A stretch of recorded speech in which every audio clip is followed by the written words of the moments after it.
Hello, hello, we're back. Hey, everyone. At least I hope we are. I was a little worried.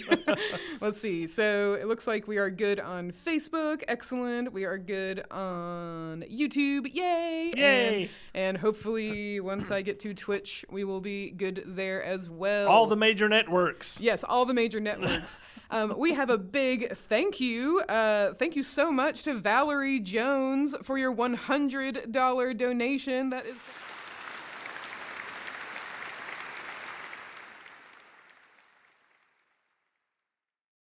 Yay. Wow, only 200 away from halfway. I wonder if we can get halfway during this next hour. You know, 200 would get someone a bottle, What? a hat, Oh, really? a notebook, Huh. a postcard, A what? a sticker, and a stuffed fake chicken. Yay! Who doesn't want a stuffed fake chicken? So yes, we only need $200 more, and if someone wants to donate that $200 to get us to our halfway mark, then you'll get a sticker, a signed postcard, a plushie, or a History Center keychain. I spelled water bottle yet again. Sorry. Waddle bottle. You'll get a History Nerd waddle bottle. They only make 2 of those. They only make 2, yeah.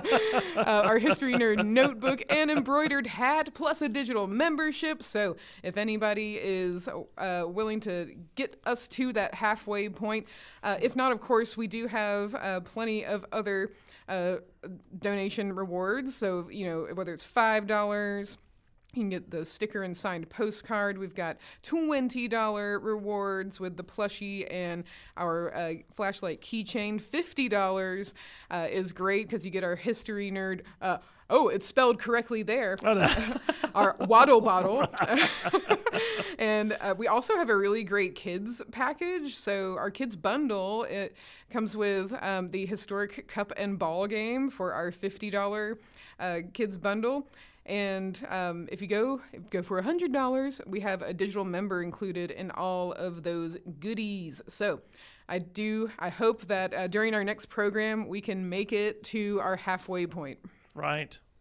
Now, we are going to dive into the development of firearms, starting from 800 years ago to the present day. Pew, pew, pew. And again, thank you all for joining us. I see we've got some folks rejoining the stream. And if you would, please share this stream. We've got tons of awesome programs. And of course, anyone who is coming back, you can always scrub through and see all of the programs that we've had before. We had a century of fashion before. We had Meet Sacagawea. We've had music of Appalachia. So it's been a really great day of programs. And it's not done yet. Not even close. Not even close. All right, so we are going to go into the development of firearms. This program is with Glenn, and he's got some pretty cool weapons demonstrations as well. I'm particularly excited for the stick that goes boom. And, we love the stick that goes boom. Yes. So, all right, we're going to go ahead and start our weapons demonstration, the development of firearms. Here we go.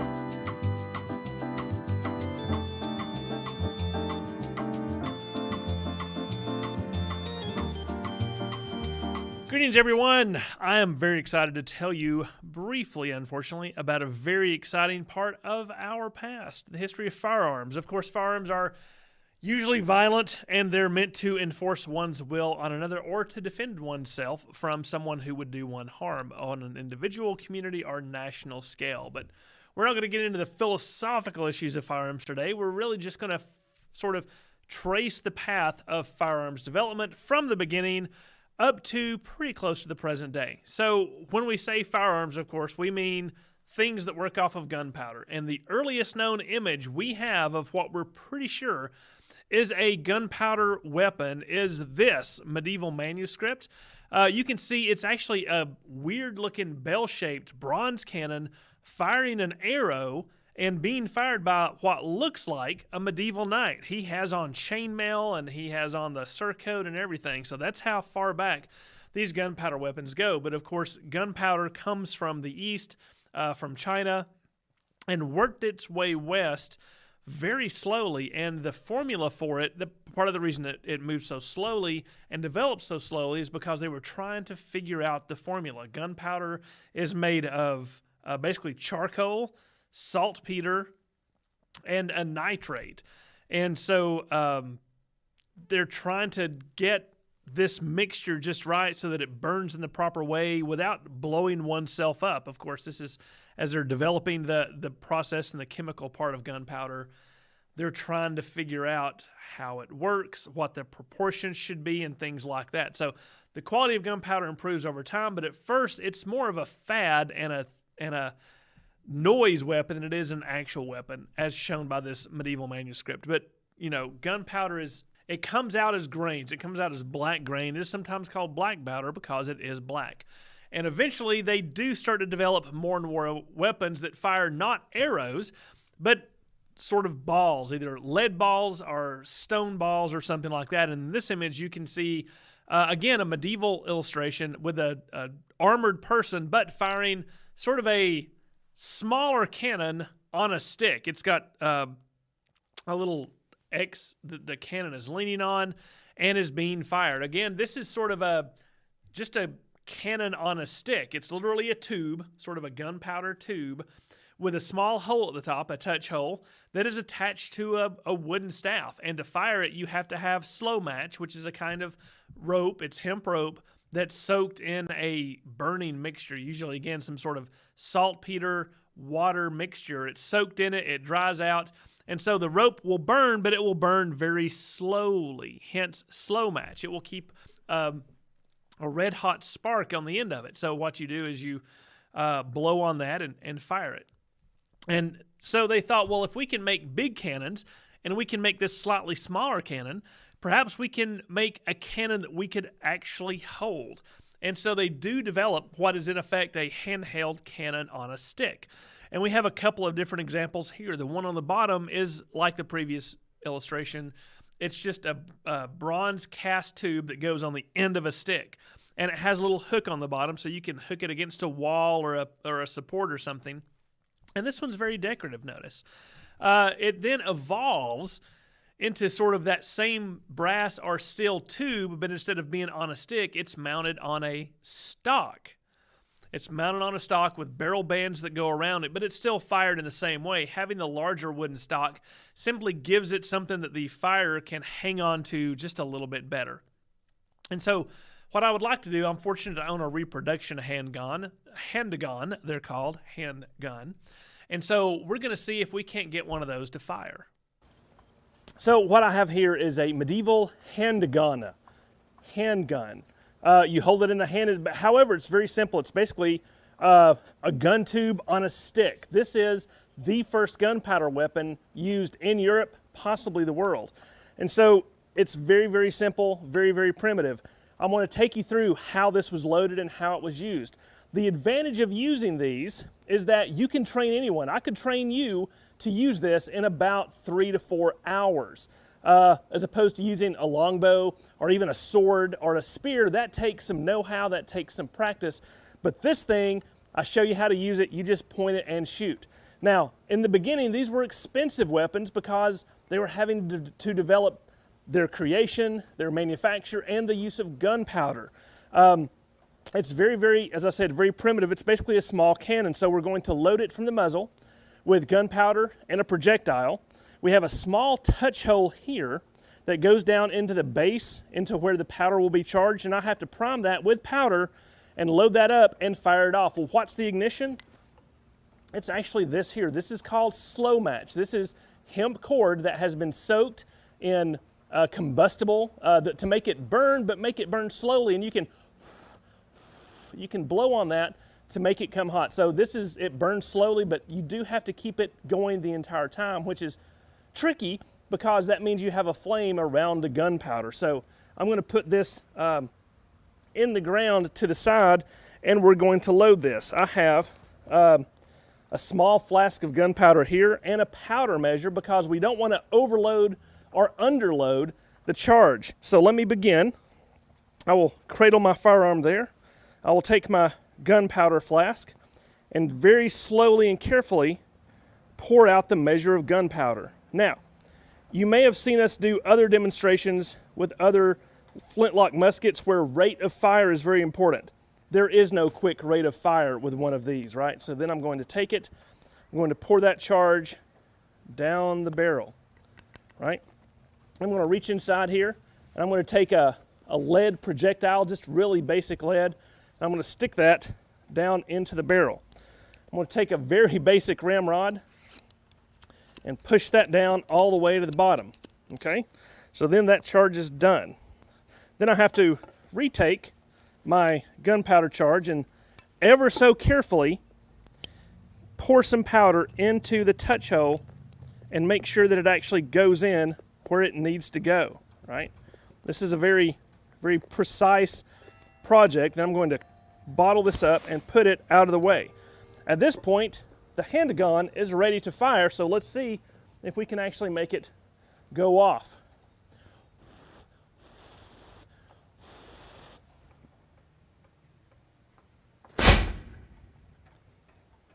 So as you can see, that puts out a lot of smoke, a lot of noise, and that's something that would not have been very common on a medieval battlefield before this type of weapon. So then I have to begin the entire process all over. You can see how slow that is to load and to fire, which means that if worse comes to worse, I can throw this on the ground, draw my sword, and immediately go to chopping if they happen to get too close. But that's how a handgun works in the medieval period, and that is how a knight fell in the early Middle Ages. Now, as time goes by, they begin to develop ways to perhaps fire it more effectively. As you saw, it's a little unnerving to hold the cannon in one hand and put your hand out and touch the slow match to it with the other. So what if we could find a way where it was a little more mechanical and a little more reliable? And so as you can see in this picture, they've basically taken the handgun, the cannon on a stick, but they've put a little metal serpentine on the side so that when you pull the bottom this way, the part with the slow match goes down to the touch hole. It's more consistent, and this is how they begin to develop more complicated firearms.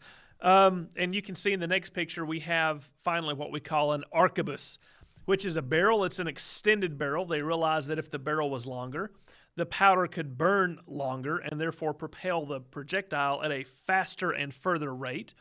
And they have an internal mechanism so that when you pull that trigger or tiller, when you pull that up, there's like a series of levers instead of just a direct action like the previous one. The little slow match holder actually will go down in proportion with how far you pull the tiller. So when you pull it, it will go thusly. And you can see in the bottom pen and ink illustration, there's someone firing it. Now again, we're still in a very primitive stage. They're having to load the powder in from a powder container and then put the ball in and then prime it and things like that. Rapid fire is not really a thought. They're really more thinking of trying to be precise with it. They want to load and fire as fast as they can, but these are still expensive, hard to build en masse weapons. And so you don't see these masses of people firing all together that you see later on. But the arquebus also begins to develop. And in this next picture, you can see on the top, it has grown longer. It now has a stock that actually, instead of just holding it, kind of goes into your shoulder there. And it looks pretty much like a modern rifle that we think of, or a modern weapon. It has the lock, which is the part that fires the gun, the stock, the wooden part, and the barrel, hence the name lock, stock, and barrel. And so this is the kind of weapon you're going to see up into the 1600s. The Spanish make great use of this weapon. They're finally starting to get enough of them so that units called tercios, which are square units that are about 1/3 firearms and about 2/3 spear and swordmen, very, very effective. It makes the Spanish very feared on the battlefield because they can complement each other. The slow match is not exactly a reliable thing. Again, to fire it, you have to have the slow match burning, which means if you're on patrol or if you're guarding a post or something, that slow match always has to be burning, which means, number one, it eventually goes away. And number two, you have a live spark close to gunpowder that could accidentally go off. And so they're trying to figure out ways that they can have the firearm still be ready, still be loaded, but maybe not expend as much material or be as dangerous. One of the things they came up with, you can see on the bottom here, is called a wheel lock. Now, the mechanism for a wheel lock is very complicated and expensive. Imagine a modern lighter. You flick it, and it's a little wheel that is made of steel that turns against a small piece of flint. That's basically how a wheel lock works to create the spark to fire the firearm. The trouble is, it's spring loaded. So you have to sort of a turn. It's a clockwork inside. You turn a coiled spring until it's coiled up really good, and then it locks. And then you put your flint in that little holder, and it comes back, and you put it down there, and you can carry it that way. And when you pull the trigger, basically it releases the spring, and it goes whirr, and it hits that flint that's being held in the jaws, creates a spark, fires the ball. Complicated mechanism, expensive mechanism, not something that people can just have carrying around. So only rich folks, in effect, have wheel locks. They're trying to determine something that they can give the masses. We've already got a stock, we've already got a barrel, and those are pretty much going to stay the same until we get to pretty much the 20th century. What we have to work on, though, is how we're going to hold the gunpowder and propel the bullet in an effective, safe method.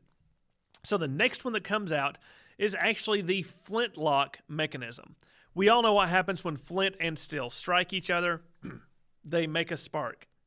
And so the weapons you see here, the locks, there are two different kinds. One is called a dog lock. That's the one on the left, and you can see it has a little hook so that when you pull the hammer back, it's going to hold on to it until you're ready to fire. It's kind of a safety mechanism, but it could slip off. Wouldn't it be neat if we could put all this inside the mechanism? That's what happens with the true flintlock, which is the picture on the right. When you begin to develop these locks, you have a little bit more industrialized society.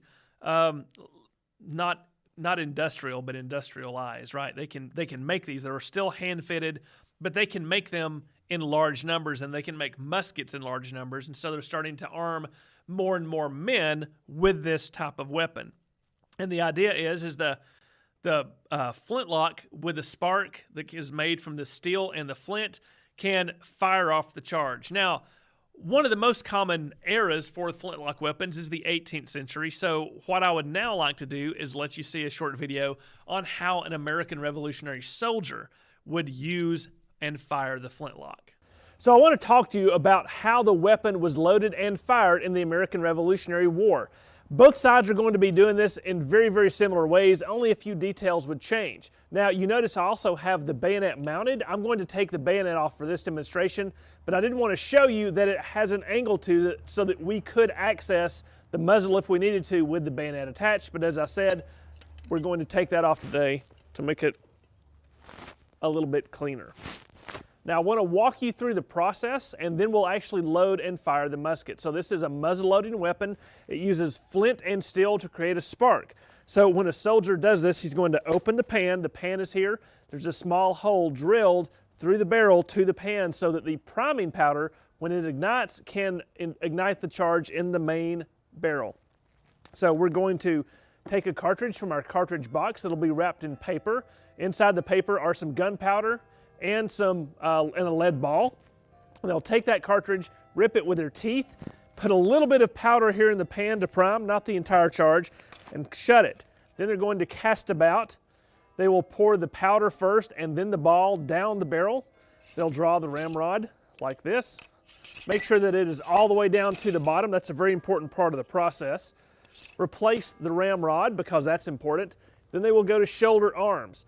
This is an important step because the officers need to know when everyone is loaded and ready to fire. So all soldiers, when they are loaded and ready to fire, will take the musket, put it at their shoulder, and when everyone is there, the officer will give the command, make ready, take aim, fire. And then they will pull the trigger, and that will ignite the priming charge, which ignites the main charge, which sends the ball downrange. That's the process of how it's loaded. That's really the mechanics of it. So I'm going to do this in time with a charge to show you how it actually looks. I'm going to do it from the side so you can see it. So the soldier will be at shoulder arms, and he will be given the order to load and fire.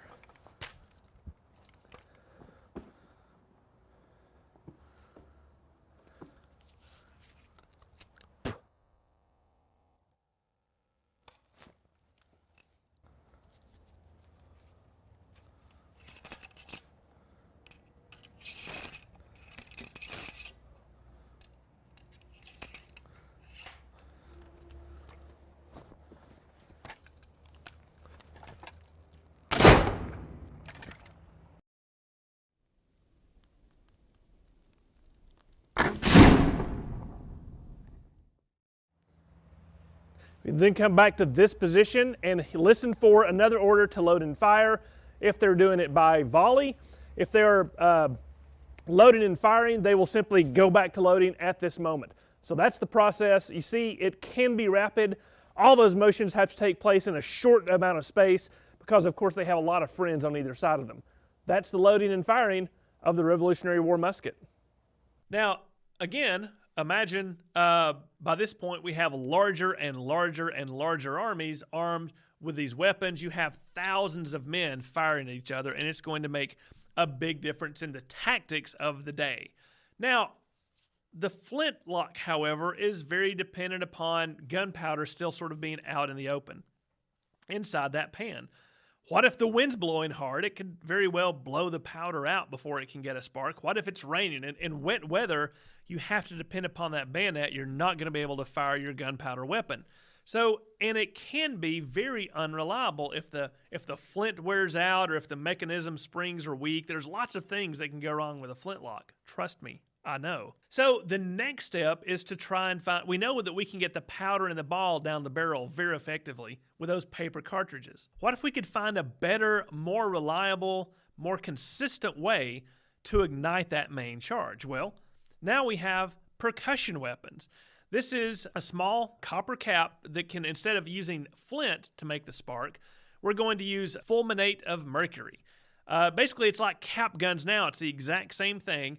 Inside that copper cap, it'll go on top of something called the nipple on the rifle, and when you pull the hammer back, what it will do is it will strike that copper cap and drive a spark down into the barrel from the side and ignite the main powder charge. Now, a percussion weapon becomes the main type of weapon, especially in the American Civil War. So again, here's me firing a Union percussion rifle. I want to tell you today about how a typical Civil War musket would work. First of all, it's important to remember that these are muzzle loaders. You have to load from the muzzle end, and that means they're only single shot. They take a mini ball, which is this. You notice it's conical. It has 3 rings on the back so that when the gun fires, the base expands and grips the rifling. Now, the mini ball is placed in a paper cartridge exactly like this one. The paper cartridge contains the mini ball on the end and a certain charge of gunpowder, and that's how these soldiers carry the ammunition around. A typical soldier would carry about 60 rounds of ammunition. In this, the cartridge box.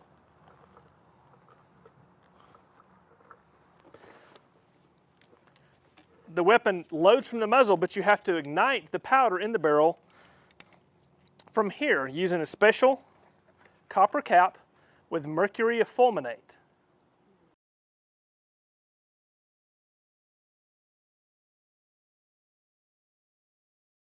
This goes over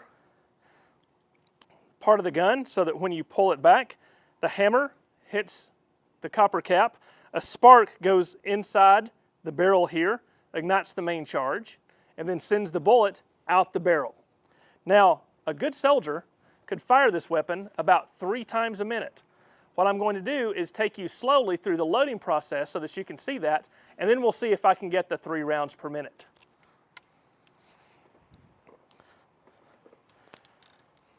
So the first thing a soldier is going to do, he'll be at this position, he'll be tasked with loading his musket.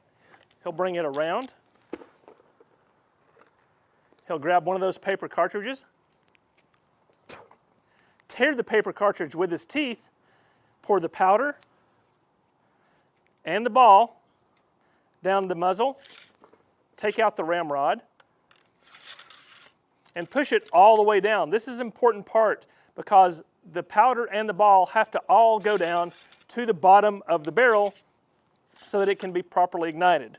Then the gun will be brought to this position, will be brought to the half cock, and a cap will be placed. Then the gun is ready to fire.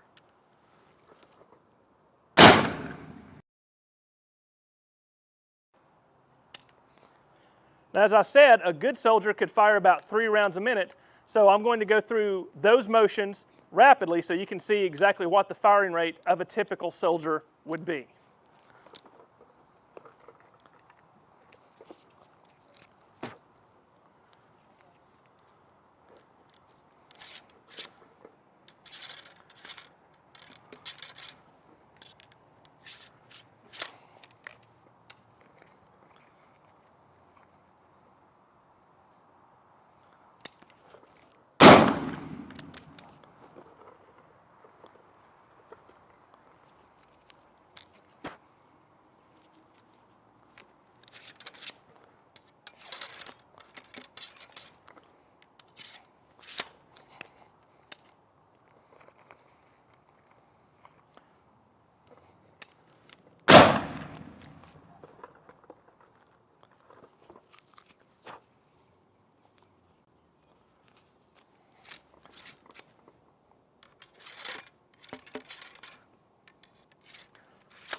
So as you can see, the firing rate could be relatively rapid, and when you have a group of men firing all at once, they can send a lot of lead down range, and they could also run out of ammunition fairly quickly, which is why bayonets were still issued to all Civil War soldiers.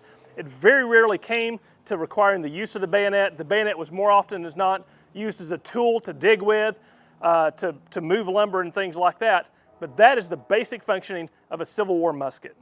Up to this point, we're still putting that powder and lead ball into the barrel from the muzzle, right? That's just how it's done. But also during the American Civil War and a little bit before, we know we have the components to start making a integrated metallic cartridge that will hold the primer, that will hold the powder, and that will hold the projectile. During the American Civil War, these types of weapons begin to be more common. Not totally common, but more common. The American Civil War is the last American war where we use muzzle-loading weapons. From this point on, it's all metallic cartridge that we're more familiar with. But they're experimenting and they're trying to figure out the best way to do it. There are different sizes. There are a lot of different guns that come out. And the advantage is that you can load now from the breech, from the back end of the weapon. And this illustration here shows the Spencer repeating rifle. Now that you have metallic cartridges and you can load from the back end, you can load 6 or 7 in there at one time, operate the weapon, pull the hammer back, and fire. Do the same thing and fire. Now you have a repeating arm, right? That begins to make all the difference in terms of rate of fire. This sort of scared folks at first. A lot of people in the military, even though they knew that breech-loading metallic cartridge weapons could be the next big thing, they wanted to stick with muzzleloaders because they were afraid the men would fire too fast. So fast, as a matter of fact, that supply could not keep up with their rate of fire. So now that we have these contained metallic cartridges we can load from the breech, that's going to become the latest technological innovation in military arms. And so the United States is going to develop a weapon specifically to have this. It's called the trapdoor Springfield. Some of the old Springfield rifles that were percussion, like I showed you, could be retrofitted, but they have a new one where you can simply pop up the breech, take a metallic cartridge out, put it in, close it, cock it, and fire it. This becomes the main and standard arm of the U.S. military. But technology now is going so fast that they're needing to change every 4 years. And by the way, these metallic cartridges still have black powder in them. That's an important point to remember.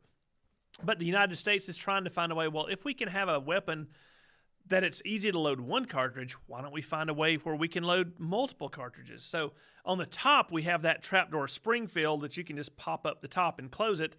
On the bottom, we have something called a Krag-Jorgensen Yes, it's from Norway.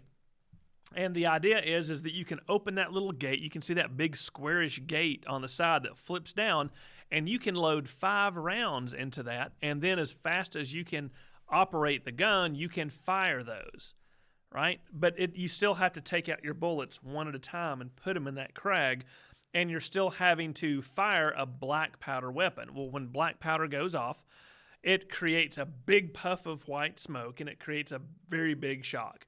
The United States goes into the Spanish-American War with these weapons, but ironically, the Spanish, which it seems they're able to easily defeat, have a very advanced weapon compared to the U.S. weapons. They have German Mauser weapons that are a smokeless powder cartridge. By smokeless, I mean that they have developed, in France actually, it's called poudre B. It is a type of gunpowder that does not give off a large flash and a big puff of smoke. It's smokeless.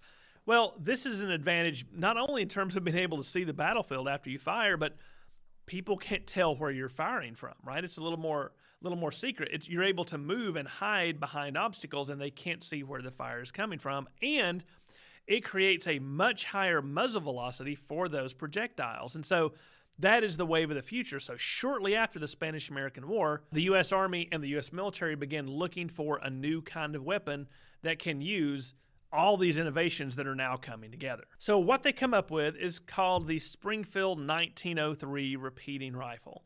It is a 5-round magazine, and instead of having to load the bullets one at a time, they are now on a stripper clip, which you can see here. You just take that out of your pouch on your belt, you put that in, and you push all 5 down at the same time, and you work your bolt, and you're able to fire very rapidly. A repeating rifle using smokeless powder, and they also began to realize that if you can fire a bullet faster and harder, maybe the bullet doesn't need to be as big. This is also the time period where you start seeing shrinking calibers, right? In the American Revolution, the caliber was 75 or a 69. In other words, 0.75 inches, 0.69 inches. Those are pretty big lead balls. As time goes by, that caliber continues to shrink, and you'll see by the time we get to the end, it's pretty small. So we've gone from, during the American Civil War, it's a .58. With those metallic cartridges, we're able to go to a 45, a .45. And now, when we get to the Springfield rifle, we've gone to a .3, a 30. And the cartridge was created in 06, and so the cartridge is known as a 30-06. This will be the main military cartridge for the United States from 1906 all the way up until about 1960. So, a long time. This weapon is a very effective weapon. It gives a large rate of fire. It's very accurate. And it's the type of weapon that every army is going to have in World War I. And it's also the type of weapon, a bolt-action repeating rifle, is going to be used by most nations as its main rifle in World War II. But not the Americans, because we are innovators and we are mass producers. And we have the capability and the technological and industrial know-how to create an advanced weapon so that we can just load that thing up and fire them as fast as we can pull the trigger. That's a complex operation within the gun, but we're able to do that. No other nation is able to mass produce and mass issue weapons that do this. And the weapon we use for that is the M1, sometimes called the Garand. And that stripper clip I showed you before, you push the bullets in and take the clip and throw it away.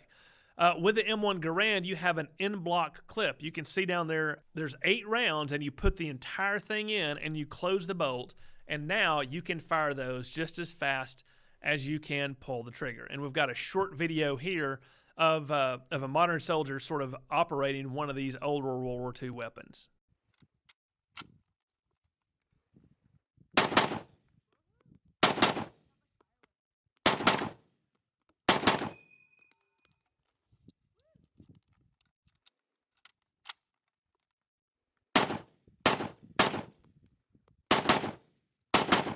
As you can see, we're getting really close to a modern military weapon. The only thing we seem to need is a detachable magazine. Well, that's what they developed with the M14 Springfield. They basically take a Garand and work on it a little bit, and instead of pushing 8 rounds in from the top, they have a detachable 20-round magazine that goes in through the bottom. This creates a very powerful battle rifle. Now, the problem is you've got a big, heavy Garand that itself weighs about 9 pounds, and you've just added 20 rounds of a massive 30-06 bullet to it, and it's pretty long, and it's now a very heavy thing.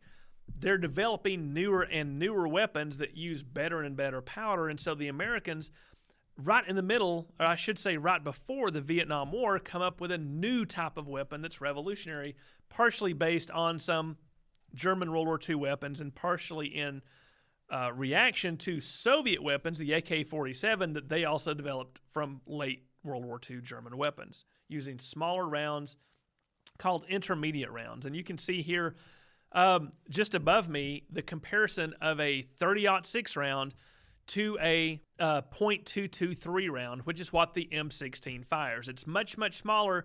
The bullet that goes out is much, much smaller, but it moves much, much faster. And one advantage, therefore, is that you can carry more rounds per unit weight with the 223 rounds than you can the larger battle rifle rounds. The M16 has a 20-round detachable magazine. Later on, that will become a 30-round magazine. And this is the weapon the United States uses today. It's been modified. It's usually shortened. There are some additions that have been made to how the weapon operates and how it can be cleaned and taken apart and things like that. But mostly, this weapon that was developed in the early 60s and started in massive use during the Vietnam War is still the weapon American forces are using today. It's still that same round. So that gets us up as far as rifles go. Let's step back for a moment. Now that I've explained to you the muzzle loading and flintlock and metallic cartridge properties that go with rifles, and sort of step back and look at the pistols, the development of the pistol. Having something you could hold in your hand was really handy, and the first ones that were very common were those wheel lock pistols that I told you about. But again, those are very expensive, and you don't really need a pistol. Pistols are sort of seen as something an officer or someone of higher rank would use, or something sneaky that an assassin would use. So there's sort of this, in Europe, this almost a disdain for pistols, even martial pistols. They're very handy for mounted soldiers, but other than that, nah. But the United States also begins developing pistols. And on the top here, you can see a model 1836 pistol. It is a flintlock weapon. The United States develops a couple of flintlock pistols, but it almost as soon as it can goes to a percussion pistol, and that's the 1842 that's right below it. You can see the weapons are very, very similar. The only real difference is the ignition. Well, they're still muzzle loading. They're still single shot. How can we make a repeating pistol? And the approach for pistols is a little different than rifles because the rounds are a little bit smaller. So the first one that is really going to be developed by a fellow named Samuel Colt, and I'm sure that most of you recognize the Colt name, is the 1836 Patterson. In other words, about the same time as the U.S. is developing and adopting a flintlock single-loader pistol, Colt is developing a 5-shot revolving pistol. Now, it takes a long time to load all those chambers because, again, we're not at metallic cartridges yet, but you're having to take the cylinder out, load each one with powder, load each one with a ball, mash it all down, and put that back in the pistol. But now you have 5 shots. Colt goes on to market and develop this and eventually comes up with the Colt Army and the Navy. The Navy comes out in 1851. The Army comes out in 1860. And revolving pistols are made by many, many different companies in the United States, in France, in Great Britain. But we're going to focus on the Colt today because we only have so much time. So these Colt revolving pistols sort of set the stage, but they're still using black powder. Now, there are a couple of patent issues that make it hard for Colt to make that classic cowboy revolver that we think of until 1873. And in 1873, he finally develops the Colt Single Action Army. And you can see here, it's the classic cowboy gun that we think of. It holds 6 rounds of 45 caliber pistol ammunition, and you have to cock it each time you fire it, but you can unload it and load those metallic cartridges in. We're past those paper cartridges in the point. And the revolver continues to be a very common weapon right up to this day. You can still get plenty of revolvers that use plenty of metallic cartridges. Not really in a military sense, though. The military is looking for something that will hold more hold more ammunition and allow you to fire it faster. One progression of that is in Germany. And in these next two photos, you can see the progression. On the top is the Borchardt pistol. It's very ungainly and awkward looking, but it is an automatic pistol. That big thing, that big clump there at the back is really a coiled spring that allows the gun to cock and recock itself as you fire it. That evolves into the bottom pistol, which most of you may recognize as a Luger, a 9mm Luger. And that has a detachable magazine that goes up into the pistol grip. And again, that becomes a very common approach for pistols, is that in the grip magazine with a metallic cartridge. And other nations quickly begin to develop those. The United States is no exception. It had been using the Model 1897 Colt, and eventually during World War I, the Model 1917 Colt, either in 38 or 45 caliber. However, when it was fighting in the Philippines, it realized that it needed an automatic weapon and it needed a lot of knockdown power. So it developed what is arguably the most famous and long-lasting pistol in history, the 1911, designed by a fellow named Browning. And this holds 7 rounds, and this was the United States' primary sidearm from 1911 when it was adopted until the 1980s. And it still continues to be one of the most popular pistols sold on the civilian market as well. And it lasted forever. And we used it in World War I, World War II, Korea, Vietnam, through the 1980s.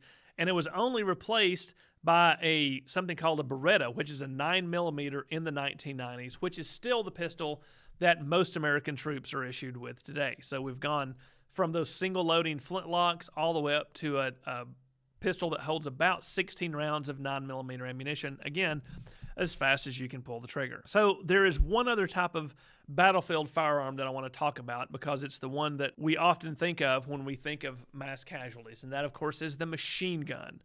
Machine guns are rapid-fire mechanisms that fire rifle ammunition, right? And they really came into their own during World War I. Again, a fellow named the same Browning, you can see in this picture, is the first one to develop the design for almost every machine gun up through World War II. This is called the 1907, and it's actually called the potato digger because it was on that tripod and it recoiled so badly that it would dig into the ground on the back. The gun was a great design. The tripod was a terrible design. They were working on things like that. But moving into World War I, it is machine guns that cause massive casualties on the Western Front especially, and in that trench warfare in no man's land. And we have here 2 models. You can see the similarities. The one on the left is a Vickers. The one on the right is a Maxim. The British and the German designs. A machine gun is going to fire very rapidly, and that's going to cause the barrel to get very, very hot. This was the biggest issue with machine guns. And so Browning solves that problem by encasing the barrel in a sort of a tin can jacket, a surround that water goes into, and it becomes a water-cooled machine gun. Well, if you're just sitting, guarding a trench and firing at people that are coming at you, that works great. But these can get really heavy, and they're trying to develop ways that they can have something more man-portable. And so Browning takes this up. Browning also designs for the United States the M1917 machine gun. You can see in the next picture. Mounted on a tripod, looks very much like those other ones. It's water-cooled. But in between the wars, between World War I and II, they come up with a new air-cooled version for this machine gun. And it serves the United States all right. It's a very reliable design, but again, it's very heavy. And as you can see, it's very ungainly. So the United States is trying to find ways that it can develop machine guns that are much more portable and much more user-friendly. Well, they don't have to look much further than Germany, which has come up with probably the best machine gun ever designed. And in this next slide at the top, you can see the MG42. This thing is legendary. It fires 600 rounds a minute, which is very fast. And as you can see, it sort of looks like it should. It's got a grip, it has a stock, it has a bipod in the front, and to solve that problem of the barrel heating up and not being able to be used, you can pop that barrel out and replace the barrel in about 10 seconds. And you can just keep switching out 2 or maybe 3 barrels, and it'll never have to stop running, and you won't have to lug all that water and that heavy tripod and everything around. So the United States gets a hold of this, loves it, and develops the M60 machine gun. And the M60 is the main weapon we use. We use the other one I was telling you about, the ungainly one, up through Korea. But going into Vietnam, we take that MG42 design, modify it a little bit, or at least take the ideas behind it, and that becomes our main machine gun in the Vietnam War. Now, we're still trying to figure out ways to make these more and more man-portable. And in World War I, we had the idea, again, Browning, are you seeing a trend here? The Browning automatic rifle, as you can see at the top, was a 20-round man-portable gun. And these came in at the very, very, very end of World War I.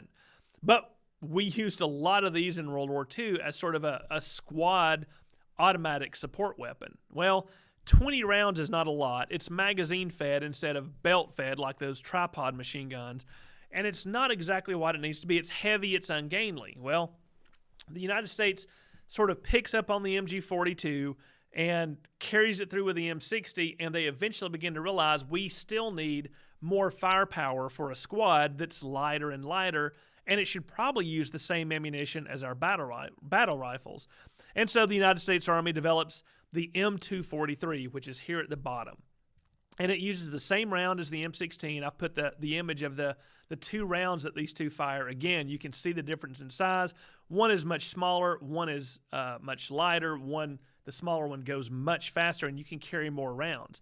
So you can see the BAR up top has a 20-round detachable magazine, and you can see on the bottom that M243 has a 100-round can that you can just clip onto the side.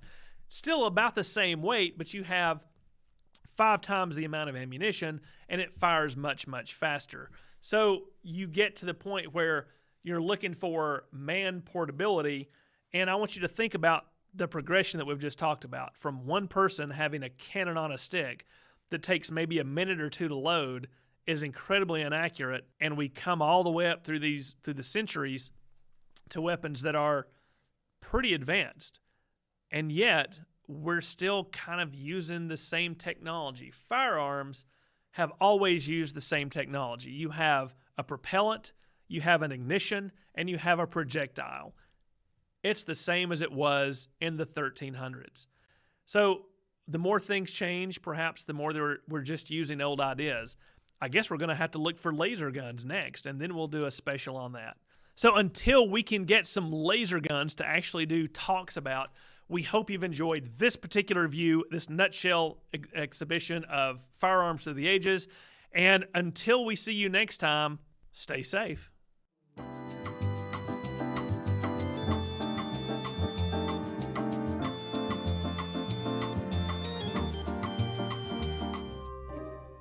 Tired of reading history books? No. Oh, well, interested in learning about history in a fun, virtual way? I'm listening. Then you should become a digital member of the Northeast Georgia History Center. Receive exclusive invites to weekly members-only live streams and access all of our past members-only programming like letter writing in the 18th and 19th centuries, 1920s fashion and dance, open fire cooking with Marie, the history behind Les Miserables the musical. So, what do you say? Will you become a digital member of the Northeast Georgia History Center? I already am.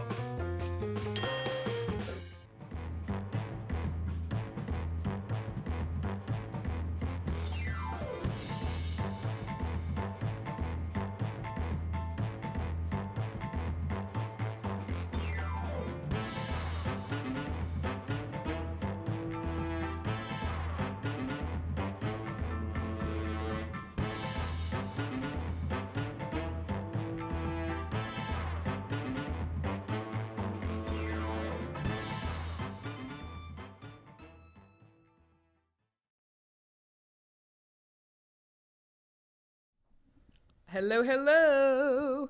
Glenn, let's see if your mic's working. 1, 2, 3, 4, 5. Look at that. Can everyone hear me? Yes. I'm sorry. We hope you enjoyed Glenn's presentation about the development of firearms. It was really cool to film the weapons demonstrations in particular, especially the handgun. Yes. That was really cool. And of course, if you have any questions about that program, we do have a little bit of time before our live trivia. So that is next. We are doing we're live excited. trivia. Yeah. Now, Olivia on Twitch did have a question. Olivia asks, with the M1 Garand, wouldn't there be problems with fingers possibly getting caught in the cartridge area being spring loaded?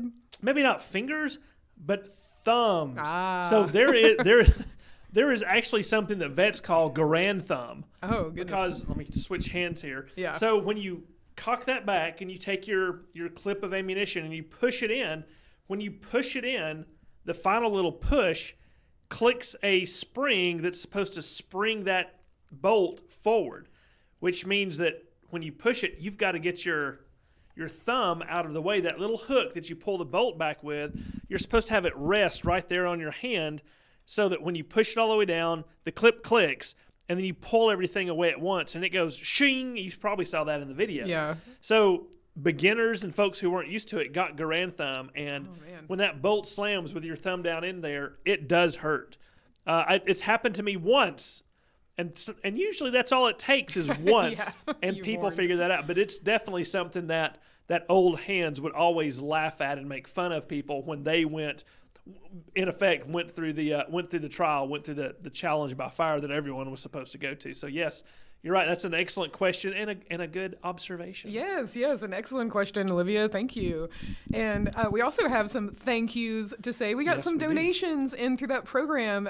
We are now at 1420, so 1,420. Woo! We're so close to being halfway to our goal. In fact, I can do math, and it's $80. That's right. Woo! So maybe we can get some $20 donations in there. So we would only need 4. Yeah, we only need 4 $20 donations. So please help us out if you can. We understand if you can't not in that situation, but we're so glad that you're here anyway. But if you are in a situation to spare $20 for this wonderful organization and all that we do, we would really appreciate it. And Now- you know what they could do? Instead What? of just making a straight up $20 donation, they Yes. could start entering some of those raffles. Raffles. Because for $20 you could enter one ticket in each one of our raffles. That's true. Why don't we take a look at those fantastic raffles? But before we do, I did want to give a shout out to all of the donations that we did have. So Yes. we had $20 from Echo Girl on Twitch. Thank you so much. That's awesome. The Wilkins family, thank you so much. Ben, they said Ben looks forward to homeschool history group each week. We're grateful for all of the programming and have loved the summer camps too. Ben is a fantastic student. We love having Ben in our homeschool connection class. That's our weekly homeschool class that's virtual. And Ben has been with us for a while now. Since the beginning, yeah. Yeah, since our very first homeschool connection. Now, so that is Ben, awesome. He's a history nerd. Yes, and he, in the best sense. Absolutely. Yes, and we also wanted to thank Diana Mancia for your $50 donation. Thank you so Thank you. much. And I believe, let's see. All right. I believe we are.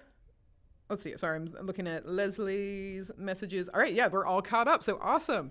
All right, my friends. So we are going to go into our live trivia next. Very exciting. So this is going to be on Kahoot, and we'll get it started early so that you can join. It should be fairly easy to join. We can help you if you have any trouble. But let's go ahead and get that going. So They can join on their laptop, on their desktop, on their phone, on their tablet, right, Libba? yes, any whatever device you're watching this on right now, it should work. So let's go ahead and get our Kahoot going. Oh, and I believe Marie is going to join us. Yay. Yay! Oh, and Marie's in her poodle skirt. All right, Marie, let me get us set up for you as well. All righty. So we've got Kahoot there. And Marie, if you want to go ahead and take a seat, I do believe. I can tell everyone the story of how I used to beat my entire high school at trivia. Did you? Oh my goodness. My high school, one of my high school history teachers, Mr. Williamson, wanted his students to do well.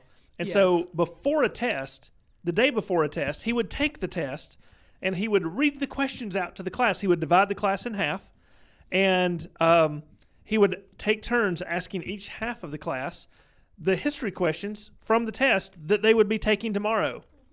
And people sometimes still wouldn't get it right. But then when I was in his class, and in retrospect, this was probably not the best thing to do for our social interaction, for our peers.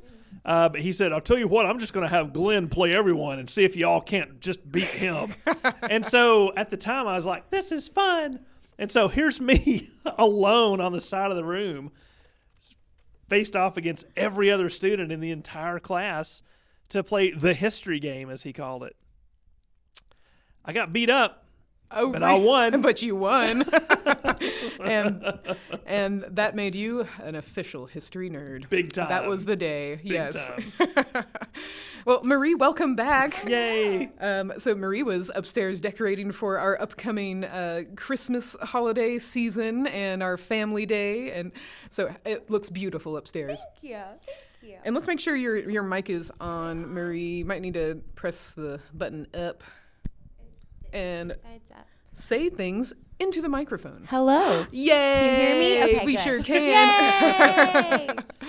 All right, so we're going to play our trivia, our live trivia, and we've got a few minutes. So why don't we go ahead and get the Kahoot started? Yes. This is what we use Kahoot. If you are a parent of a school-age child, you probably know what Kahoot is. It's very popular, and it's a great way to create quizzes online, and we have used this for our homeschool connection classes, for past trivias, and it's been a lot of fun. So You're not going to make me play everyone, are you, Libba? no, Okay, good. no.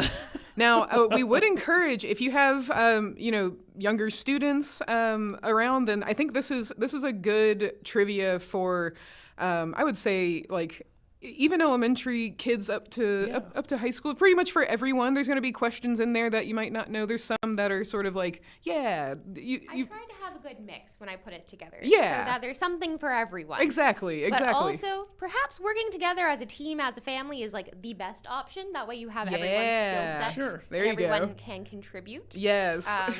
Yes, but I try to have a little something in there for everyone. So Yeah. some are on the more easy and some are on a little bit more difficult end. Yeah. Yes. Marie does a fantastic job of putting these Kahoots together, way better than the rest of us, especially me. And Marie, while you were out, Ben from Homeschool Connection and his family donated $50. And they said that Ben looks forward to Homeschool History Group each week. We're grateful for all of the programming and have loved the summer camps too. We love having our Homeschool Connection group. They are such a highlight of our week. Their curiosity, their questions, their passion. Yes. It's so great to nerd out with kids. That's right. sometimes. So fun. It's so fun. I look forward to it each week too. So we're ready. So let's go ahead and start our Kahoot. So you are going to see a number on the screen. So what you need to do is go to kahoot.it. And you're going to type in that number. Now I will help everyone out. I'll go ahead and put kahoot.it in the chat for you. So it is just kahoot.it. There we go. I will also make Glenn invisible. I just wanted some water. I just wanted some water. No water. No water for you. No water for you. Okay, so go ahead, y'all. Hello, Thomas. Thomas is here. Yay. Oh, where is Thomas? Oh, there. Oh, excellent, excellent. All right, so I'm going to put Kahoot. Oh, why can't I type? Facebook. And Okay. Karen, Olivia, Yay. Jenny Jones, Gabby. Oh, hello, Gabby. Oh, yay. Gabby and Olivia. So much for your family working together. Well, Yeah. I mean, they might be doing it. You know? But yeah, so go ahead, everybody, together at join. So you got the game pin up there. We'll give everyone time to join. And you can listen to our voices, so we don't block it. Oh, Cody is here as well. Hey, Cody. Cody on YouTube. Good to see you again.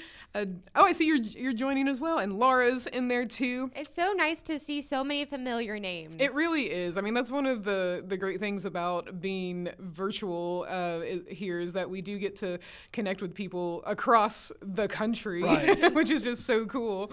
And also, you all keep coming back, and it makes us happy. And it's just great to have so many people in our trivia. This is going to be really fun. We've already got 8 people. We'll give folks another minute or so to join. I see we got Gabby and Alma. Very good. Echo Girl. Awesome. Karen. All right. Jenny is here. This is going to be fun. I hope you've been reviewing your American history. Now, Glenn, we did not discuss this, but usually at the end, the winner gets a digital membership. Is that going to be the case today? Let me think on. Or maybe they could get like a free entry into a raffle of That's their what I was choice. thinking. Maybe here's what we will That's do. fun. The winner today can have 4 entries into the raffle of their choice. That's an excellent idea. I love it. All right, so we have awesome raffles. I'll just sort of go over them while we still got the Kahoot screen up. We've got an apron, a 1940s style, beautiful patterned apron that was made by Marie herself. That is adjustable and one size fits all. We've got the book Remnants of Southeast America. Oh no, what is it? Remnants. Look, it's a book about the ancient Mississippian cultures. Yes. That's really fascinating. It's a hardcover book as well, with really great photography and illustrations, and it explores the cultures of the ancient Mississippian Native Americans. Specifically in the southeast of the U.S. Yes. Yeah, specifically in the southeast, which is really cool. It's so nice, as a matter of fact, that when Libba put this up for a raffle, I'm like, Libba, are you crazy? I know, right? I was like, well, I was flipping through it and I was just like, this is awesome. And we thought about it for Native American History Month, which was cool. So we thought, why not? And we've extended it to be in the telethon. Okay, I just got to the raffles. So we also have an in-person or virtual program with a historic character that you can win. We've got our kids' T-shirt, the Future Historian shirt, as well as our FDR, our Franklin D. Roosevelt plushie. Right. We've got our NC White postcard collection. So, and I think those are our raffles. So whoever wins this trivia, you will have 4 free entries into a raffle of your choice. And we will go over the raffles at the end so you can make your choice. Now, let's see. David, our friend from Wales, says, American history is not my strong point. Then what have you got to lose? Yeah, man? there you go. Yeah. I see. It is multiple choice, true, false. This is true. Yeah. So we've got 15 players. That is awesome. I want to give folks maybe 2 more minutes to join, and we will get started on our American history trivia. So let's give them 2 more minutes or so. We'll start around 6:05 our time. Oh, wow, we just got a $50 phone donation from Johnny Jones. Thank you so much. Thank you, Johnny. Thank you. Yes, let me give a brief.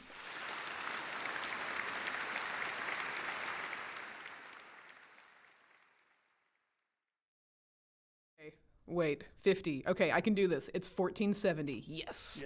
All right, 1470. Oh, tell them about your awesome game that you came up with as you were doing the. Oh yeah, when we were at 1420, I was like, oh, that sounds like a good year, and I was thinking like maybe a cool game would be that we have a random 4-digit number generator that maybe it needs to start with 1. But yeah, between 1 and 2021. Yes, and we would sort of roll the die, see what happens, what number comes up, and we would have to figure out what we know about that year or see if there's something we already know about that year. Very cool. So while we're waiting, why don't I give you a random one? How about 1605? What comes to mind for the year 1605. And all of our audience, this is your last chance to enter the Kahoot, the trivia. Last chance. One more minute. 1605. There's some sort of act of parliament, I'm sure. That's what I was thinking. I feel like there's a lot of English history going on. I Right. believe that Queen Elizabeth II is on the throne. Ah. Queen Elizabeth II? I'm sorry, first. Okay. First. I wasn't going to argue too much, but it's like, Marie, you were way off. She's not that old. She's not that old. First one. What about you, Glenn? You got anything? Oh, let's see. 1605. 1605. The Ottoman Turks are ravaging through what is now the Middle East, taking over things. Oh, there you go. Okay, I think I've got nothing specific. well. Renaissance. Oh, there you Still go. kind of Well, happening. which It's sort of- Renaissance? English Renaissance. Well, yeah. See, Ah. those Italians started so much They earlier. Yeah. did. They started in like the 1400s. Yeah. But Oh, it Maybe took a even while close to to get say England. 1470. Yeah. All right, looks like we got 16 players. This is so exciting. I think this is the largest trivia group that we've had for Yeah, our this live is trivias. fantastic. This is a sweet 16. Yes. All right, everybody. We are about to begin. Keep in mind that the stream, so our voices, there is a stream delay, but you should be able to see all the questions. Oh, Laura from Pennsylvania, thank you so much for that $20 donation. Let me adjust our... Ooh, so we're so close. So close to Oh my goodness. $10 more until our halfway point, you guys. $10 more until our halfway point. Oh, this is exciting. Oh, 2 people just disappeared. Oh, well, maybe they were frightened by the pressure. No, if y'all want to rejoin, you certainly can. Yes. Yes, if you want to rejoin. But anyway, I was saying that there is a stream delay, just so you know. But once you see the question, so pay attention to your device, and you do get more points the quicker you answer. So don't wait for us. We will read the questions, but don't wait for us. Look at your device, and as soon as you know the answer, go ahead and plug that answer in to your device. All right, my friends, we are going to start our Kahoot. Here we go. Second annual Telethon trivia. Yay. 3, 2, 1. Quiz. All right. Which act imposed a tax on all paper documents in the U.S. colonies? Was it Red Triangle, the Sugar Act? Was it Blue Diamond, the Sweet Act? Was it Gold Circle, the Stamp Act? Or Green Square, the Townshend Act? And you do have a minute for answering. We probably won't need the entire 60 seconds per question, but I know that we've got 14 players. Ooh, we got 13 answers in now. Let's see. We're going to give our last player a little more time. And of course, we know you're not Googling this. We know you're not searching this. Right. You have our... 15. Okay, we got 15 players. That's awesome. So I But think... it's still not done, so maybe we have 16. Yeah, I'm going to let the Otherwise- time run out and see if we got any more answers since we only got a few more seconds left. But excellent job getting your answers in. All right. Oh, Ooh, very good. good. So most of you got that right, the Stamp Act. And so first, let's see who is in the lead so far. Noah is in the lead. Ooh, but Christy is just behind, only 2 points. Thomas and Karen and Regal Beagle not too far behind. Still Oh, and all anyone's tied. game. Yeah. Oh, my goodness. Oh, wow, all tied. Wow. All right, we're going to go to our answer to learn a little bit more about the Stamp Act. So, the Stamp Act was the first internal tax levied directly on American colonists by the British Parliament.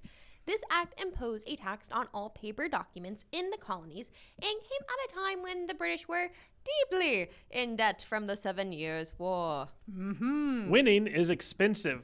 Yes. Losing is more expensive. Any other context to add to the Stamp Act that folks may not know? Oh, well.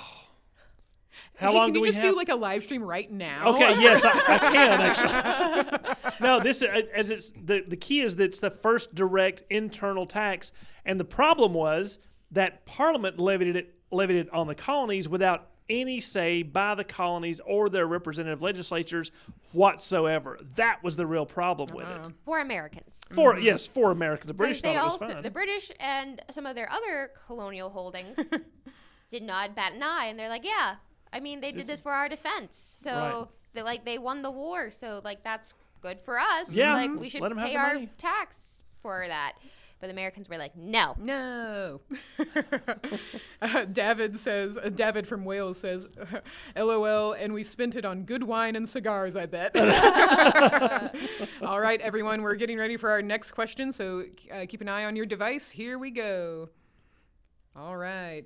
Glenn, why don't you ask this one? What event involved 342 chests of tea being dumped into the Boston Harbor? Was it Red Triangle, the Boston disaster, Blue Diamond, the Boston Tea Party, Gold Circle, the Boston massacre, or Square Green, the tea tragedy? Now, I saw those answers went in really, really fast, Yes. but I do believe that last time we had 15 answers, so I'm going to give a few more seconds. Okay, there we go. We got our 15 answers. I think that's everyone, so I'm going to go ahead and skip ahead and see who got it right. Let's see. Oh, everybody did! Although I do like the name Tea Tragedy. The tea Because tragedy. it is a tea tragedy. I know, There was right? so much good tea that went to waste. Those fish were highly caffeinated that day. Lots of swimming. Yes. All right, let's see who's in the lead now.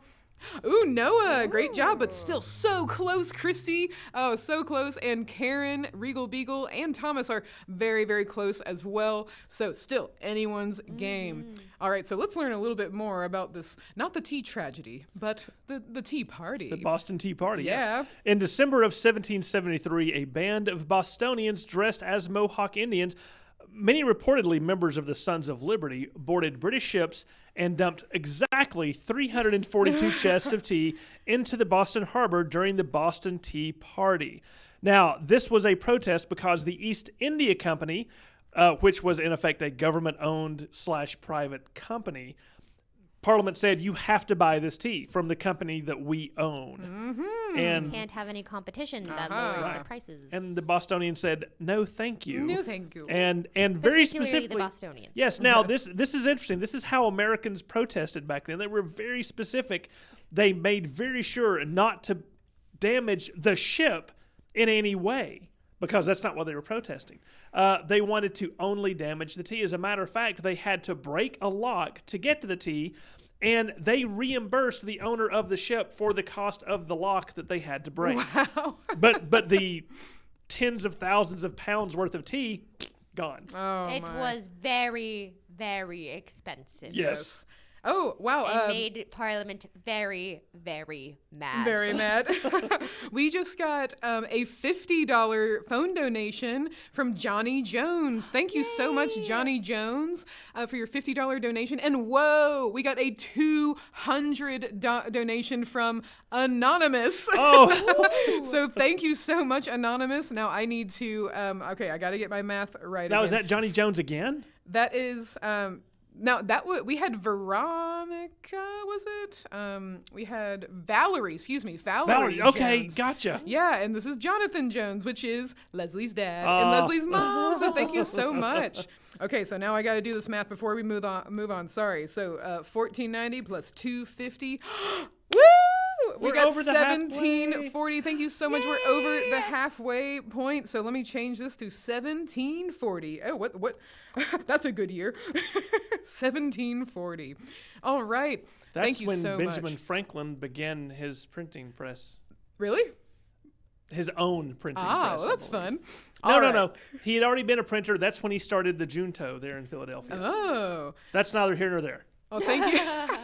Well, thank you again so much for those donations, those really generous donations. And also, I noticed that I just wanted to say that Noah said, joining you as a U.S. student studying in Wales, enjoying the stream. Oh, that's so cool. Well, thank you so much for joining us. We must have a very high bandwidth flowing straight into Wales. somehow. David, are you just you're our marketing correspondent? That's right. Our overseas marketing Yes, correspondent. there we Let's go go. to David now. All right, friends, we're moving on. We're moving on. Don't worry. All right, so take a look at your devices for our next question. Here we go. Marie, take it away. All right. Which political party had the most control of the U.S. government from 1788 to 1800? So this is a little bit perhaps more challenging for some of you. So was that Red Triangle, the Federalist Party? Was it Blue Diamond, the Democratic Republicans? Is it Gold Circle, the Jeffersonian Republicans? Or Green Square, the Whig Party? All right, we've got 11 answers in so far. Ooh, 12, 13. I will give okay. you a hint for all of my architecture nerds out there. The building, the style of the building, is a hint at the political party. Interesting. Well, we got our 15 answers in. So let's see. Oh, okay. Yeah, it was a bit of a okay. mixed. Oh, Okay. dear. Aha. So little more challenging.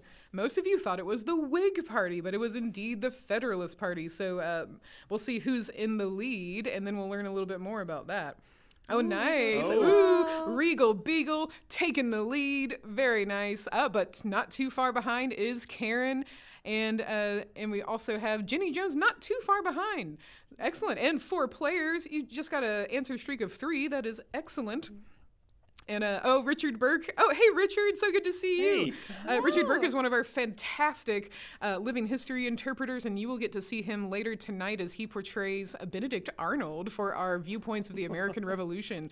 But Richard says 1740, the year we just mentioned, James Oglethorpe unsuccessfully attacked St. Augustine. So there you go. Well, we have. He tried. He tried. All right, here we go for a little bit more information about the Federalist Party. So, from 1788 to 1800, Federalists generally controlled Congress and enjoyed the support of President George Washington and President John Adams. Of course, George Washington never declared a political party and thought the two-party system was a terrible idea, but a lot of historians generally say that he favored most Federalist policy, but he would not call himself one. Right. But this span of time is sometimes referred to as the Federalist era because Federalists enjoyed so many, victories in Congress Right. and just really policy making. So a lot of Federalist ideas shaped really the formation of our nation. And those ideas basically are that the central government should be preeminent to the respective state governments, a more centralized authority rather than a dispersed authority. And that's where the real divisions lay in the early days of the Republic. And one of the most famous Federalists you might know is Hamilton. Knew it. Glenn is making a face that we cannot see right now. But Neither confirm nor deny how horrible Alexander Hamilton was. Hey, what's the next question? yes. Well, you know what? So many of our players picked the Whig Party. I wonder if you could tell us a little bit about who were the Whigs during this time. Oh, the Whigs came out a little bit later. They were, Marie? They really started cranking out in about the 1820s. Okay. But it was such a short period of time here. In England, there also had a Whig Party. Right. That went on for longer. But our Whig Party and their Whig Party is different. Right. We had the Whig Party that was a player for maybe 20 to 25, maybe 30 years, depending upon how you count it. But then it kind of went away. Yes. And what was their stance? I mean, how did they compare against Federalists? So they kind of took the place of Federalists when Federalists went away. Sort right? of. So but so not there was really. Yeah, there was the Federalist that went away. The final death knell of the Federalists was when they tried to secede during the War of 1812. Did not work well. They did not look very good to the country, and then they went away. And then it was only as they called themselves, the Democratic Republicans, the party of Jefferson, and the era of good feelings under Monroe. And then by the end of Monroe's second term, the Whigs come along to sort of act as an opposition, although the power structure for the Whigs shifted from New England, which is this federal stronghold, started going more westerly into the new territories like Kentucky and Tennessee and places like that. I think what the Whigs could be characterized as just an opposition party, not necessarily for something, but as opposed to the powers that be. Yes. Okay. Well, thanks. All right. So I believe we are going to our next question. So here we go. Look at your devices. What is the name of the first governing document of the United States of America? Is it Red triangle, Declaration of Independence. Blue diamond, the Mayflower Compact. Gold circle, the Articles of Confederation. Or green square, the Constitution. All right. Hint, it is one of these. We've got 14 answers in so far. All right. Most of you got that. Yeah, Great job, y'all. The Articles of Confederation. I was worried people were going to get tripped up on that one. Yeah. Well, no, that looks like most people got it. I know. I'm impressed. Yeah. Yes. All right, let's see who's in the lead now. Regal Beagle still in the lead, and they have the highest answer streak of 4. Excellent. Ooh. And still not too far behind Karen. You are almost there, so Regal Beagle, watch out. That's right. All it takes is a matter of moments for you to hit Yes, that button too exactly. slowly. All right, let's see the answer here. So, yes, the Articles of Confederation and Perpetual Union was an agreement between the 13 original states of the United States of America that served as its first constitution. It was approved after much debate by the Second Continental Congress in November of 1777. So, in other words, while the War for Independence is still going on, they realize they need something to govern the nation, and yet at this point, the respective states very much consider themselves individual sovereign units. So this is why it's after much debate, because they're trying to find a way, not for a central government, but for 13 different governments to work together. And That create sounds some complicated. type of federal government. Yes. yes, and that ain't easy. And basically the compromise was that each state government would have a single vote in the Congress for anything that passed, and anything that passed had to be unanimous. Can you? Yeah, and so nothing got done. Nothing got done. Done. In government? No, I'm just kidding. This is like the government for government, Yeah, though. right. All right, let's move on to our next question. Here we go. So, what was the name of the 1803 land deal between the United States and France? And there you can see highlighted that territory. Is the name of this land deal Red Triangle, Napoleon's Folly, Blue Diamond, the Louisiana Purchase, Gold Circle, Jefferson's Grab, or Green Square, the Canada Purchase? All right, we've got 13 answers in so far. Oh, cool. Laura says that in the previous slide where the Articles of Confederation were signed in Pennsylvania. Is that correct? Is that Yorktown, Pennsylvania? Yeah, Yorktown, Yeah. Pennsylvania. She says that's where she lives. Very proud of our 6 days. Nice. All right, I'm gonna let the time run out as I think. Oh wow! All of you got it. Great job. Yes. Unanimous. Awesome. Yes. All right, let's see who got it the fastest, though. Oh, Regal Beagle still in the lead, but Karen, you're only 10 points behind, and close. Jenny Jones. Oh, now Jenny has the highest answer streak of 5. Awesome job. All right, let's move on. So, the Louisiana Purchase. The Louisiana Purchase of 1803 was a land deal between the United States and France, in which the U.S. acquired approximately 827,000 square miles of land west of the Mississippi River. And there you can see, we like our postage stamps. We like our postage We like stamps. our commemorative postage stamps. So yes, this was, the United States doubled in size overnight, Yes. And which I've- is just such a, like, whew. Yeah. We got way bigger, way fast. Jefferson Yeah. said it would be enough land for the 100th and the 1000th generation. And it lasted about 15. Yeah. Angela Tebb on YouTube says, I like to think of it as Napoleon's Folly, though. That was a good one, Marie. Thank you. I have fun creating. Yes. the Have we done a live answers. stream on The Louisiana We Purchase? haven't. think We we got to do have. that. Leslie, if you're listening, please note that. Write that one down. Write that down. All right, let's move on. All right, next question. The forced relocation of many Native Americans to a designated Indian territory was called what? Red Triangle, the forced migration. Blue Diamond, the path of joy. Gold Circle, the way of sorrow. Or Green Square, the trail of tears. All right, we've got 13 answers in so far, 14. All right, so let's see if we are going to get this one. Waiting on our last player. But we got time. That's perfectly right. fine. All right. Okay. Most right. of you got that. Very good. So it is indeed the Trail of Tears. So let's see who's in the lead now. Karen. Separated by 1 point. Oh. Wow. Good job, Karen. So This Karen is a has. nail biter. Yeah. So Karen, you also got a streak of 6 correct answers in a row. That's great. And Regal Beagle following so closely behind. All right, let's learn a little bit more about the Trail of Tears. Yes, the Trail of Tears was a series of forced relocations of approximately 60,000 Native Americans between 1830 and 1850 by the United States government.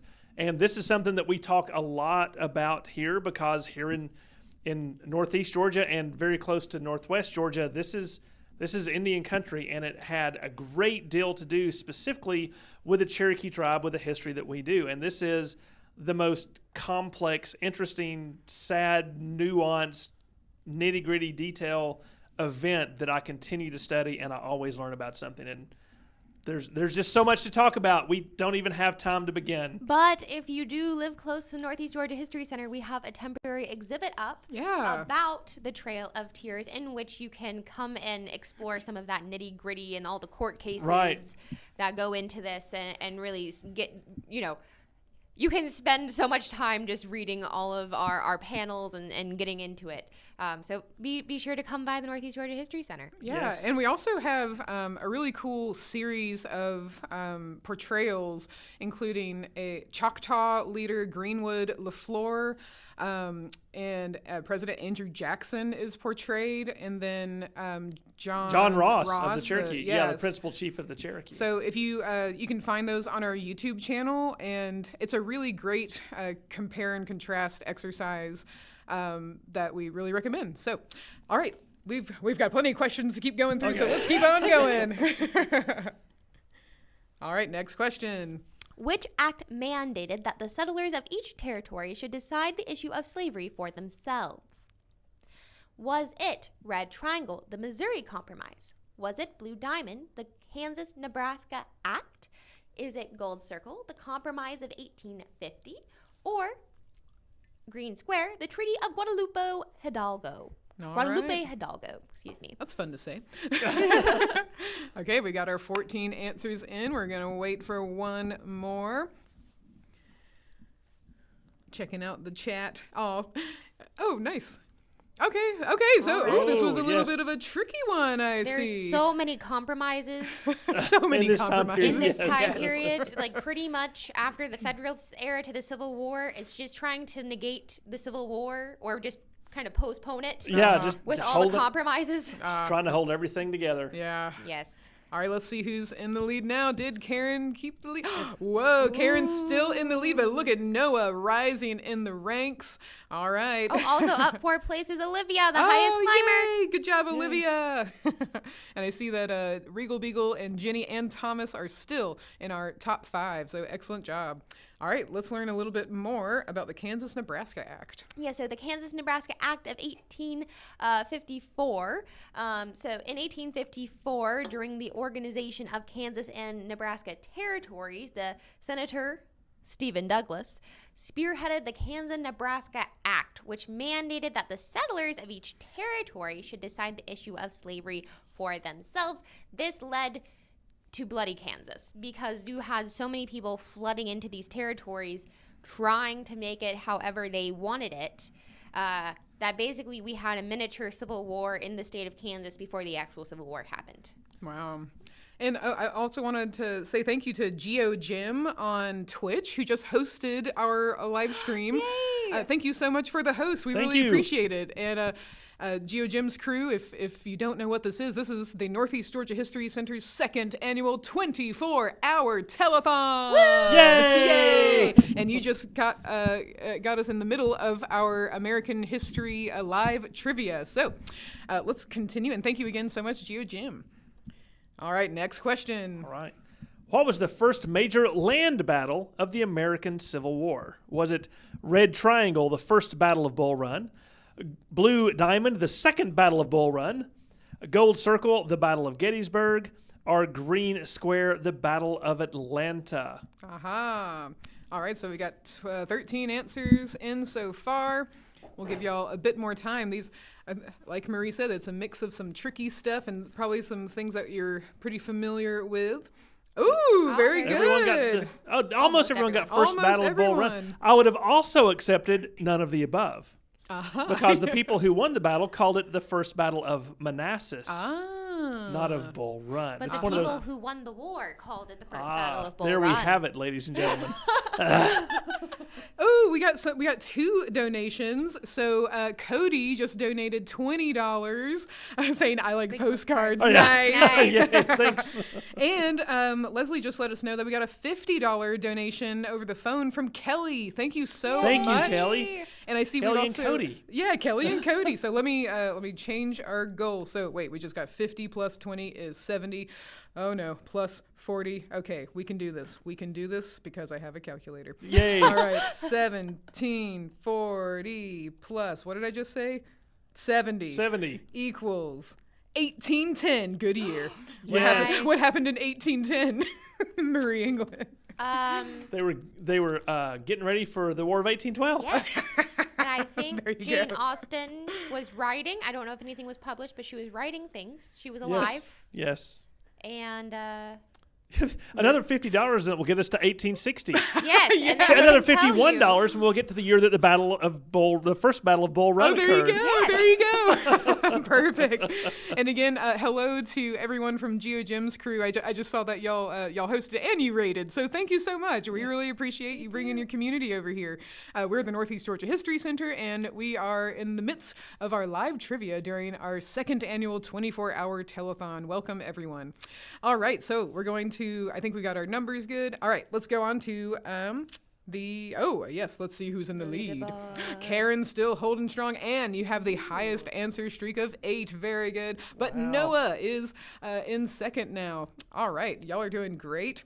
And let's go on to our nope. We're gonna learn about the first Battle of Bull Run. Yes. Oh yes, which was also known as the Battle of Manassas. Yes. Was the first major battle of the American Civil War and was a Confederate victory and sort of just made morale in the North plummet. Oh no. Yes. They thought, oh, it'll be fine. We will just go and we'll have a picnic. We'll watch these people have a little battle. The war will be over by sunset and we'll all win.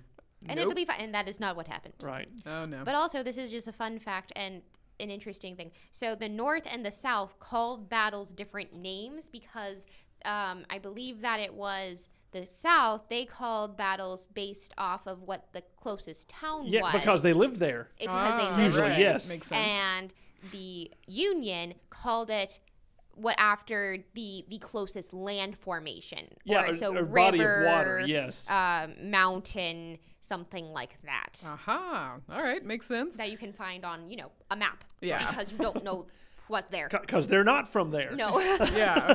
I see Richard Burke says 1810 Napoleon had a quote Vietnam moment in Spain. I don't know what that means. Oh, the entire Peninsular War is just... there's too much. But yes, Spain for Napoleon was his Vietnam because it turned into a guerrilla war that sucked resources and men for a decade. And eventually it was the sore, right? It was the Spanish cancer that eventually ended up getting him because the man who beat Napoleon honed his skills and his victories in Spain, the Duke of Wellington, Arthur Wellesley. Yeah, all right. Oh, and Laura asked, what does it mean to host or raid? That is specifically a Twitch thing. So basically, GeoGem, really awesome, by the way, a Twitch streamer that is also a geologist. We actually had Jim on our podcast. Right. Then again, he gave us basically the history of like millions of years of mountains in the Appalachian And then 2 Mountains. million years passed by. Yes. It's a really great podcast. GeoGem is awesome, and if you're on Twitch, or even if you're not, please follow GeoGem. So basically, GeoGem brought his community from his stream to our stream, which is so nice. So thank you so much. All right, let's continue on. Here we go. True or false? False. Ooh. So the Emancipation Proclamation freed all those who were enslaved. Is this blue, true, or red? False. All right, I see some really quick answers. So we've got some strong answers there. We got 13 so far. We're going to give y'all a little bit more time on this one. And looking at the chat, GeoJim says, history rocks. I see most of you got that. Indeed, false. So, and we'll talk about why after we see who is in the lead. So, Karen still in the lead. And But here comes Olivia. uh-oh, Olivia. And Karen, you got the highest answer streak of 9 correct answers in a row. That's great. All right, so let's learn a little bit more about the Emancipation Proclamation. So the proclamation only applied to states that had seceded from the United States. So the border states, those states that bordered the Confederacy but were still a part of the Union, still allowed the institution of slavery and were therefore not affected. So basically, it didn't do anything. Right. Kentucky, Missouri, Maryland, and Delaware. I never think of Delaware when I think of a slave state, but there it is. Yeah, I wouldn't nonetheless. have expected that either. So those are the states in which it was applied? Those are the No. states in which it did not apply, Oh, it did not and slavery apply. did not end in those states until the passage of the 13th Amendment. Wow. Okay. Man, that seems like a interesting program too, like the justification of that under. Oh, it's fascinating. We Yeah. just Yes. covered this in my class at UNG. Oh, cool. And we spent at least half the class talking about how this did and did not free certain people, and it's an interesting story, folks. Hey Leslie, will you put that on our Put that program on the ideas? Put that on the list. All right, so let's go on to our next question. Here we go. Who was the first African American senator? Was it Red Triangle Hiram Revels, Blue Diamond Frederick Douglass, Gold Circle George Washington Carver, or Green Square Martin Luther King Jr.? All right, we got 13 answers in so far. And Leslie just let us know we got another $20 donation. Let me see from who. Kelly is renewing her digital membership, taking advantage of that awesome sale we have. Let me go ahead and add 20 to our goal. Thank you, Kelly. Thank you so much, Kelly. But as this one might have tripped some folks up, and Yeah. the correct answer is Hiram Revels. Yes. Not Frederick Douglass. I don't think ever actually held office. No. He was a remarkable advocate for not only the enslaved, but the freed African Americans who were also struggling for equality in the North and everywhere they were. But he was a speaker. He was a spiritual, like Martin Luther King. Martin Luther King Jr. never held office either. But they Yeah. were powerful men in their own right. And yeah, after we see who's in the lead, I'm excited to learn more about Hiram Revels. I feel like he could deserve a program as well. All right, so let's see who's. Karen's still in the lead. Got a pretty good lead. 3 in a row, and Ninja is back in the game. Nice. And I think that Olivia was rising in the ranks. Very Yes. good. All right, so let's learn a little bit more about Hiram Revels. So Revels became the first African American senator in 1870. He represented the state of Mississippi during the Reconstruction era, and he was a member of the Republican Party. Notice that this is still during Reconstruction in the South. This is a time when there's a lot of controversy going on with how to allow ex-Confederates, ex-citizens of Confederate states to vote and things like that. At certain points, they couldn't. And so you have a brand new body of people who can vote, recently enslaved African American males. Right. Well, that's a story for another day. Yes. But that means that they're going to get popular. And so Hiram Revels, an African American, takes his seat in the United States Senate in 1870, only 5 years after the end of the American Civil War. And he was not the only one.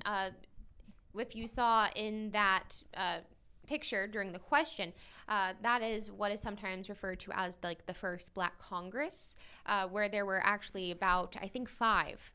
With House of Representatives and Senators, yes. Wow. That were all elected at the same time, it was a huge deal. And I think, wasn't it Mississippi that had a Black lieutenant governor at this time, I too? think so, yes. Wow. So- all in Reconstruction. Yes. Yes. Wow. Because And then- this is before any type of law that would have been considered a Jim Crow law was passed. And then Reconstruction fizzles out, dies. 1877, Hayes is elected, Reconstruction ends, everything almost goes back to exactly the way it was. Yeah.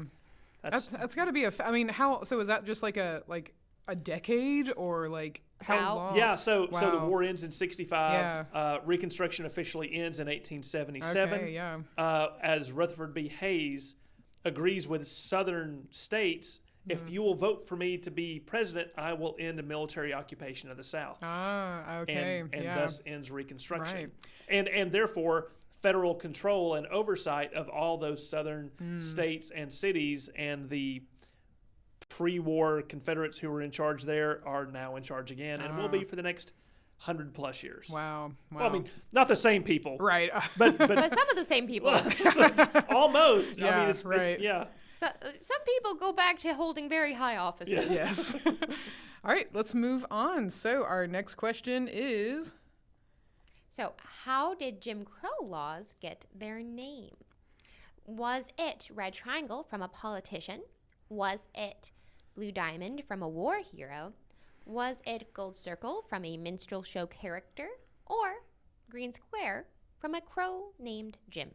all right, let's see. We've got 11 answers so far. So this one is not as quickly answered, I noticed. So take some time, think about that. Was it from a politician, a war hero, a minstrel show character, or a crow named Jim? Let's find out. We got 13 answers so far. Oh, Laura on YouTube says, I never heard of Hiram Revels. Now I want to know more. So, Right. yeah. He and his colleagues are a remarkable story. They are. Carol. Not widely known, but Yeah. should be. It's a fascinating time in history. Carol wonders how many votes he received. That we'll look into that because it sounds like we'll likely do a program. Yes. Okay, so most of you got that. Yes, and indeed, it's based on a minstrel show character. So after we see who's in the lead, we'll learn a little bit more about that. So let's see. Karen still in the lead, followed by Noah, and 3 players have reached an answer streak of 4. Y'all are doing awesome. All right, so let's learn a little bit more. So these laws got their name from a popular blackface minstrel show character, Jim Crow, pictured above. So Jim Crow was, the character was a rural dancing fool in tattered clothing who would perform the song Jump Jim Crow, and this character began in 1828 and was very popular within this minstrel show that traveled around the United States and also became an export of the United States to the world as a form of popular entertainment, but of course incredibly racist Yes, entertainment. because in the height of minstrel shows in the pre-Civil War era, the performers were not black. They wore blackface. They were all white performers who wore blackface. Yeah. And therefore were, as you can see with this character performing stereotypical, insulting stereotypes Yeah. of enslaved people. Right. And this is not funny, but a personal note. Some of you may have read Fox and Socks, the Dr. Seuss book to your kids. And in the book, there's a fella who is an actual crow named Slow Joe Crow. And so it's a tongue twister Dr. Seuss book. So I remember reading that to my kids and studying history. Jim Crow is always in the history books. And so I would begin reading it with the tongue twisters. And I would start talking about Jim Crow. And then my kids would look at me like, that's not what it says, Dad. And I'm like, oh. What did I say? Oh, no, You're right. And yeah. so I now I'll read it very carefully, Yes. but it just slips off the tongue. Yeah. So unfortunately, so easily.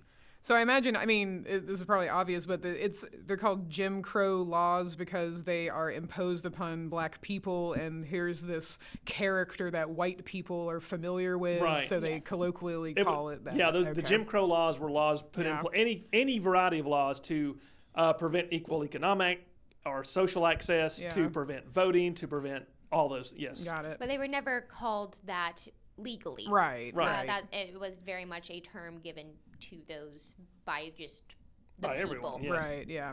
All right, let's go to our next question. I think this is Glenn. Oh, what is the name of the place for immigration processing on the West Coast? Aha. That's a picture of it there. Yes. Red Diamond, Ellis Island.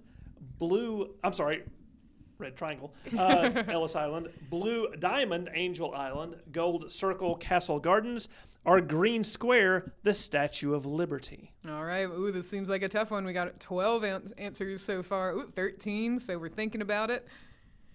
All right, so this is the immigration processing on the West Coast. You actually, if you're a member, you can actually learn about this place through one of our members' live streams that was conducted by Marie. All right, we got 13 answers. We're going to let the time keep going until we get that 15. Okay, great. So everybody's in. Okay, most of you got it. Very good. Angel Island is excellent, the answer. Excellent. All right, let's see who's in the lead now. Oh, Ginny, rising in the ranks, I see. And 3 players have reached an answer streak of 5. Awesome, awesome. All right, I believe we're going to learn a bit more about Angel Island. So it was the place of immigration processing on the West Coast. So Ellis Island, we all generally know about, I think. That's where European and Eastern European immigrants would come in and be processed. And that's usually the pictures we see and what we think of when it's immigration. But on the West Coast, those immigrants predominantly are going to be of Asian descent. So this is where those folks coming from China or from Japan or from the Philippines or something like that are going to come through very much more racially homogenous than Ellis Island necessarily, or I should say culturally homogenous than Ellis Island. And so you see a lot of national attention on immigration on the West Coast and Angel Island, which eventually leads to the first overtly racist immigration law, the Chinese Exclusion Act, which is probably, again, a great topic for a live stream. Well, yeah, and Marie goes into that in our members program, but yes, that specifically, you could definitely spend a whole program on that alone. Yes. And this is also where immigrants from South America and Australia would be processed as well. Oh, the Australians. Yeah. They're all criminals. Are they? Well, that's a joke. Is that a history joke? That's, I'm not aware of. It's a history joke, yes. You wouldn't understand. They were populated. Australia is a place entirely populated by criminals, and criminals are used to people not trusting them, as you are not trusted by me. Therefore, I cannot choose the wine in front of you. Oh, is that a... That's from Princess Bride, which has nothing to do with history or trivia. Moving on. Moving on. All right, next question, Marie. All right, so on May 7th, 1915, a German U-boat submarine torpedoed the British-owned luxury steamship called the Red Triangle Lusitania, Blue Diamond Titanic, Gold Circle Britannic, or Green Square Alexandria. All right, so we got 12 answers in so far. I had to make sure to choose a picture that did not have the name on the whole. Yeah, right, yeah. Let's see. Oh, thank you so much, Karen, for sharing the stream. That is an excellent and free way to support us and help us out. We really appreciate that. So yeah, folks, go ahead and share our stream. We would really appreciate it. All right, we've got 13 answers in. I think, most of you got it, the Lusitania. Very good. All right, let's see who's in first now. Karen still in first, and Thomas, great job rising up in the ranks. And 3 in a row, Eco Girl is back in the game. Nice. All right, let's keep going and learn about the Lusitania. So on May 7th, 1915, a German U-boat submarine torpedoed the British-owned luxury steamship Lusitania, killing 1,195 people, including 128 Americans. Wow. And it was used as one of the factors to get the United States to join World War I, or the Great War. But they did not rush into war after this. It was just kind of used as a publicity to get people riled up. We didn't actually get into World War I or the Great War until the Zimmermann telegram, right? Which was like a couple years later. But the thing is, so Germany had been practicing unrestricted submarine warfare, which means the submarines were going to attack any ship that they thought might be carrying war material, because they don't want war material to get to the people they're fighting.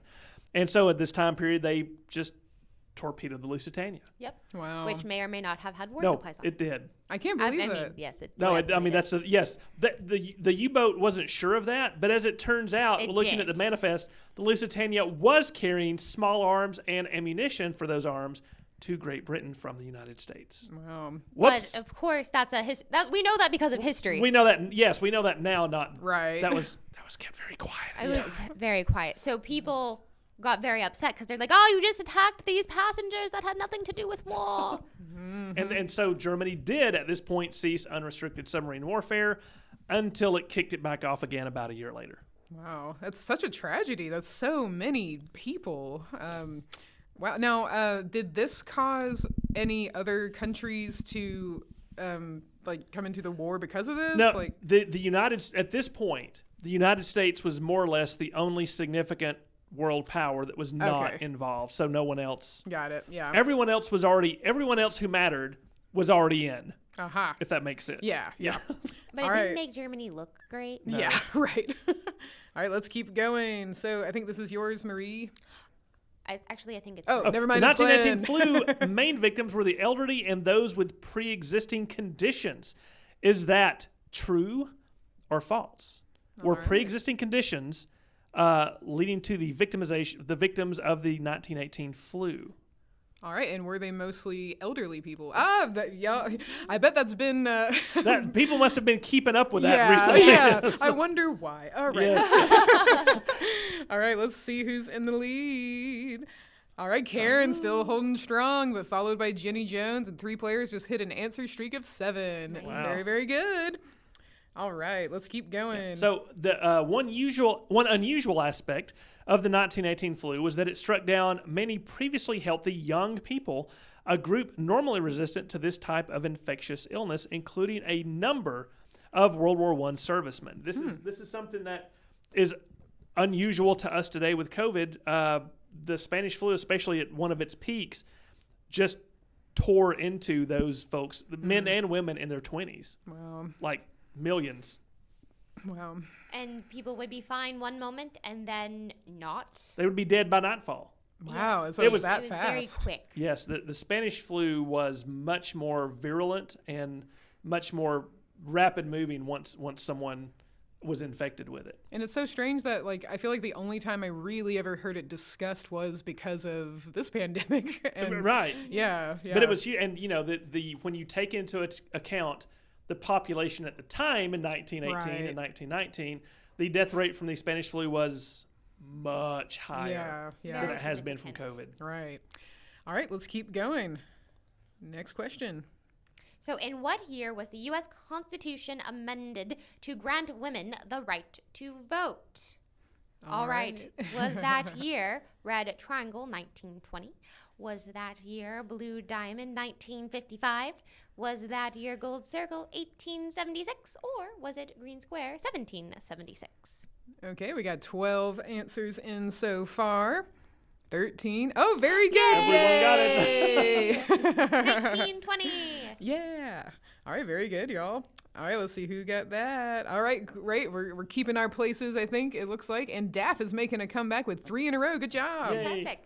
All right, let's learn a little bit more about the 19th Amendment. All right, so the 19th Amendment, which prohibits the states and the federal government from denying the right to vote to citizens of the United States on the basis of sex, was ratified in 1920. So just about 101 years ago.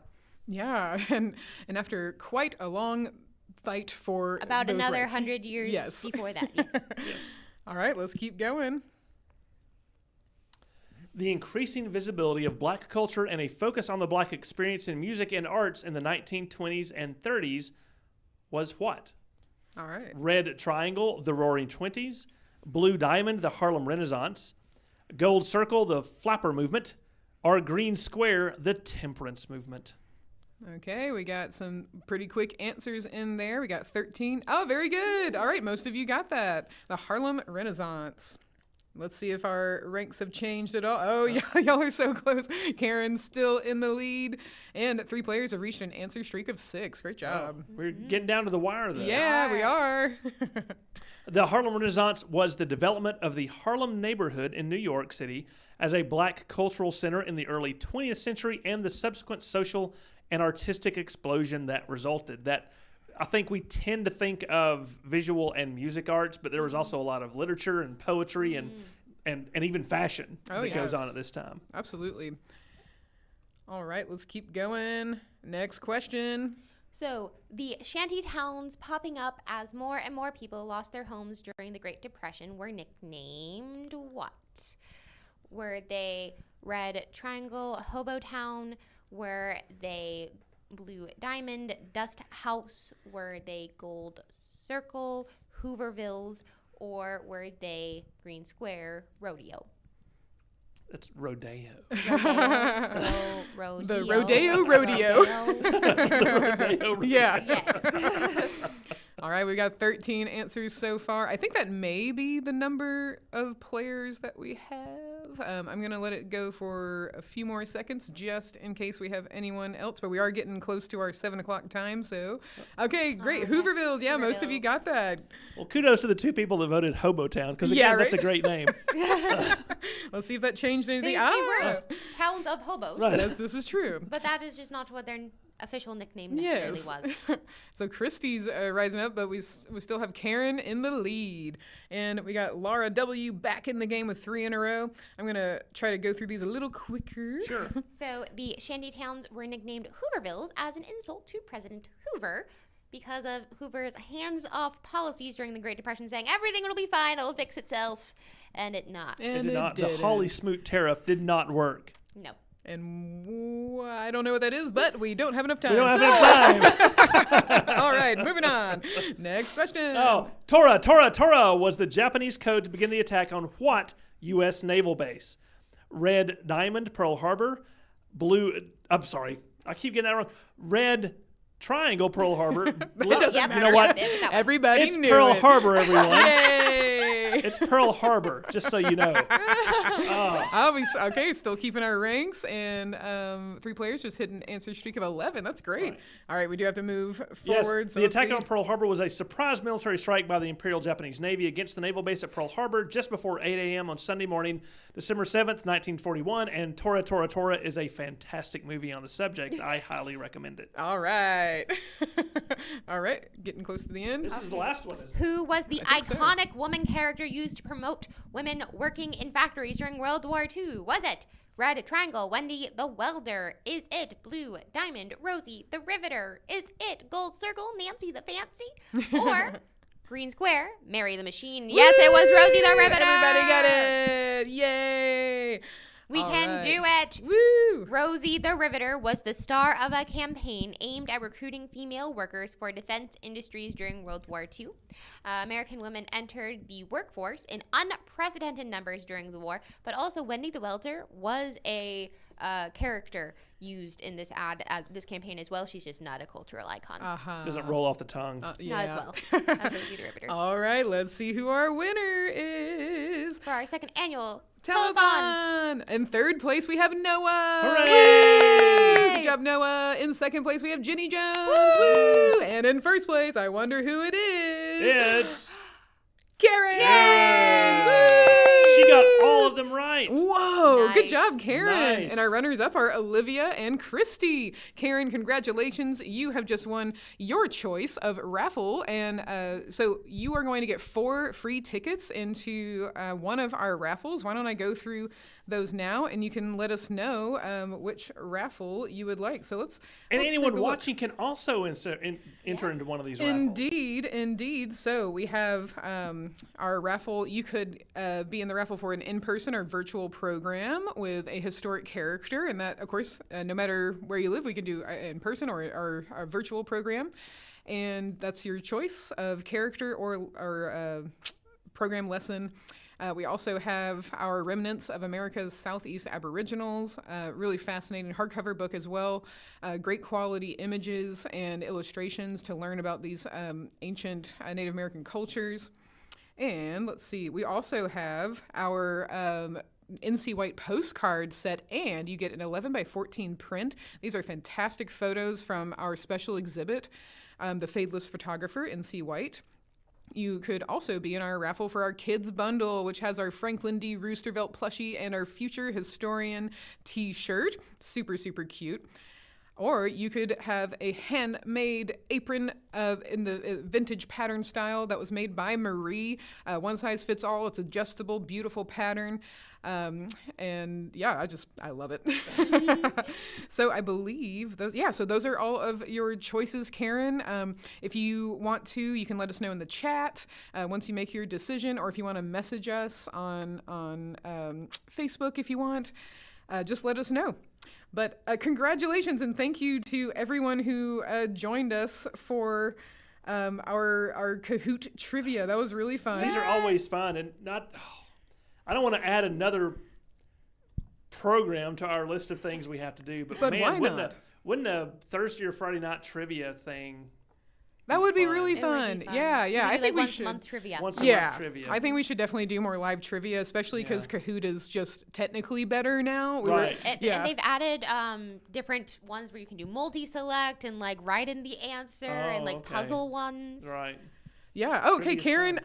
Yay! Karen's gonna take she's gonna get 4 tickets for our book raffle. Oh, okay. Yeah. She wants that book. Yes. And Karen, so if you will, let me see. You are on YouTube, so I'm going to go to the YouTube chat, so you can email us so we can put your name and email into the raffle. So please email info@negahc.org. And just let us know that you won. We'll recognize it. So yes, thanks everyone for joining us for trivia. That was super fun, and I'm so glad that y'all enjoyed that too. David said that he enjoyed it, and Laura as well. Yeah. Good. All right, and Elizabeth as well said great trivia, and Terry loves trivia too. I think we all do here. Yeah, you're in the right It's so crowd fun. for sure. All right, so I am so excited for this next program. We are going to learn all about the history of America's favorite doll, Barbie. So this was a program created by Marie and was really fascinating. I was just so unaware of how many different lives Barbie has had. She is truly a phoenix of sorts. She has had so many careers. She is so qualified to do so many things. Oh, Laura, thank you so much. Laura says you guys are so relatable and make history so much fun and interesting. That is what we aim to do. That is indeed. Thank you so much, Laura. We really appreciate it. So we are going to, I think we should just go ahead and dive right in. It's 7 o'clock. And when we come back, so at 8 o'clock, we are going to have our viewpoints of the American Revolution, where you can hear from Benedict Arnold, Austin Dabney, British Freedom, and Loyalist Elizabeth Johnston as well. So these are going to be stories of the American Revolution that you may not be as familiar with, but because of course we Americans, we're all about the patriots. But it's a good opportunity to hear about the other sides of the American Revolution. But first, let's do a little bit of time traveling back to is it going to be the 60s that we start with? Start in the 50s. Start in the 50s. All right. Thanks, everyone. We are going to go into our presentation about America's favorite doll, the history of Barbie. See you there.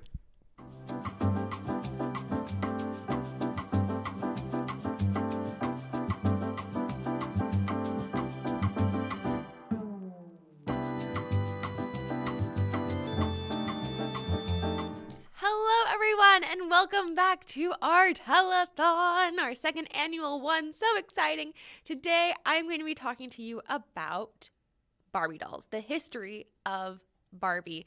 So, dolls have been toys since the beginning of civilization. The Greeks made dolls out of baked clay. Wooden dolls began to appear in the 15th century in Europe. And then in Victorian England, dolls were dressed in just to basically look like miniature adults, just as children were. You might have heard of the famous book Little Women. Well, that's because children were dressed like and really treated like little adults. So dolls were dressed and treated like such as well.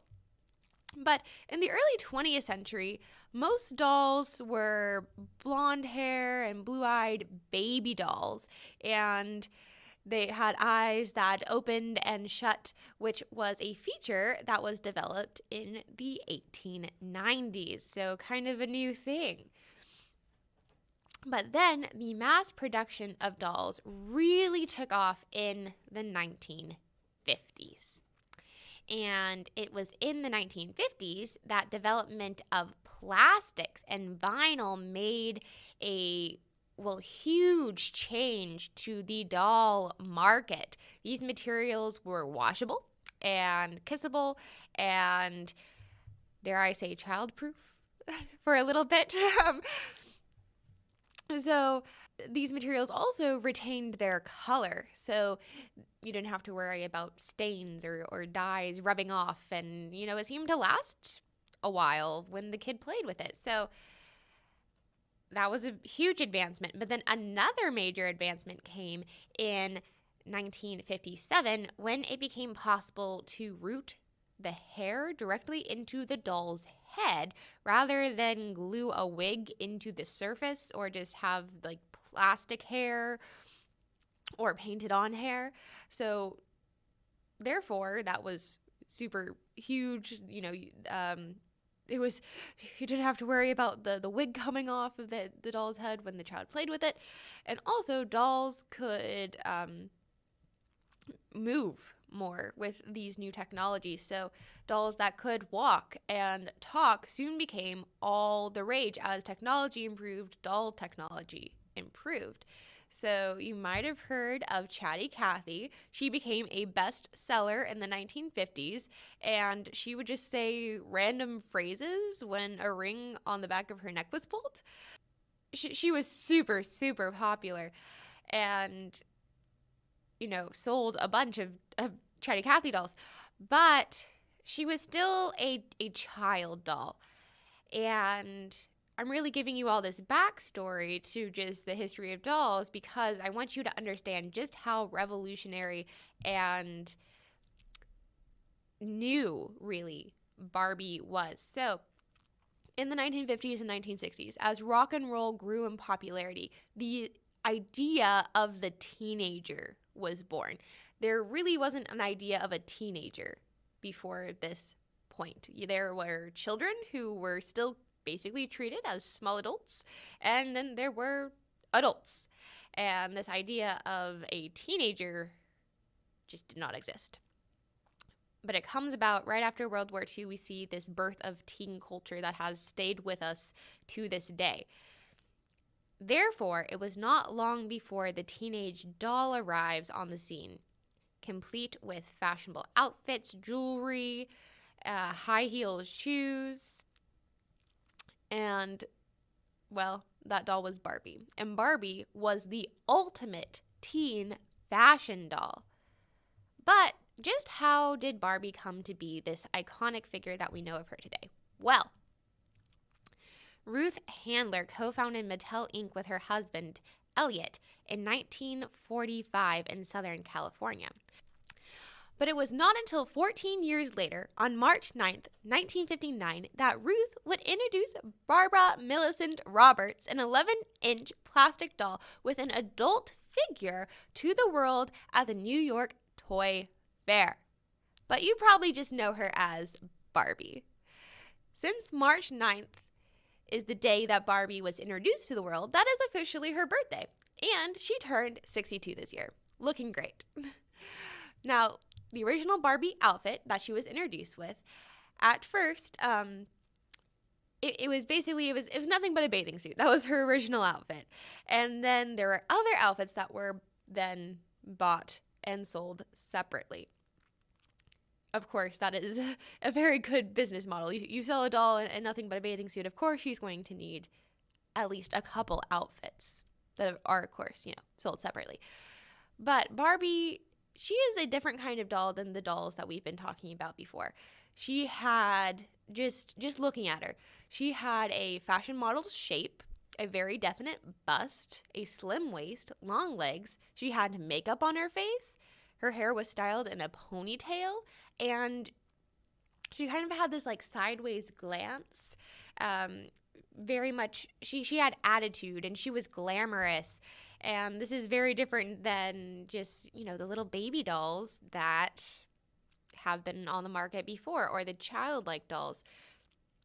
So the way that Barbie looked has caused a lot of controversy over the years. And some of the criticisms were, even at the very beginning, that she was too overtly sexual for a children's toy because of her physical appearance.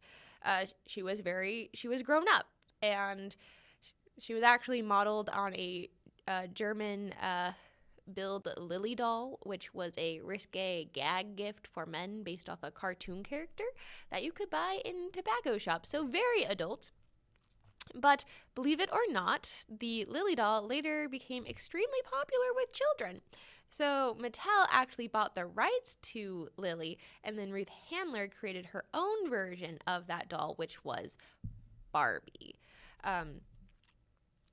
Another critique of the doll is that her figure is unrealistic and therefore should not be a model for young girls who would perhaps struggle with body image, based off of the fact that they might want to look like their toy, but it's pretty much physically impossible for a human to have Barbie's measurements.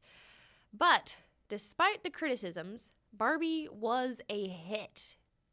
300,000 Barbie dolls were sold in the first year alone.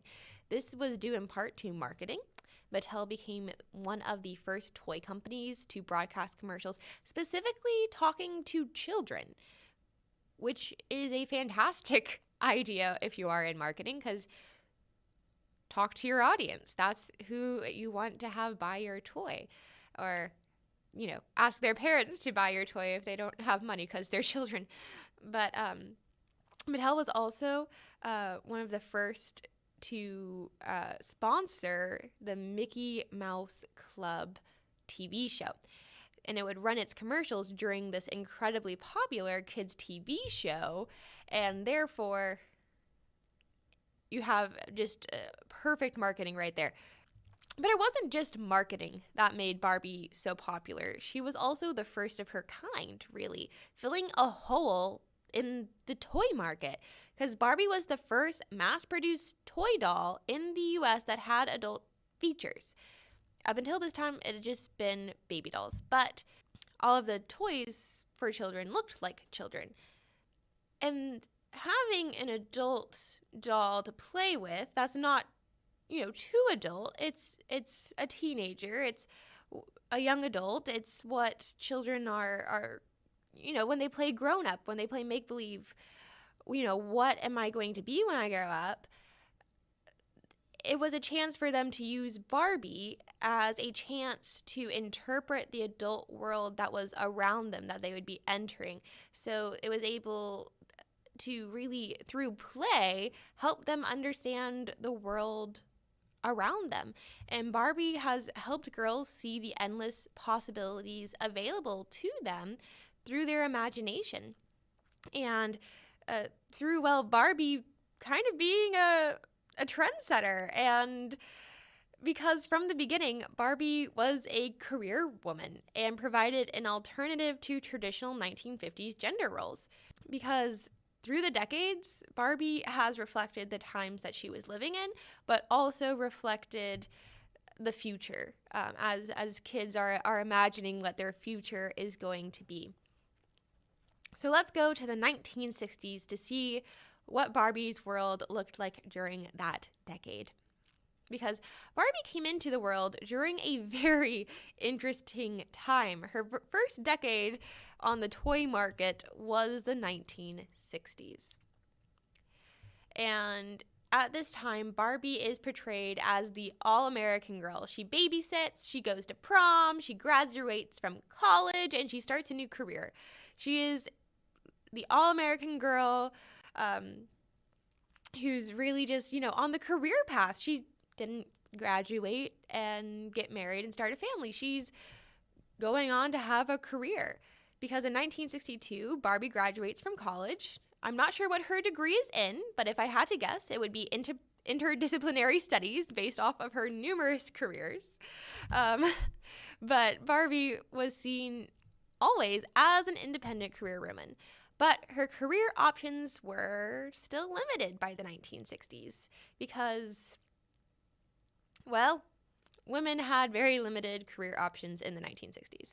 Barbie, she kind of defies rules, but also she's still limited by the times that she's in, just like the rest of us. So in the 1960s, she had a job as a ballerina, a singer, a nurse, a teacher, a flight attendant, and a fashion designer. And these are all careers that would have been, well, considered rather acceptable for women to do at the time. But they are still jobs that are outside the home, which is still a big deal for the 1960s, as she is portrayed as going out into the world and really being her own person. So in all of her years, Barbie has never been a wife or a mother, which, well, are technically the most traditional roles for a woman. But Barbie is also a fashion doll who has numerous outfits that reflect the real-world fashion of the 1960s. So the early 60s start quietly with two-piece suits taking center stage, and you can buy Barbie outfits such as her suburban shopper outfit, or her picnic set, or her evening splendor, or even her resort set, or, of course, Friday night date set. So she really reflects the fashion of the 60s. So going from the early 60s, those quiet kind of two-piece suits, very Jackie O, and then kind of going farther out into the psychedelic 60s as the decade progresses. But in 1961, Barbie's first and only boyfriend is introduced, and his name is Ken, and he also has his own wardrobe. Now, in 1961, it was a big year for Barbie. She began a long-term relationship with Ken, and she also got a car. So here we see a photo of Barbie taking Ken for a spin in her Coral Austin Healey. Austin Healey was a British sports car maker from 1952 to 1972, and it was a very fashionable sports car to have at the time. So cars have always represented mobility, the ability to go places. But by the 1960s in America, cars had also really become a necessity as the suburbs had exploded and people are then driving into town for work or having to drive to the shops that are more central in their suburb area. So, of course, Barbie needs a car, and she got one. But also in doing this, Barbie is also kind of taking on the stereotypes of women drivers, these myths including a belief that women were excessively cautious or spatially inept and just fundamentally incompetent drivers. These stereotypes have persisted with little change over the course of automobile history, but in doing this, Barbie is getting a car, she is the one driving, she is the one in charge, and she is taking on that stereotype as well. Of course, the car came in pink as well.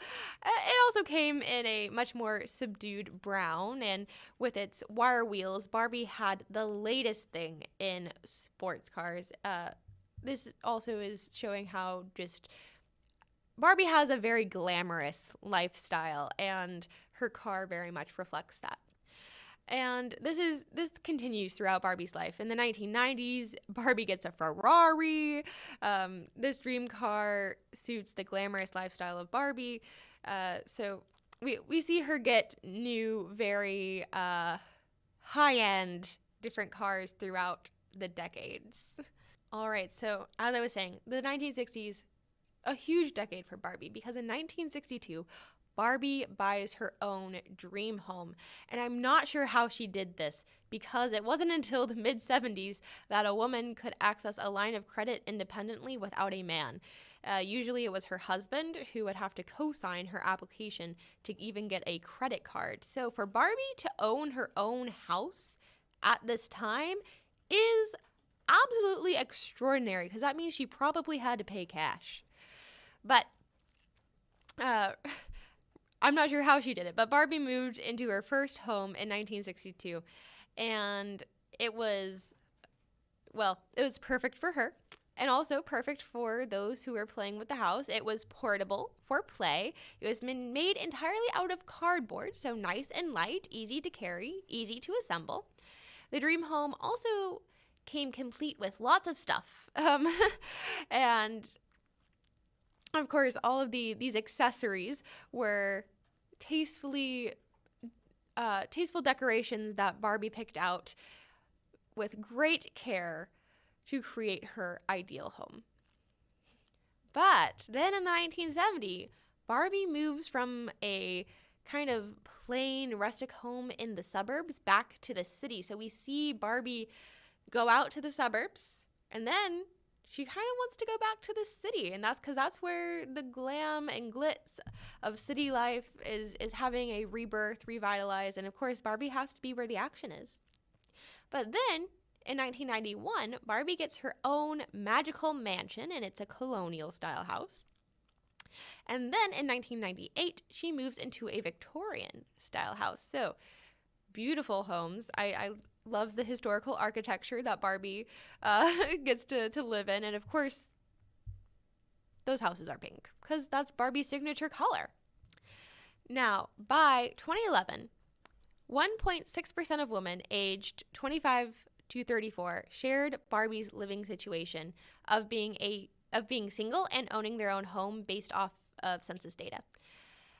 Based off of the 1960s U.S. Census data, just 0.1% of young women aged 25 to 34 owned a home by themselves. That's around 1 in 1,000 people, about 1 in 1,000 women. Barbie really personifies the American dream. She owns her own house, her own car, her own life. She went to college, got a great job, and she's being revolutionary in doing this as an independent woman. And I provided you some of that census data just so you can see how really extraordinary Barbie having her own car, having her own house, going to college, getting a job, being single, still having a relationship with her boyfriend Ken, but really just being her own independent person is a super big deal and is not heard of really in the 1960s. So Barbie is really providing this alternative to traditional gender roles and really is inspiring in a way. All right, but then in the mid-60s,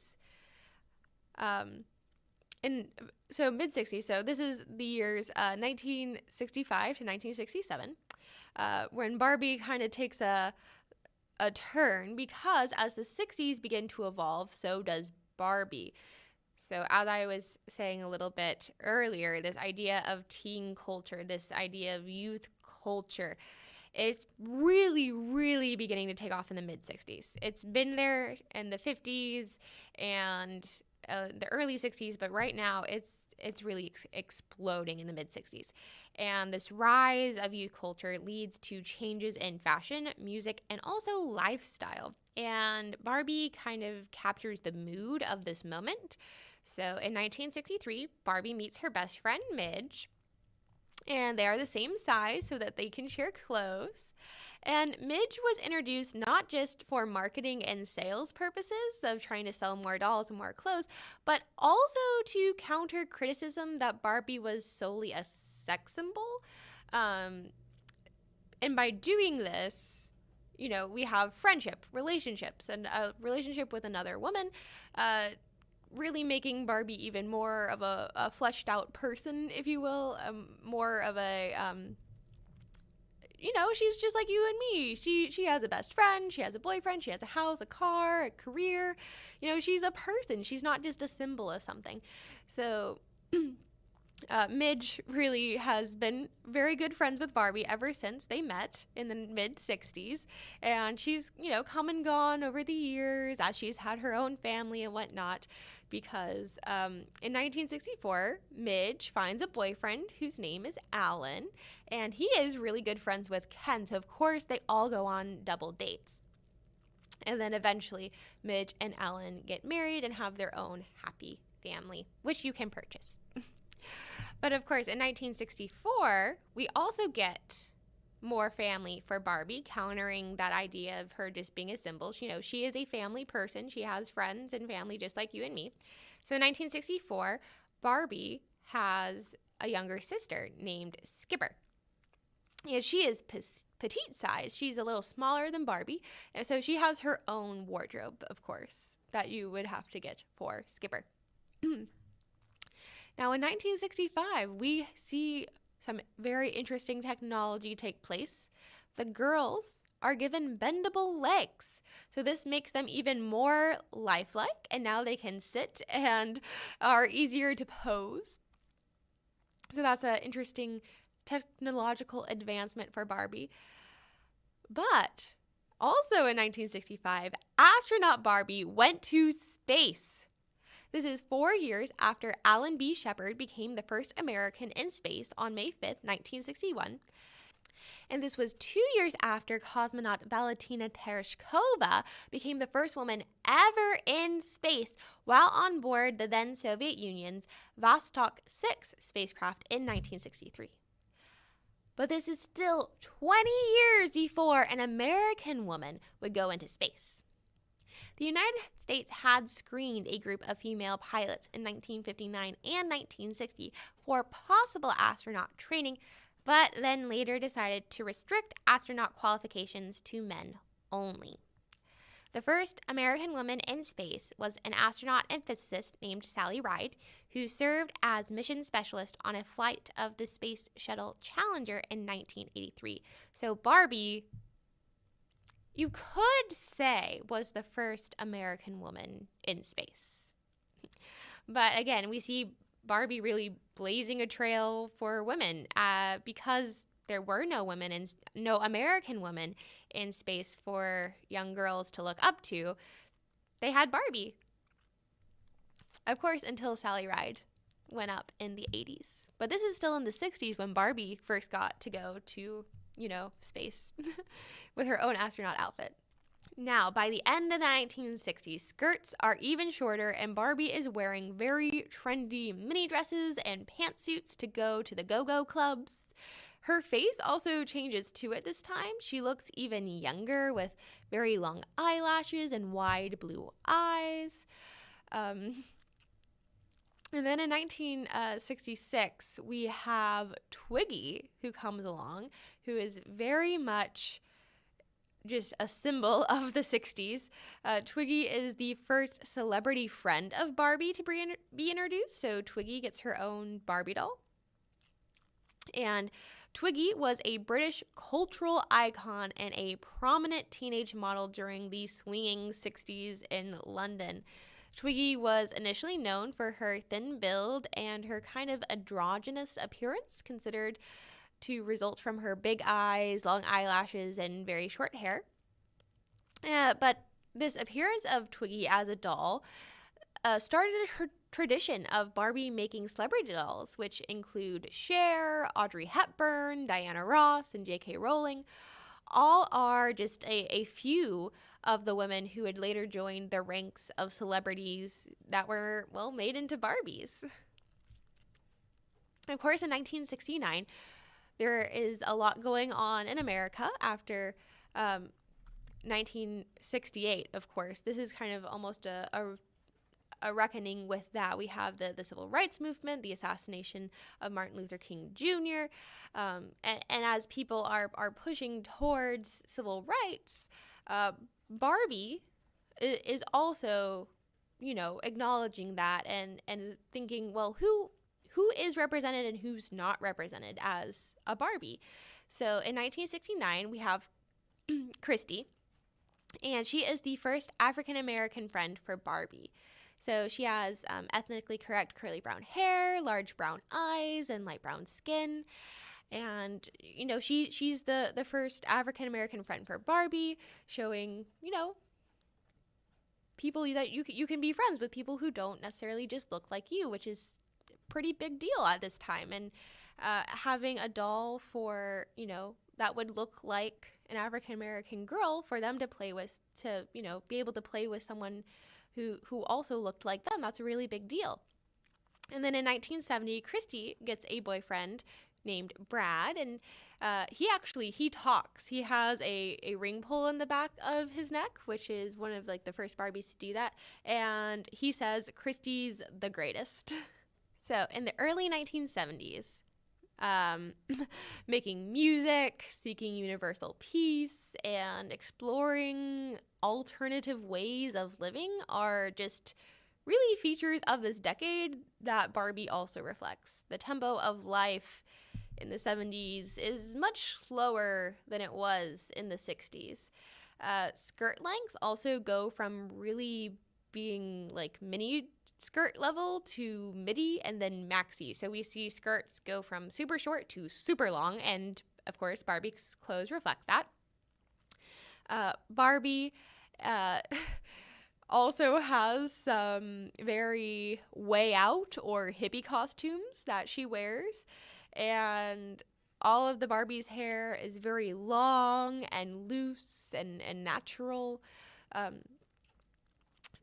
So we see Barbie really just, again, reflecting the culture of the 1970s. Also, one of the most popular versions of Barbie is introduced in 1971, and that is Malibu Barbie. And she is extremely popular. 1971 also sees the introduction of Malibu skipper Ken and Francie. So the whole Malibu gang is there, and they are all suntanned with this white blonde hair, which seems to kind of be what represents this idea of coastal California. And they are extremely popular. Everyone likes this kind of California look to Barbie. This Malibu Barbie is, well, it takes off and it is just incredibly popular. Barbie also gets a camper in 1972. This is called the Country Camper. And Barbie, just like young people all over the country, are inspired to get back in touch with the beauty of nature.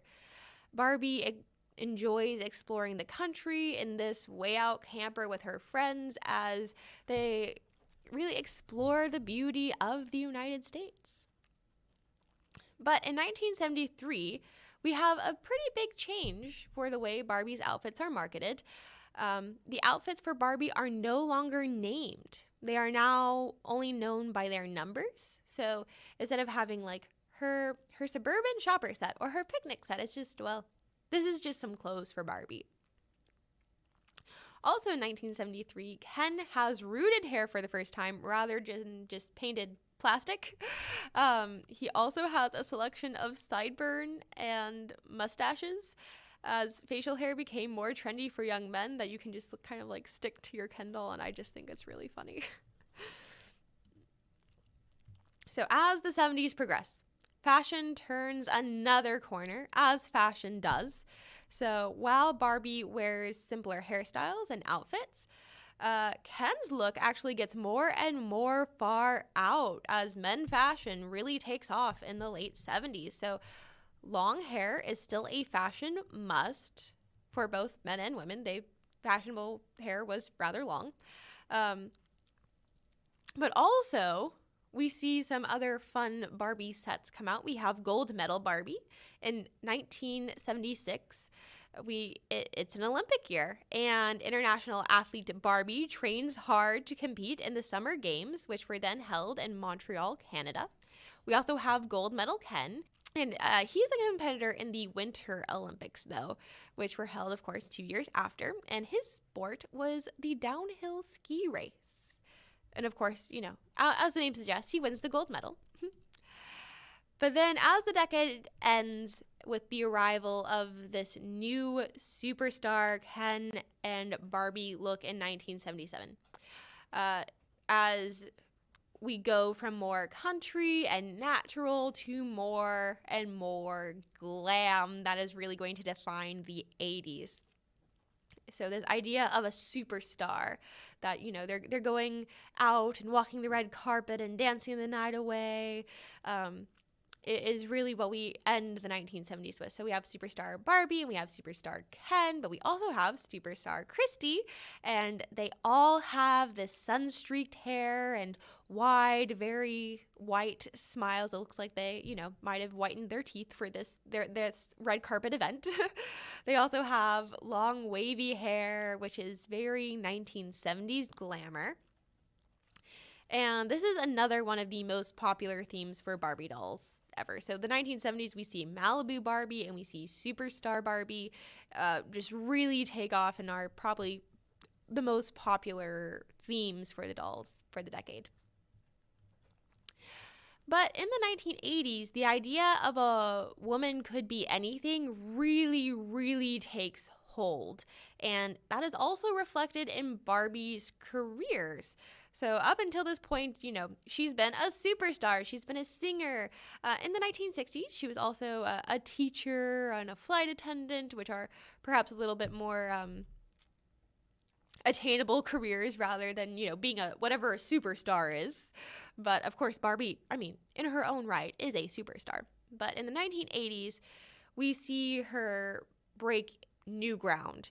And although Barbie has had friends from African American and Hispanic communities for years at this point, the year 1980 sees the arrival of the first African American Barbie and the first Hispanic Barbie. So rather than being Barbie's friends, they are Barbies in their own right. So like their name is Barbie, and that is huge. So now Barbie herself better represents the multicultural society of America that's, really being acknowledged in the 1980s.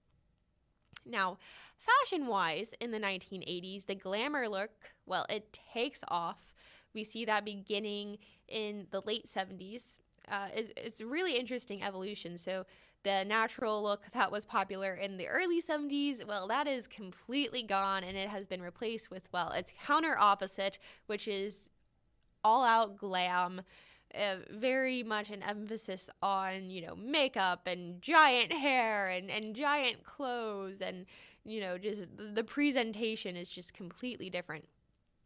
But this idea of natural doesn't completely go away in all aspects. Barbie does have a Western face inspired by the music of Dolly Parton and TV shows like Dallas. The popularity of these shows and these popular icons really inspired this kind of new trend towards Western style clothes and fashion. And Barbie, well, of course, got on that trend as well. Also, in the 1980s, Barbie got her own designer jean label, which was fashionably tucked into her cowboy boots. But in the late 80s, so the second half of the 1980s, in 1985, CEO Barbie comes out. She's running the boardroom in her pink power suit, and then takes off the jacket, and she's ready to party the night away. So she goes from night to day, as the idea of a woman could have it all is really reaching its peak. The same year, the Barbie company launched the campaign, "We Can Do Anything," and the ad encouraged girls to believe in themselves and their dreams.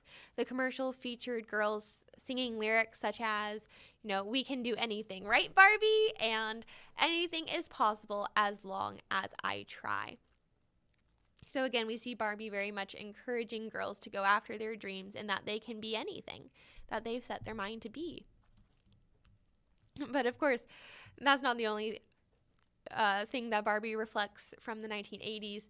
She also reflects fitness fads to flamboyant designer clothes, and in the mid to late 80s, fashion trends changed with astonishing speed as fast fashion is ramping up more and more. So there was a large fitness fad in the 1980s when women were watching VHS videos to learn how to keep in shape and how to also express themselves with exercise. So they are career-minded, yet they also look totally glamorous. It's a thrilling mix, and Barbie, well, she, of course, looks fabulous throughout. So we have aerobics Barbie, the aerobics craze of the 1980s did not leave out Barbie. There is this massive impact on fashion too from the aerobics craze. Leotards, leg warmers, and other workout gear are really the latest look. It's kind of athleisure before athleisure was a thing. So women like Jane Fonda inspired women to get in shape with her groundbreaking workout videos, and this is a huge success. And of course, Barbie has to jump on that trend and really reflects that, as there is just a whole aerobics Barbie. We also see rock music influence Barbie, as there's Barbie rocker Dee Dee, and Barbie has her friends start a group called Barbie and the Rockers, which is not that creative of a name, but it gets the point across. So this is also just a really interesting point for Barbie, because with this kind of rocker look, she kind of loses this squeaky clean image, as she's dressing more like singers such as Madonna, who have not the most squeaky clean of images. So it's just an interesting evolution of Barbie as she's reflecting the culture around her. You know, she's again hopping on the new trend, which is rock music. But then the 80s go away and the 90s come out, and Barbie reflects the pace of 90s life as well. So in the 90s, she drives kind of a superb car still. I mean, of course, she travels the world. She enjoys rocking and also rapping. Her hair is the longest it has ever been, and she's thrilled when top fashion designers begin to design dresses just for her. But not only does she do all that, but Barbie realizes her political ambitions, and in 1992, Barbie began her run for president, and she has then launched 6 consecutive campaigns, not winning any, but I really appreciate her attempt and not giving up on her dream. But of course, Barbie was not the first woman to run for president in the United States. That honor would actually go to Victoria Woodhull. Victoria Woodhull ran a presidential campaign against Ulysses S. Grant, who was running on the Republican Party ticket, in 1872 after being nominated by the Equal Rights Party. Victoria's campaign platforms included universal gender and racial equality under the law, civil service and taxation reform, and opposition to land grants given to railroads and other corporations. While Victoria Woodhull's campaign was never taken seriously in mainstream circles, she is still considered to be the first woman to have ever run for president in the United States. Over the next century and a half, women have run from minor parties or were fringe candidates who entered major political primaries, but they never won that nomination for that major party's primaries. It would actually be 24 years after Barbie began her campaign that a woman would be a major party nominee for president. And that would be in 2016 when Hillary Clinton was nominated by the Democratic Party as their presidential candidate. Again, we see Barbie just setting trends and inspiring people when, well, you might have not had a real life role model, but you had Barbie. But Barbie was incredibly busy during the 90s. Not only was she running for president, but she also joins every branch of the U.S. military. She became a pilot as well. She also became a police officer, a firefighter, a dentist, a veterinarian, and a pediatrician. So we really see an explosion of careers for Barbie in the 1990s. But also Barbie's family grows in the 1990s as she welcomes new sisters. In 1992, Barbie gets a new sister named Stacy, and she's so small. She's kind of represents the toddler. She is again, she's barely comes up to Barbie's knee. She's really small doll, and she also has really long hair, though. She has thigh-length hair, and she's just, a lot of fun, brings lots of joy to Barbie's life. And then in 1995, Barbie's gets a new sister named Kelly. And Kelly, well, she's more like a little baby, toddler slash baby, that Barbie, loves to take care of and also babysits a lot. So we really see the 90s as, well, Barbie is shown more and more as a working woman, but also as a member of an ever-expanding family. Just really reflecting this balancing act that women are still facing between their careers and their family and just trying to have it all and do it all. And, Barbie is doing that as well. But I think she probably gets some of the most jobs in the 90s. But not only is she just doing so much with her career and her family in the 90s, of course, there's still a fashion element to Barbie. Barbie has always been a fashion doll. So in 1992, we get Totally Hair Barbie, and that is released. So Totally Hair Barbie is the longest hair of any Barbie doll. It is 11.5 inches long, and she is the best-selling Barbie to date because the young girls playing with Barbie love to do Barbie's hair. So to have this really long Barbie hair where they could braid and do a bunch of hairstyle with was incredibly popular.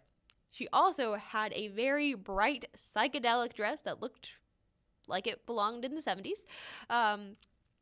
But it was also super popular and had this kind of retro look that was kind of in the early 90s. Of course, in 96, Barbie competes in the Olympics again, and of course, she wins the gold medal again. And this time she is competing in the gymnastics tournament, and she is ultra flexible. So we see Barbie becoming the physical doll of Barbie. We see her developing as technology develops, doll making technology develops from being, very stiff plastic to being more flexible and more lifelike, being able to move in more ways. In 1997, Barbie makes a new friend named Becky, and Becky uses a wheelchair, and this development shows the change in attitude towards people with different abilities that were really taking place in the 90s, because on January 26, 1990, the Americans with Disabilities Act, or the ADA, was signed into law by President George H.W. Bush.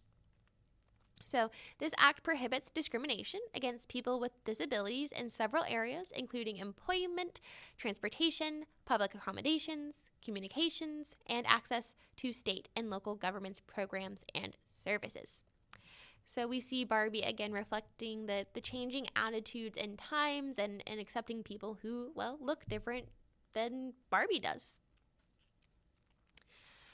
And then the turn of the century happens, and in 2001, Barbie makes her first feature film, Barbie and the Nutcracker. This is a computer animated film. It is released direct to VHS and DVD. The film is loosely adapted from the story The Nutcracker and The Mouse King, which is also the basis of Tchaikovsky's ballet, The Nutcracker. And in this movie, Barbie also does ballet. She is a ballerina, really going back to one of her first careers ever in the 1960s as a ballerina. And, inspiring young girls like myself to do ballet. And this movie was just a huge success for Barbie. Just a huge success, and has led to a grand total of 39 Barbie movies that have taken place since then, which is a whole lot. Barbie has had movies from everywhere, from being, Rapunzel, Princess and the Pauper, the 12 Dancing Princesses, going through a lot of old folk tales and such. But then also doing some more modern things. In one she, is in a band, or she's a vlogger, and kind of going back and forth between very more traditional folk tales that Barbie is, seeing herself in, and also very modern stories that Barbie is seeing herself in. But in 2004, during a rash of high-profile celebrity breakups such as Britney Spears and Jason Alexander, Paris Hilton and Nick Carter, Jennifer Lopez and Ben Affleck, Ken and Barbie call it quits after a 43-year-long relationship. Their publicist insisted that they'll always remain the best of friends. And they didn't have to worry about splitting up their things because the dream house and the car had always been Barbie's. But don't worry, Ken and Barbie do get back together. After 7 years apart, Barbie and Ken did reunite. Now, that's the early 2000s. We then have the decade of the 2010s, and that is when Computer Engineering Barbie came out in 2010. And it was the 126th career for Barbie, which is just a lot of jobs. But this job, Barbie, this was the first job Barbie ever had that was publicly voted on. So female computer engineers rallied on the internet asking people to vote for this career and to push for more representation of women in STEM fields, which, of course, Barbie has always been a representative of women, really, in fields that, well, might not have that many women. So Barbie continued to represent women in fields where they are underrepresented. So Barbie became a race car driver, a newsroom reporter, an architect, a detective, and a film director. So the architect Barbie came out in 2011, detective Barbie came out in 2014, and film director Barbie came out in 2015. Mattel also produced a bald friend of Barbie named Ella, which was created to help young girls with cancer, have a Barbie that reflected their experience and what they looked like. But there were only a limited number of these Ella dolls that were made, and they were distributed directly to hospitals. But after a petition from a cancer patient's mother in 2014, Mattel agreed to produce more Ella Barbie dolls. In 2016, a new line called Barbie Fashionistas were introduced to the world. And these fashionistas, they came in 4 different body types, 7 skin tones, 22 eye colors, and 24 different hairstyles. This release addressed long-time criticism that the doll did not accurately reflect the diversity of modern women. So Barbie actually made the Times cover with this headline that said, "Can we stop talking about my body now?" It is estimated that if Barbie were a real woman, her measurements would be 36, 18, 38, which is a rather unattainable form. So many claim that Barbie provided girls with this unrealistic and harmful examples of body image and kind of fostered perhaps a negative body image for young girls. But now with this new release, Barbie has more realistic and a wider variety of body types so that hopefully anyone can really kind of see themselves represented as a Barbie and see that there are lots of ways to look as a woman. In 2019, marking Barbie's 60th anniversary, Mattel released a new Barbie body type that featured a smaller bust, less defined waist, and more defined arms. Again, adding to even more body types for Barbie. The addition was just the latest in Barbie's expanded line of featuring a wider array of body shapes and types. So, despite criticism of Barbie that has, been there really since the beginning, sales of Barbie-related merchandise continue to soar, topping $1 billion annually by 1993. And since 1959, over 1 billion dolls in the Barbie family have been sold around the world, and Barbie is now, a bona fide global icon. Barbie is still the best-selling doll of all time, and while Barbie is mainly thought of as a fashion doll, I hope you learned during this presentation that she is so much more than that as well. And because she's a career woman, she's joined every branch of the U.S. military. She's run for president. She's been a ballerina, a singer. She is a superstar in her own right. She's been a teacher, a doctor, an architect, a film director, a race car driver. And Barbie has really, been not just a role model for girls, but just she's provided representation, because when girls didn't have an actual representation in some field, they had Barbie. Barbie has represented so many firsts for women. Barbie has not only been a reflection of the times that she is in, but in many ways she has always been ahead of her times. So I hope you learned a little bit more about the history of Barbie during this presentation. Thank you so much for joining us during our second annual telethon. We so appreciate it and hope to see you at our next event coming up momentarily. Bye!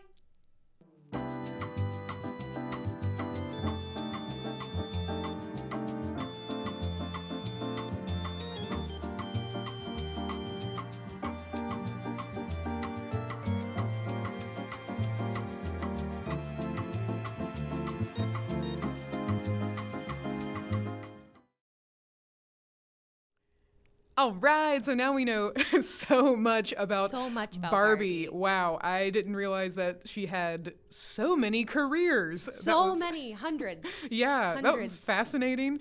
I see that Laura on YouTube. Glenn, what are you doing in my TV set? Glenn, do you have any questions about Barbie? Then get out of my TV. No, I'm just kidding. But yeah, Laura on YouTube was saying that she had that she loved this program. It was fascinating, and that she had that Barbie camper, which is really cool, and an unusual grow-up skipper that when you twisted her arm around, her chest got bigger. Not sure that doll lasted very long or was all that popular. I was saying that. I think they tried to bury that because I did not come across. Yeah, right? They tried to bury that it. one. Well, of course, I didn't look that hard into Skipper. I was mainly focusing on Barbie. If I went into all like the, Skipper and Kelly and all of Barbie's friends, some of whom we were able to mention, but not all of them. Oh my goodness, yeah, it's like a whole universe really of characters and 39 movies. Amazing. Well, y'all, if you have any questions for Marie about Barbie and her research, go ahead and chat those. But Marie, I don't know if you mentioned this in the stream, but do you have a particular favorite Barbie I a had version many of her? growing up. Let's see. Okay, so my first Barbie. I'm not sure if I can choose a favorite because that's like it's hard to choose like a favorite toy. Yeah. But my first Barbie I ever got was from my granny. Oh. And it was an Auburn cheerleader doll. Oh, cool! Which yeah. is very. It's funny to me now because my father went to Auburn, so we cheered for Auburn growing up. But then I went to UGA, and now I don't.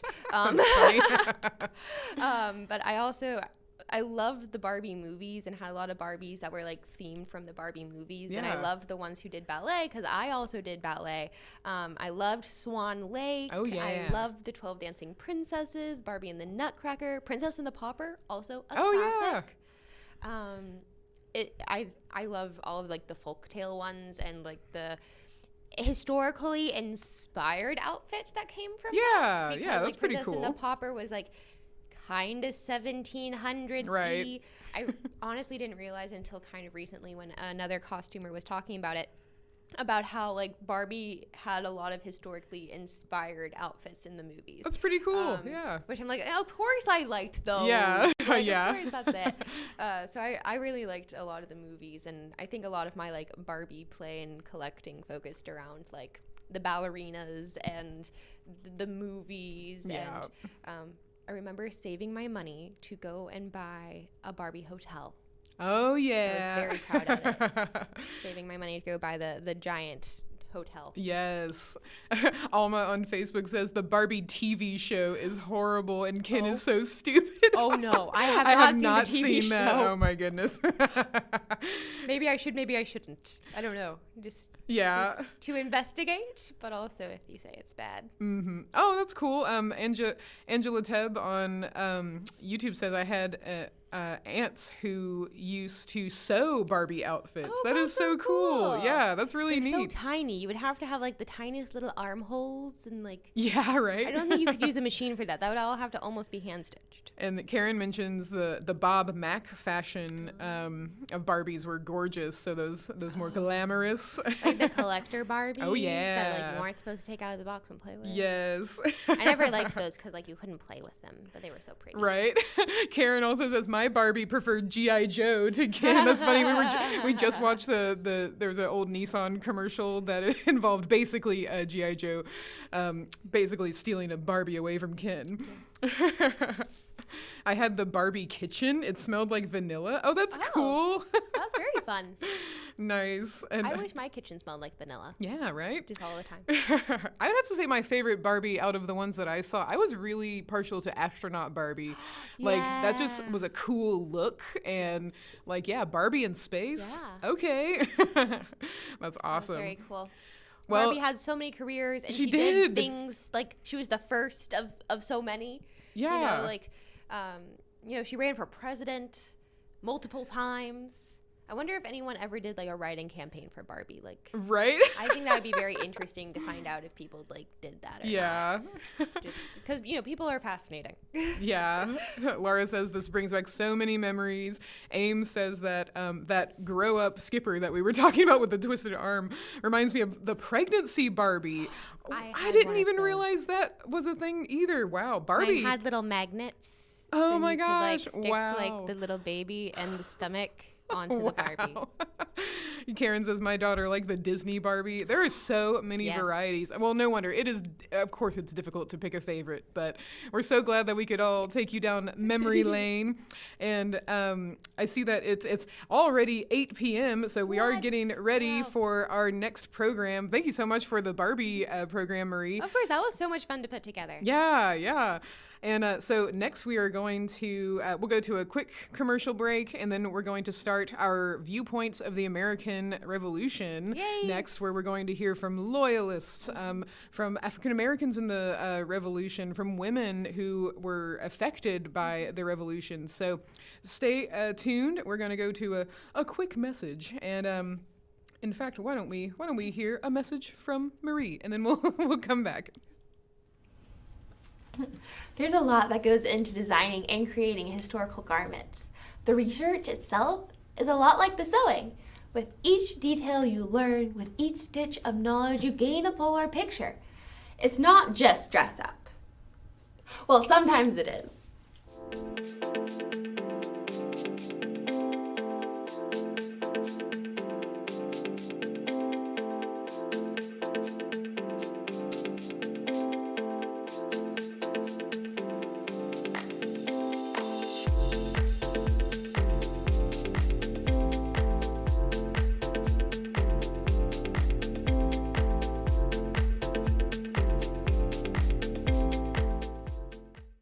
Hi everyone, I'm Marie Walker, the director of the Ada Mae Ivester Education Center here at the Northeast Georgia History Center.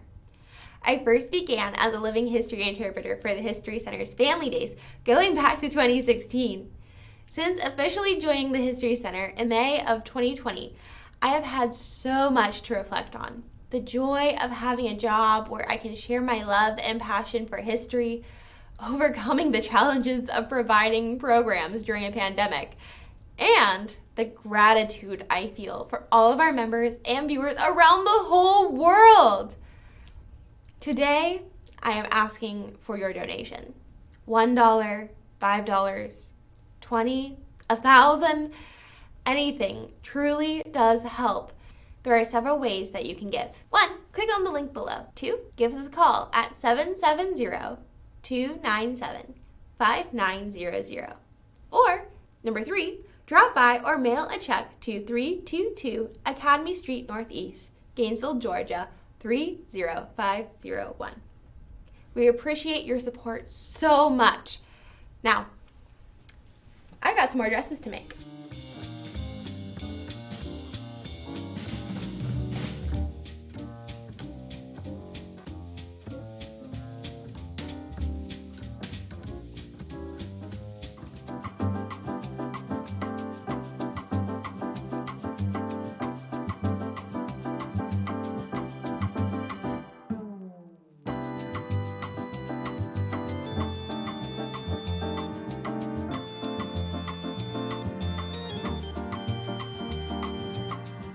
Hello, hello, everyone.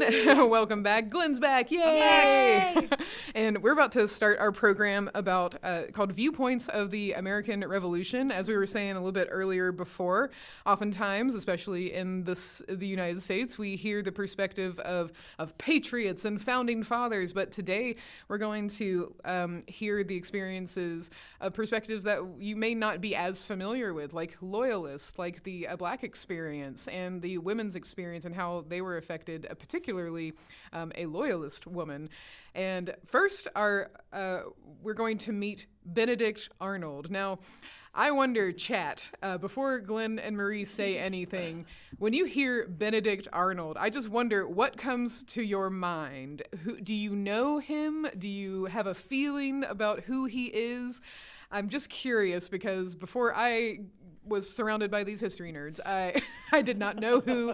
I knew of Benedict Arnold, but I couldn't tell you yes, he was blah blah blah. And I'm just curious to know what your impression is of him off the bat, because I feel like the more I have learned about him, the more I can sympathize with the guy, So I'm curious to know what you think. Oh, I also I see Alma says, love the sewing analogy because the pre-recorded programs are my background entertainment while I sew. Oh, that's awesome! That's great. So what? Olivia Burke says she thinks Benedict Arnold equals Peggy Shipman, and that's a great connection. Very good connection, which he will be talking about. She's been reading again, ladies and gentlemen. Yes, Olivia's been reading again. All right, well, so I was curious about. Gavi says turncoat. I see. So Libba, if all you knew was the name, what was your impression when someone said Benedict Arnold? What did you think? The one word that always comes to mind is traitor. Yes. That is the word. And Angela Tebb on YouTube says, hiding Peter from Brady Bunch, Benedict Arnold play. Oh, there must be an episode I'm not familiar maybe so, with. Yeah. Yeah, that's funny. I like to watch this now. Oh, I have to see the Brady Bunch version of Benedict Arnold. But yeah, so that's sort of the main opinion of Benedict Arnold is traitor. So why don't we get some more context from our historians here? So we'll start with Glenn. When it comes to Benedict Arnold, especially because you actually wrote the script that we're about to hear, which is also exciting. What's your opinion of him? Talk to us about him. I'm like everyone else. I thought, traitor, but then you had to, as with most history, dig into the details and find out exactly what was the motivation for folks to take the actions that they did. And when you start looking at Benedict Arnold's motivations, he's less a traitor than he is a remarkably selfish man. I mean, honestly, he's remarkably selfish and has a huge ego. He has no desire whatsoever to betray a cause. Mm-hmm. What he wants to do is get his own way, and whoever will love him the most is whose side he's going to be on. Uh-huh. And at the beginning of the war, it's the American side. He sees that as the way where he's going to get fame and notoriety and perhaps a little bit of monetary remuneration, you might say. And when that didn't turn out, and when it seemed like he wasn't the most popular kid on the block, Alexander Hamilton, he decided to find out who would be interested in making him the most popular kid on the block. And as it turns out, it was the British, right? Now, he was revered and like very well known for the patriot cause before he defected to the British. Can you give us a little bit? We'll learn through his own words. Well, Right, well, yes, your purportedly. Yes, purportedly. But can you talk to us about like what was the public opinion of him before he defected to the British? He was adored. He was considered one of the greatest, bravest American patriots and fighters in the entire Continental Army. He had marched on Quebec in excruciatingly horrible circumstances, almost taken the city. He had helped take Fort Ticonderoga. Washington considered him one of his bravest and most able subordinates.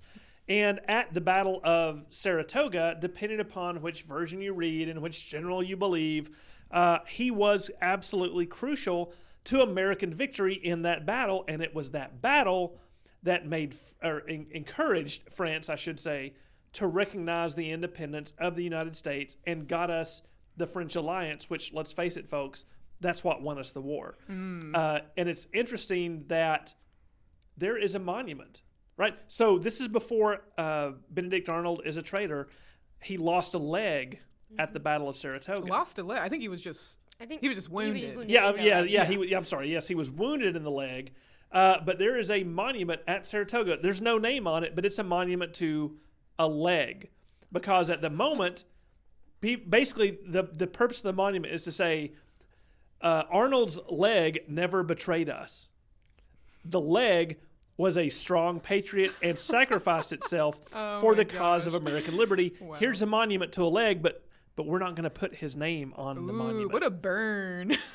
That's like so petty. Yeah, right?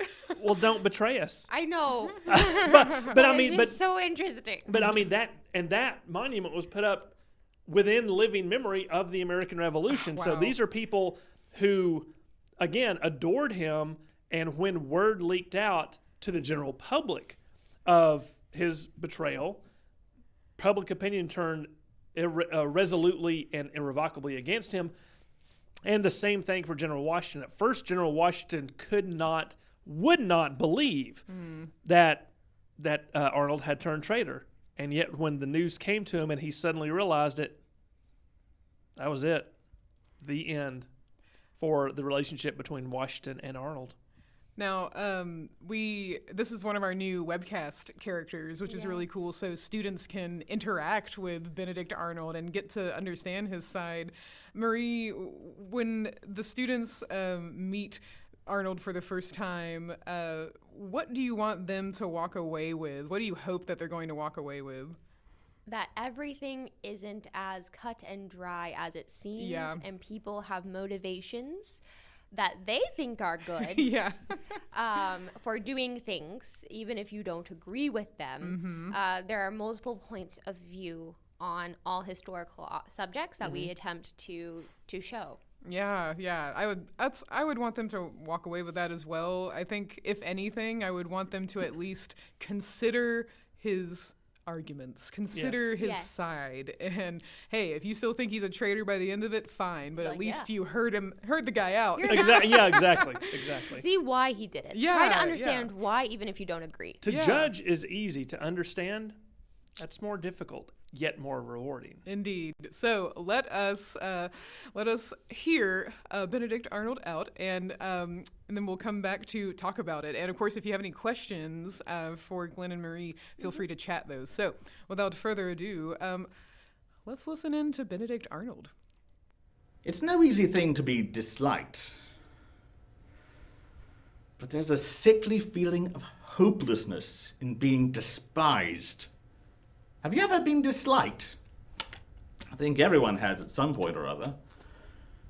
But to be ridiculed and hated by those you considered friends, by those you looked up to and admired, I'm beginning to wonder if it's possible to ever get over the feeling.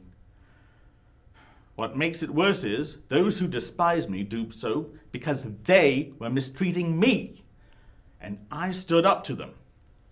And that takes a special kind of courage. Not just battlefield courage. Believe me, I know the difference, because I've had to display both kinds. And I can tell you that neither is very easy to do. It seems you may think courage and bravery are only for the battlefield. Well, let me tell you a little bit about my story, and you will see that not only can I tell a rather impressive tale, but that you may find you have more in common with me than you think.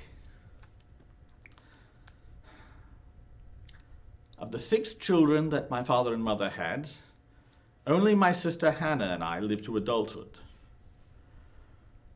My other brothers and sisters died of yellow fever. Though my father was a successful businessman, the deaths of his children were very hard for him to bear. And as a result, he paid less and less attention to his wife, his business, his daughter. But he always noticed me and all of my shortcomings. As I got older, it was up to me to support my mother and sister. So I apprenticed as an apothecary, using my knowledge of herbs and chemicals to make medicines for people. My father treated me very badly during this time because I was trying to do the right thing and he thought it made him look bad. And while it did, that was not my intent. This was the first instance of someone close to me despising me for doing what I felt was right and for doing what was best for my family. My mother died in 1759. My father only 3 years later. So I took my sister with me to Connecticut and set up business there. I did so well, made so much money, that I also got into the shipping business and began to travel extensively in New England, Canada, the West Indies, and through most of the ports of America. Through this trade, I grew quite wealthy, which is why I took such notice when Parliament began to pass the Stamp Act and the Sugar Act. Now, of course, these taxes affected me greatly by taking much of the money I was making. But the real trouble was that neither I nor any American had had any say in how these taxes were established. I tried to continue my business, but eventually it became so difficult that I went deeply into debt and began to lose my business. This is the second time when someone, or in this case a group of people, began to treat me with disregard while I was trying to simply make a living. And I took action against it. While in the Caribbean, I read about the Boston Massacre and was very much shocked. I felt that there were but 2 ways to react: by falling asleep and thus giving up our liberties, or to take immediate vengeance on such miscreants. I boarded the next ship back to Connecticut, and upon arrival, I became a captain of the militia. Thus began my military career, and I can say without boasting that I possess a significant ability to lead men and achieve victory in battle. I won't bore you with the detailed stories of my military experiences, but I was at the siege of Boston in 1775, captured the fort at Ticonderoga the same year, and attempted to capture Quebec in December. Unfortunately, we did not take the city because of the cold and the difficulties, but especially because of that awful man, Colonel Hazen. He placed the profit of his friends above the importance of our cause, and when I called him on it, he became quite agitated and called me a coward. Me!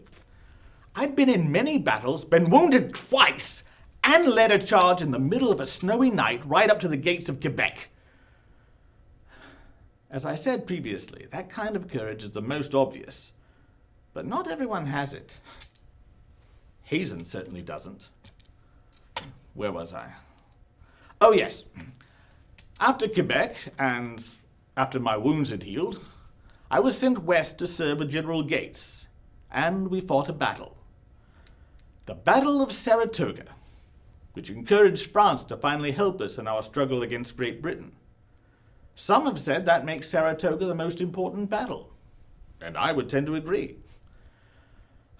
If only I hadn't been wounded again. And this time my broken leg bone was poorly tended to, resulting in it becoming 2 inches shorter than my right. I was applauded by my men, and as a reward for my valor, I was appointed military commander for the city of Philadelphia. And that, it seems, is where things began to change. As my actions and wounds prove, I am a fighting man, not a diplomat. But that's what I was expected to be in Philadelphia. I'm used to making decisions and commanding men to follow them and carry them out. But that's not how the people of the city wish to be treated. But we were at war, and unpopular decisions had to be enforced to make sure we succeeded. After all, Philadelphia was the capital of the United States, and where the Continental Congress met. And so, despite my best efforts, despite my doing what was best for the security of the Congress of the United States, people again began to conspire against me for doing what was right, and in this case, the necessary thing. But Philadelphia wasn't all bad. As a matter of fact, I met my wife, Peggy Shippen, there. She was the most intelligent, most beautiful, most lively woman I'd ever met. We grew closer and even married, even though her father was one of the most fervent loyalists in Pennsylvania. You do know what a loyalist is. It's someone who believed that America should remain faithful to England and to the king. Many of my fellow Continental officers saw this as a problem, but I thought my reputation would take care of that. As things turned out, however, it made them question my loyalty, and their whispers and lies made their way back to General Washington and the Congress. Well, if I, an American patriot who had sacrificed, had been wounded 3 times in battle, and who had signed an oath of allegiance to the United States, could find myself being questioned about my loyalty, couldn't anybody? After all I'd given to my country, what was my country doing for me? Other generals were doing everything they could to prevent my promotion. Congress was refusing to repay me the money that I'd spent out of my own pocket to pay soldiers and buy supplies. And even my old friend, George Washington, was refusing to give me command of an army. Wouldn't you feel betrayed too? My dear wife Peggy helped me see how badly I was being treated, and made some convincing arguments. Hadn't I succeeded and thrived before the war under the British system? Wasn't it the American cause that had demanded the sacrifice of my purse and my body, and then cast me aside when I asked for justice? And wasn't it now the American cause which seemed to be pushing me to the side through corruption and lies? Peggy began to help me see that perhaps a return to British control of the colonies would guarantee the freedom and liberty that I, and others like myself, deserved. And she knew just the person to help. A British major by the name of John Andre, who promised me a general's commission in the British Army, all the money to pay me back, over £20,000, and a promise of status and freedom once the British had defeated the American Rebellion. Thanks to Peggy, who went back and forth between myself and Major Andre, we were able to devise a plan that would end the rebellion. I would turn over the very important port of West Point to the British. I would be made a general and given an army, and then we could firmly establish an America where liberty and freedom could reign. And so it seemed all would go well. Until that fateful day, only 3 weeks ago, when Major Andre was caught and hanged as a spy. And I discovered, with only minutes to spare, that he'd carried papers that named me as an accomplice in taking West Point. I had to quickly escape, rowing myself across the Hudson River to the British lines, and here I sit today. In that short time, they have proclaimed me spy and traitor. Spy and traitor. The only cause I have ever truly served is the cause of freedom and liberty. And it has become obvious to me that the American Congress and General Washington, based on the way that they've treated me, have no interest in giving me freedom or liberty. And yet the British do. And now, thanks to the battle that I won, The French have come to our shores and, allied with the rebellious Continentals, would throw out the true champions of liberty. All the rebels seem to have forgotten that we have fought the French not 20 years ago. They seem to have forgotten that the French king rules with absolute authority, and he would control America with the same ruthless tyranny as he does his own people, if not worse. Should I not, therefore, fight with the British against the French and Americans? They've already ensured my position as a British general, and I take command of my troops within the week. And yet, the things these Continentals have said about me, I confess they do sting greatly.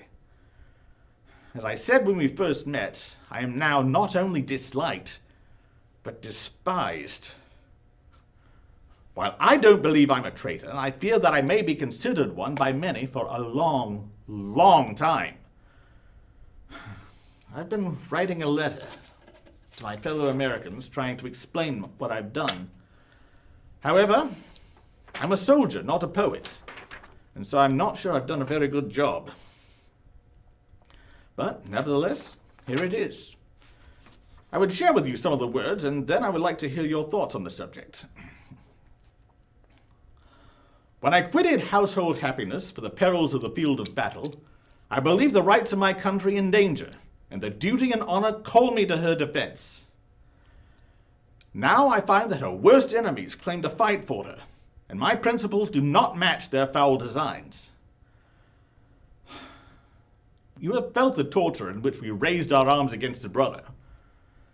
I lamented, therefore, the tyranny and injustice of the people of America, who decided to continue the war rather than even consider the peace offered by Britain. Now we are allied to France, a greater tyrant and enemy of freedom than England. I prefer Great Britain, thinking it infinitely wiser and safer to cast my confidence and hope upon England's justice and generosity than that of France, who will surely try to control America if the British are forced to leave. I am thus led to devote my life to the reunion of the British Empire as the best and only means to dry up the streams of misery that have deluged this country. As for those who think me a traitor and those who despise me, they may be assured that, conscious of the rectitude of my intentions, I shall treat their malice and calumnies with contempt and neglect. And so, here we are. My life has brought me to this point. Have I made the right choice? Would you have done the same? Is it worth being hated by your fellow countrymen to decide to do what you believe is right?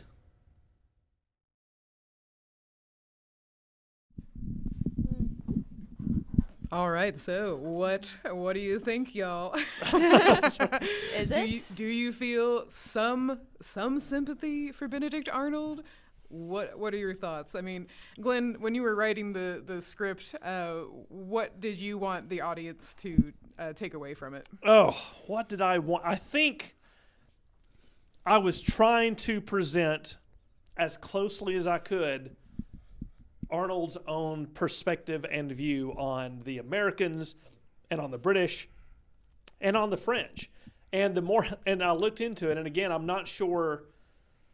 I don't think he made the right decisions, but I can see why he made the decisions that he did. Right. If he was getting treated so badly after so much sacrifice in both blood and treasure, and there was a way out to someone who would treat him a little better, fair point. And it's interesting, too, that the letter that he's reading is an actual letter. That's the letter he wrote to the Americans. Trying to explain. Trying to explain it. And there's the monologue sort of strikes upon it, but the letter really hammers it home. He is really making a big deal of, well, you're allied with the French, and the French are, in effect, an authoritarian regime, and that's what's going to happen here if they win. No one will win if this becomes France, and so the only solution is to let it become Britain. He could not imagine an America that was not controlled by France if the Americans won. Oh, I see. I see. He was convinced of that. Yes. Yeah. Yeah. Well, Marie, any thoughts on poor Benedict Arnold? I think Well, this isn't about Benedict Arnold. Well, it is kind of. I think Peggy Shippen Yeah, is tell us an about incredibly interesting character. it. Yes. Because depending on, which version you kind of want to go with, is she kind of the mastermind behind all this? Yeah. Like some people give her credit for kind of being, kind of like a double agent situation Yeah. and like basically convincing him to turn to become a traitor. And then there's like a possibility of her having a whole thing with Andre I see. as well, which also is just fascinating. Just her role in it, which I think has been left out for a very long time Yeah. and is finally kind of like being looked at as like, she did play a part in this. How much of a part is like always questionable and up for Right. debate and interpretation, but like she had a part in it. Yeah. And that's for sure. I think one of the most interesting portrayals of this whole situation is from the TV show Turn. Yes, I love that show. It's really It's good. got some problems, but Yes. it is the perfect 18th century soap opera. Uh-huh. Is it historical? It's not a documentary. Right. It's historical fiction. Right. But it does have some interesting interpretations and depictions of events, such as Benedict Arnold. And I really like the portrayal of Benedict Arnold in that show because I think it captures his ego, Yeah. his wounded pride, and his I just want to be good enough, like, for people to love me and respect me. And like not feeling like that was happening for him Right. with the government, and it doesn't make me sympathize with him, but it makes me like go, oh, like I see why you did that. Like they Right. weren't being that nice to you. Like Right. I get it, but also like really, That's really? that's the direction you took. Okay. Like okay, like that's where you want to go with this. That seems a bit dramatic, Ben. You could have just retired from the Continental Army and retired to private life Yeah. and Could've let it just, like, and let it quit. played out. Yeah. But, But you did this. yeah. Which somehow seems worse. Right. Quitting and going home, that's a little petty, but it's not dishonorable. Trying to turn over one of the main forts of the American forces, West Point, that's too far. Too far. That's Too too far. Well, we've heard Benedict Arnold's side, and that was portrayed by Richard Burke, one of our Yes. newest members of our cast of living history interpreters. And I really love I feel like he captures the attitude and the ego really well. like I was when we were filming that, I was just really happy with that. And because when we're portraying these characters for the kids, of course, it's not just the words, it's the way that you are communicating through your body language and through the way that you deliver the monologue. And we are so happy to have Richard on our team of living history interpreters. And this is our newest character, so we're really excited. Hey, teachers out there. That's right. Yeah, you can. You're watching now. You were in school today, but you're watching now. Yes, right. Yeah. So you can now book Benedict Arnold. And during our webcast, of course, the students have a chance to talk and interact live with Benedict Arnold and ask him questions. So I'm really looking forward to that.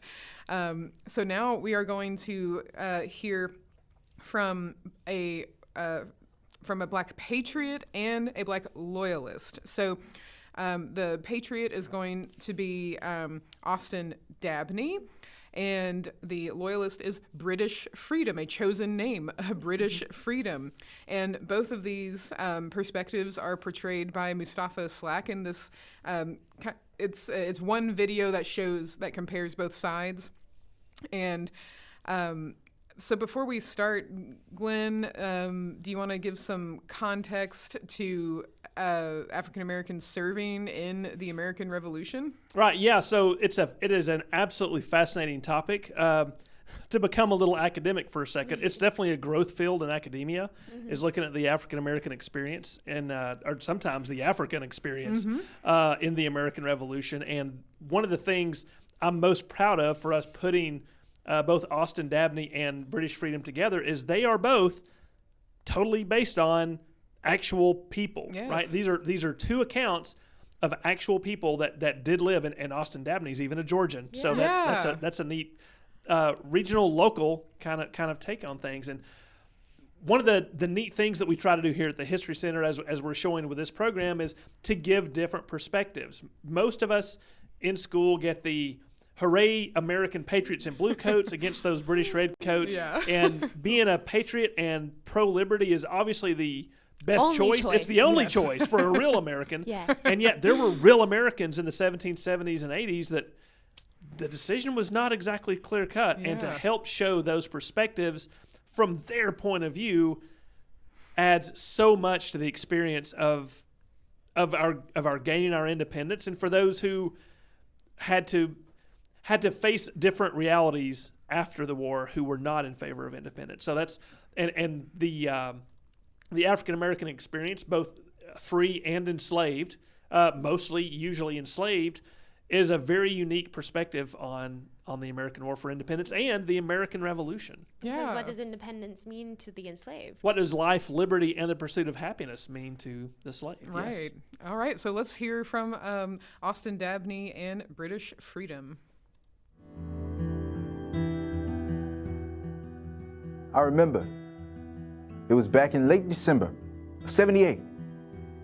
I had been sent down to Savannah to pick up goods that my old master, Mr. George Galpin, had secured for his trading post in the Creek lands between the Flint and Chattahoochee rivers. Mr. Ray and Mr. Dunham had sent some of their people along to pick up goods and share the lading.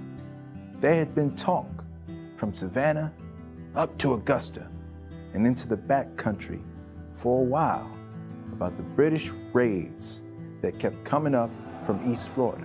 But the Georgia militia and the Continental regulars couldn't agree on a course of action.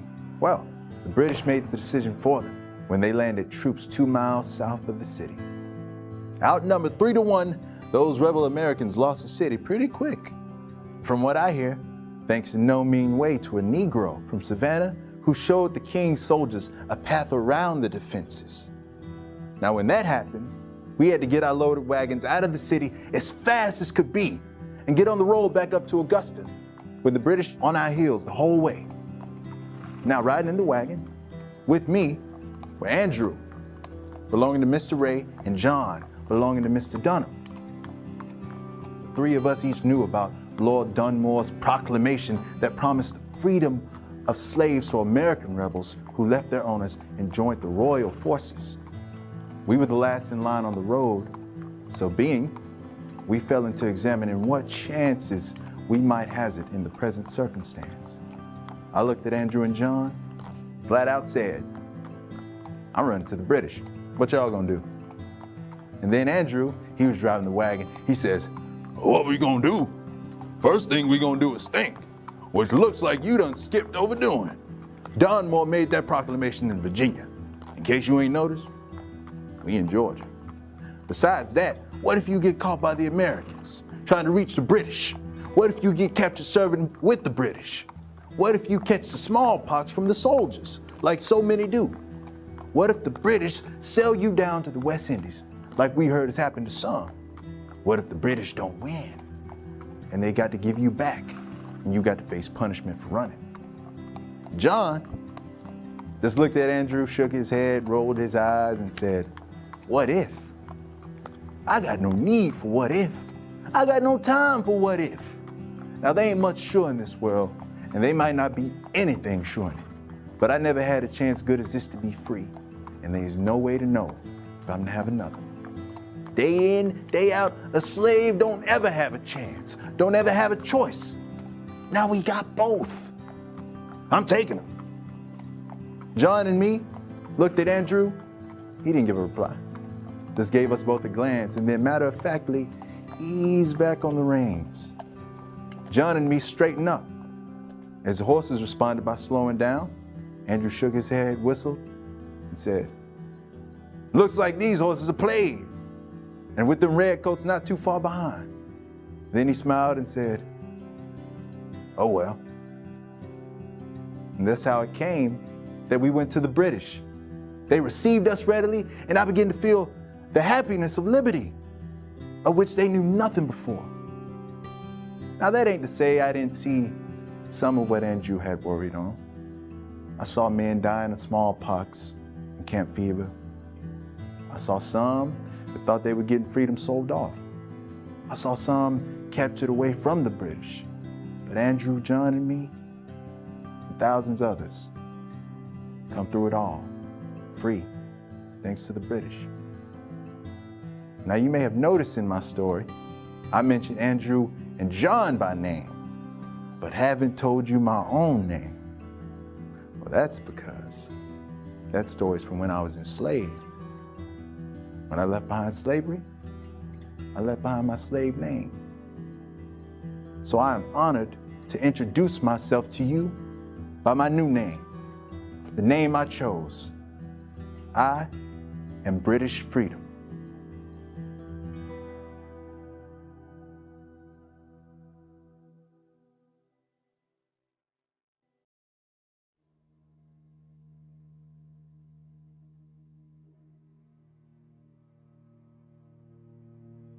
It has been 10 years since the Battle of Kettle Creek back in '79, when we patriots of Georgia militia decisively defeated and scattered a loyalist militia force that was on its way to British-controlled Augusta.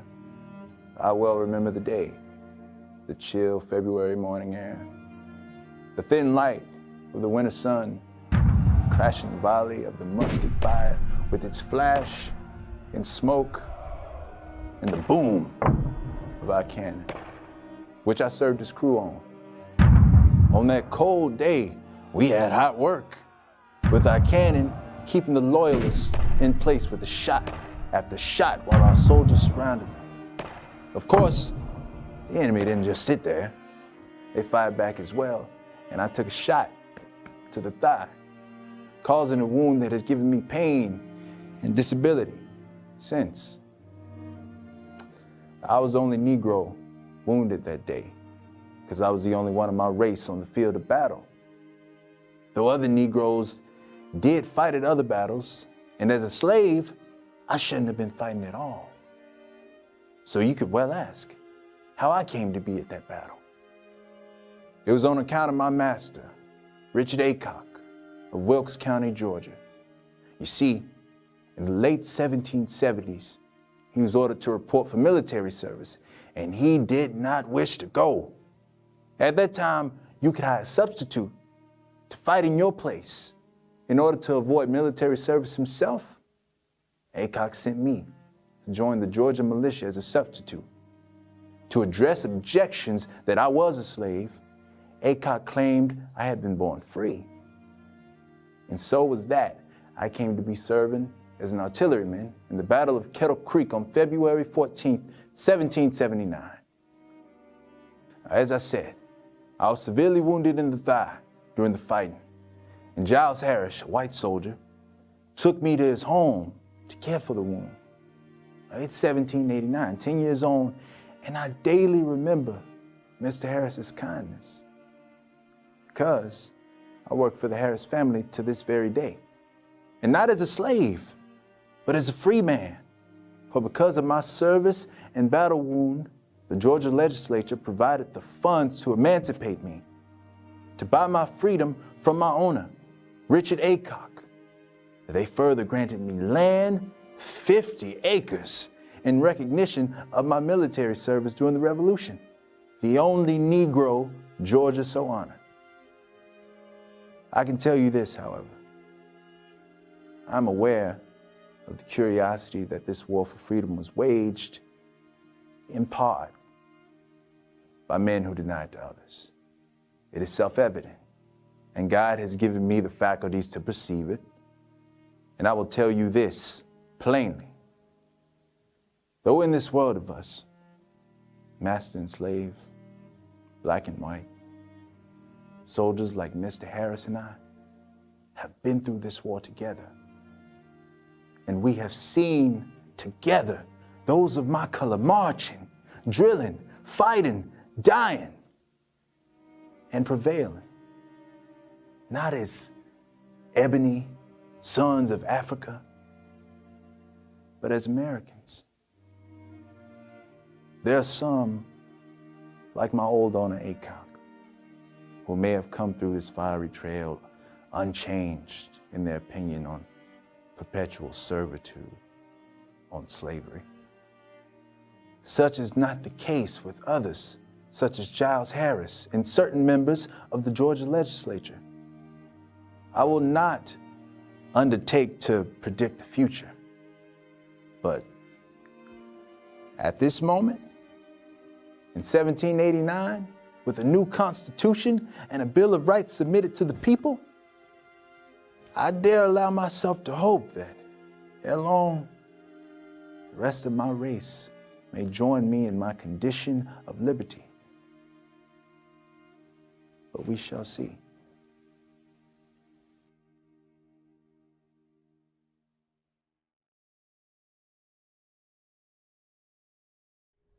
All right, so we just heard from both British Freedom and Austin Dabney, both of which are historic characters that you can also meet through our webcast. Austin Dabney is probably one of our most popular, especially when schools are going through their Rev War unit. Right. Yes. He's one of the most popular because his story is so fascinating. Yes, And it's a perspective that's usually not in the.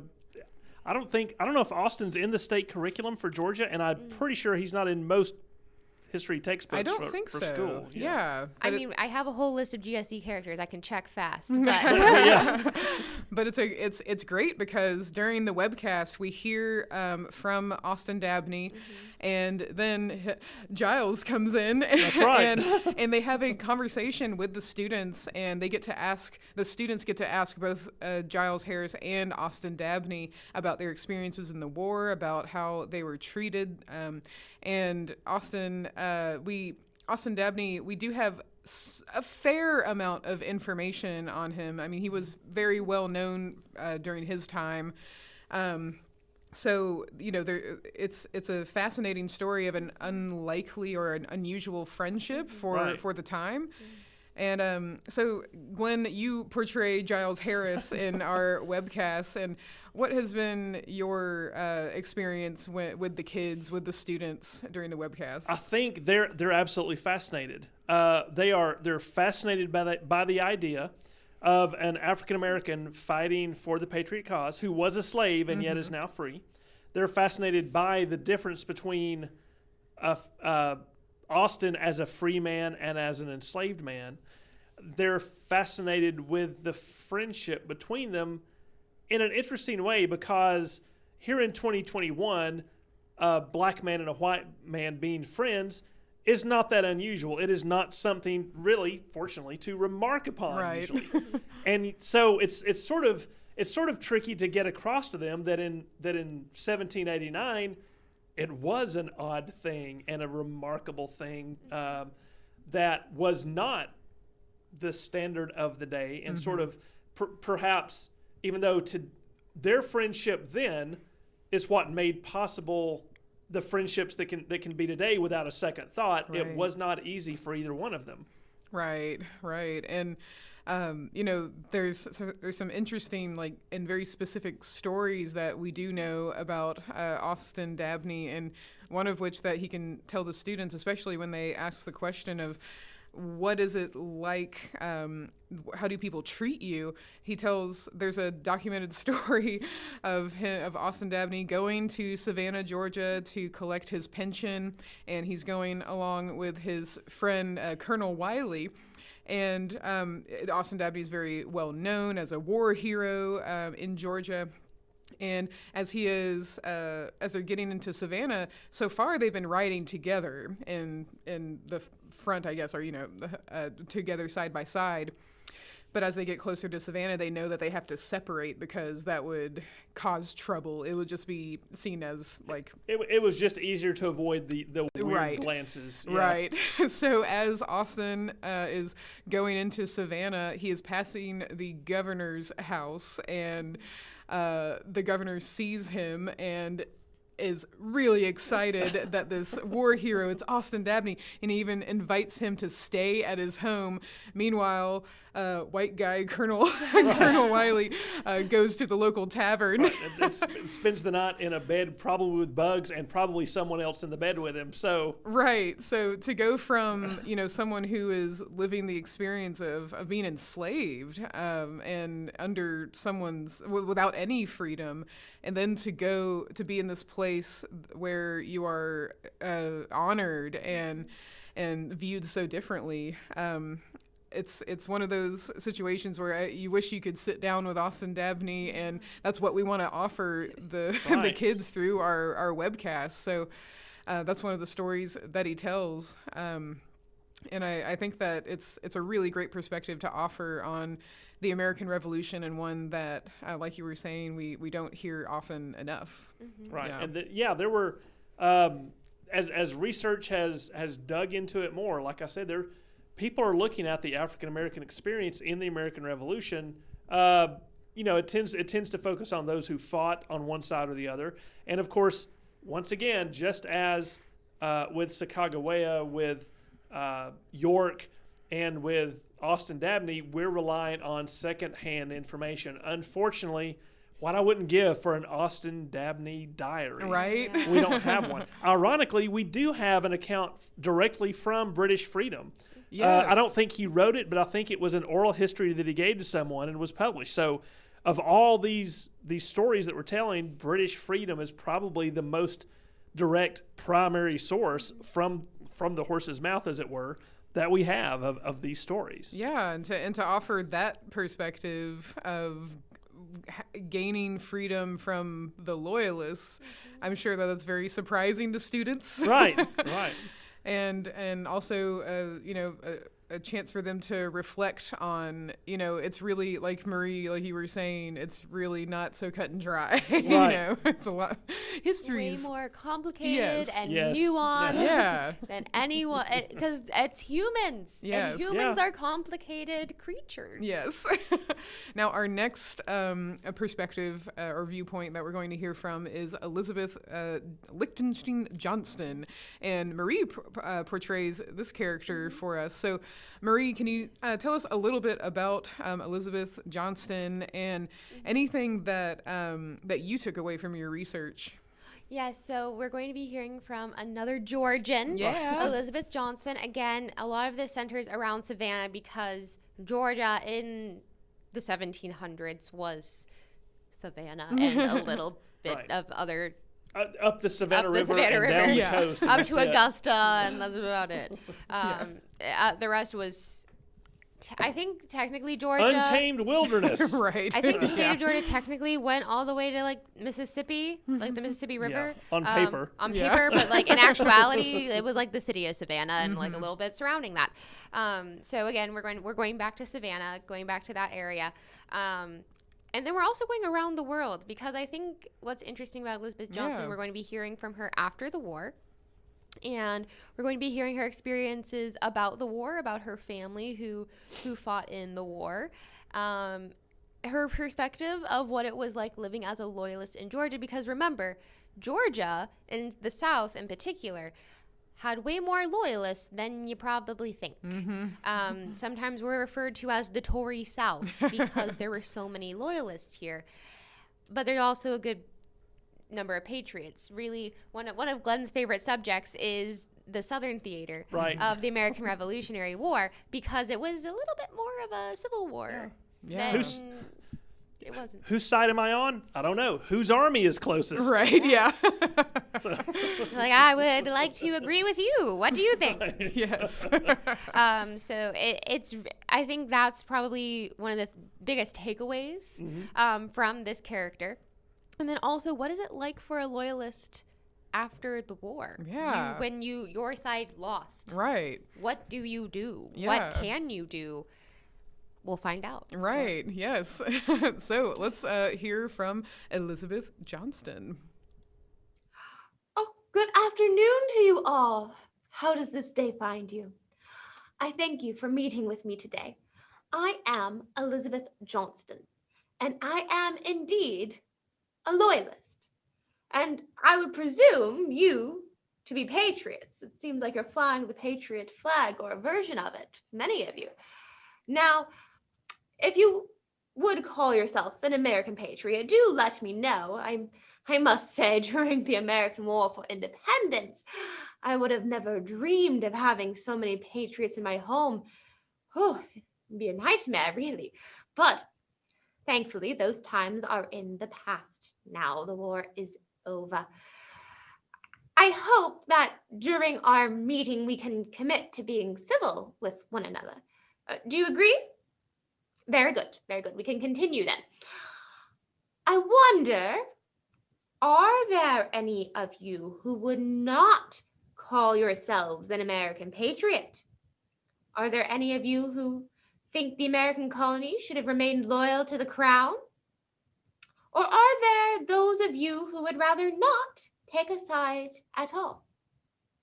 Well, as the majority of you feel strongly that being an American patriot, or as they have been called as well, rebels, revolutionaries, continentals, or most of them seem to be of the political party Whigs as well, let us first make sure we understand what that means, or at least understand how I understand it. Because I understand the term as people who are subjects of King George III in the American colonies, who indeed rejected the rule of the British Crown and declared themselves the United States of America, an independent nation. Now, let me tell you what a loyalist is in my eyes. We have also been called royalists, Tories, or even the King's men. But they really all mean the same thing, and that is someone who is loyal to the British Crown, who believe that the true leader of this land was King George III. It is true that I am, as I said, indeed loyal to the British Empire and its liberal constitution. I am loyal to my country of birth, which was British. I am loyal to the government, which under my father and my husband served. I am loyal to the idea of the British Constitution, which recognized the rights that your American Constitution has only recognized after the war. But my being a loyalist does not tell you who I am. It only tells you a part of my story. I am an only child. I was born on a small farm beside the Little Ocmulgee River on the 28th of May, 1764, to parents who reflected the diverse roots of Georgia's earliest immigrants.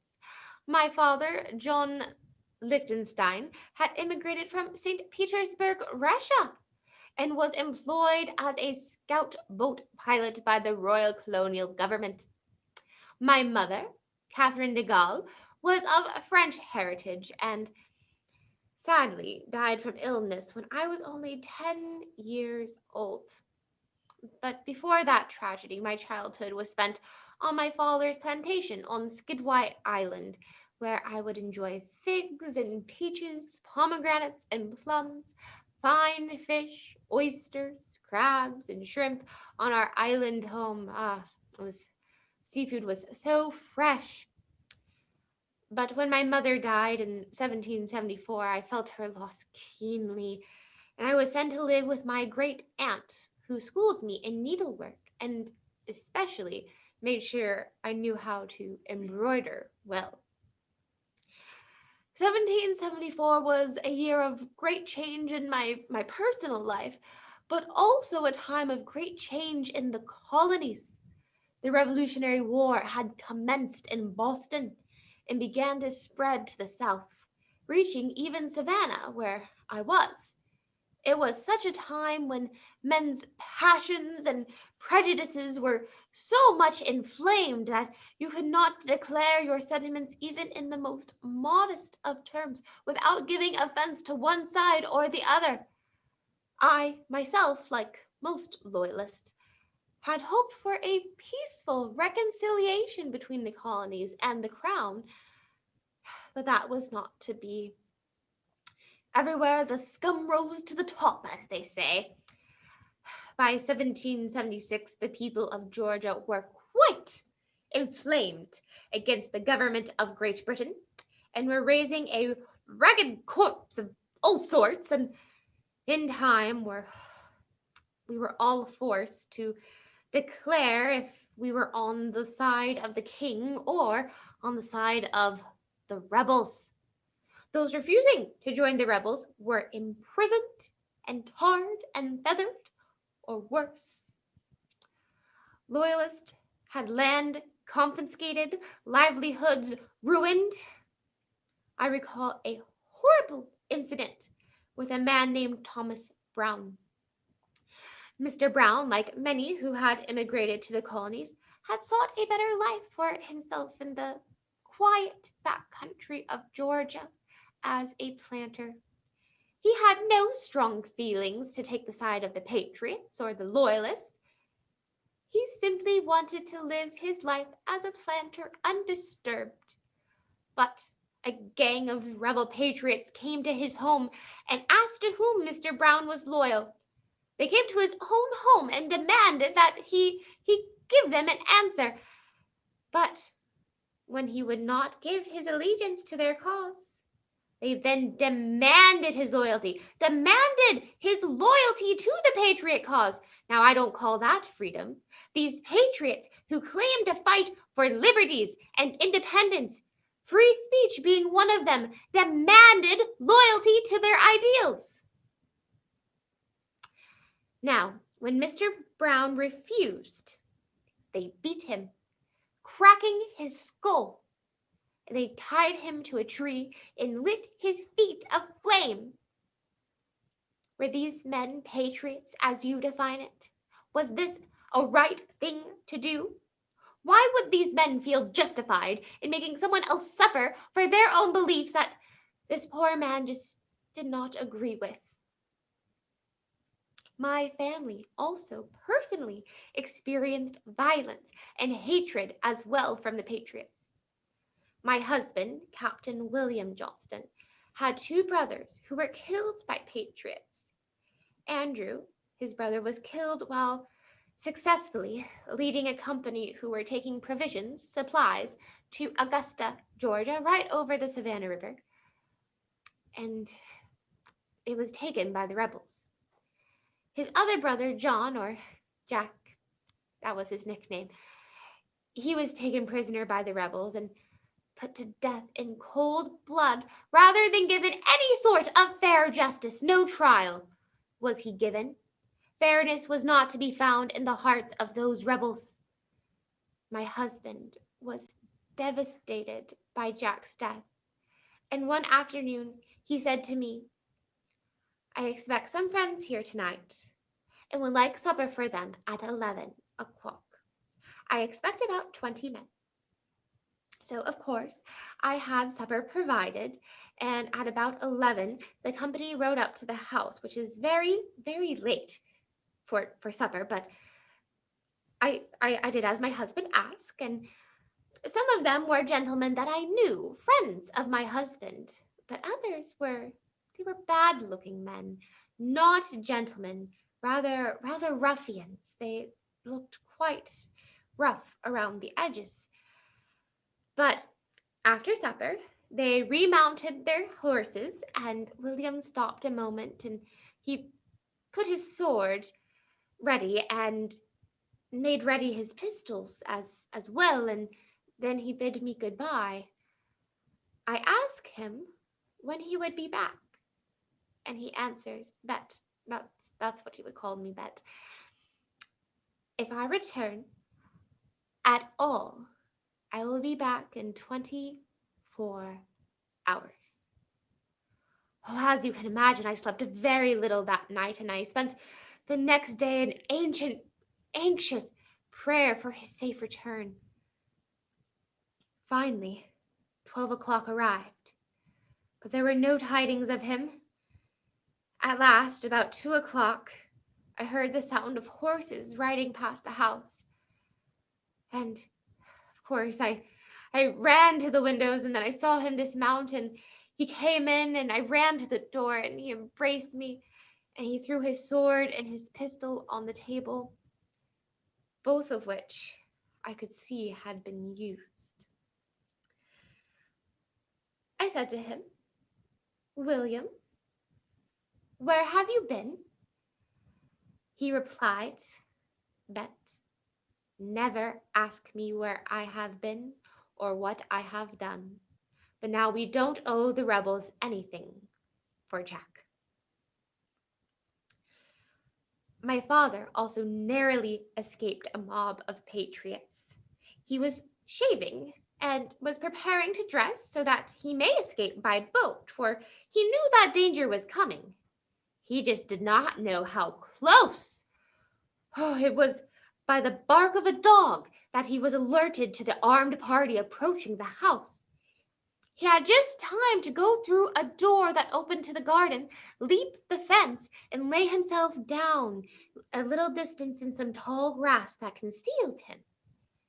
He could hear the men talking loudly to his servants and saying that he could not be far off, for his clothes and watch were still in his room. They said that if he was above ground, they would catch him. Oh, but they did not. They did not. It was with the help of one of his enslaved butlers that my father was able to make his way to the British warship, the HMS Scarborough. My father and I were separated for a time after this, and it was not until later that I knew of his near escape and that he was safe. But of course, violence begets more violence, and during the siege of Savannah in 1779, I experienced the war for myself. Nearly 10,000 men, French and Americans, as the French, my mother's people, had allied themselves with the American colonies against the English. Now, these men had surrounded Savannah, and they greatly outnumbered the British forces of only 1,800 men. Oh, terribly, terribly outnumbered. My family, those who were not fighting, needed to take refuge from the cannon and rifle fire. One morning we set out to the wharf so we could take a boat to a nearby island. Oh, and I will never forget the sound of the battery, the balls of guns whizzing past our ears at an awful rate.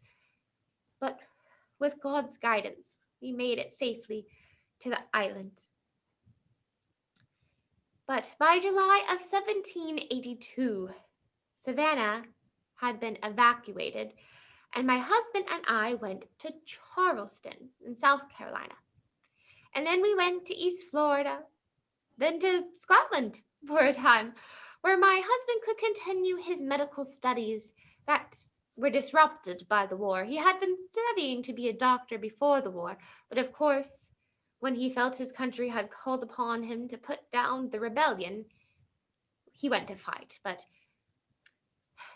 after the war, we truly didn't feel safe in the colonies, so he continued his medical studies in Scotland. And then we went to Jamaica, again, another colony of Great Britain. And then finally, we went to Nova Scotia. We traveled around so much after the war, all due to our feeling unsafe and being terribly unwelcome in America. The place that I was born no longer wanted me there because of my beliefs that we should have remained loyal to the king. Now, as I recollect on these memories, I must admit that I have tried to put most of them behind me, for they were a very, very difficult and troubling time for myself and for my family. But I understand the importance of sharing my experiences and those of those close to me so that history does not remain one-sided. Of course, some people always say that those who win get their story told, and, well, those who lose, well, we get forgotten. So I ask you, how do you understand this war? How do you understand your neighbors, your fellow countrymen? How could they turn against one another over ideas of government and policy? Or perhaps you have your own questions for me. All right, so we just heard from Elizabeth Johnston, and what I also really liked about that monologue was that she got to talk about the Loyalist perspective and being a part of that Loyalist community, her husband being a Loyalist, that being kind of her tribe in a way, so to speak, and to also have heard stories of patriots or self-proclaimed patriots being violent against people who won't bend to their ways, which is like very... They're using the modern definition of the word. Many patriots and Sons of Liberty in the time period leading up to the actual shooting war were terrorists. Right, that's what, They are using violence to promote a political agenda. Yeah, and that's like, I know... And rather hypocritical about their freedom and liberty. ideas of freedom and wanting to do what you want to do. Yes. Now, and this is not every patriot, right? Of course. This is the every movement has its political or radical elements. Right. Radical Right. elements. But like the Thomas Brown that she's talking about. That story. It's awful. Yikes. We need a live stream on Thomas Yes, Brown. all right. Yeah. Well, Leslie's not here anymore, No, so we'll just have to, I'll have to remember that one. remember But yeah, it. so it's, and you know, that's the great thing about Johnston is she's witnessing all this go on around her, and her husband perhaps lose his life, and friends be stripped of their, and she's kind of powerless. Yeah. Right? It's a horrible feeling to be a woman in the middle of this in 1770s and 80s. Of like, you're just at home praying that no one gets killed. Right. And what do you do if they do get killed? You know, what if they don't come home? Like, Right. how are you going to know? Like, how, like, literally, how would you even know? Like, is someone going to be able to come and tell you? Mm-hmm. Are you just never going to see them again and just wonder forever? We've killed and or arrested your husband for being a loyalist, and therefore you are also guilty by the law of the land nowadays in the middle of a civil war. Come with us. It's kind of terrifying. Yeah. Yeah.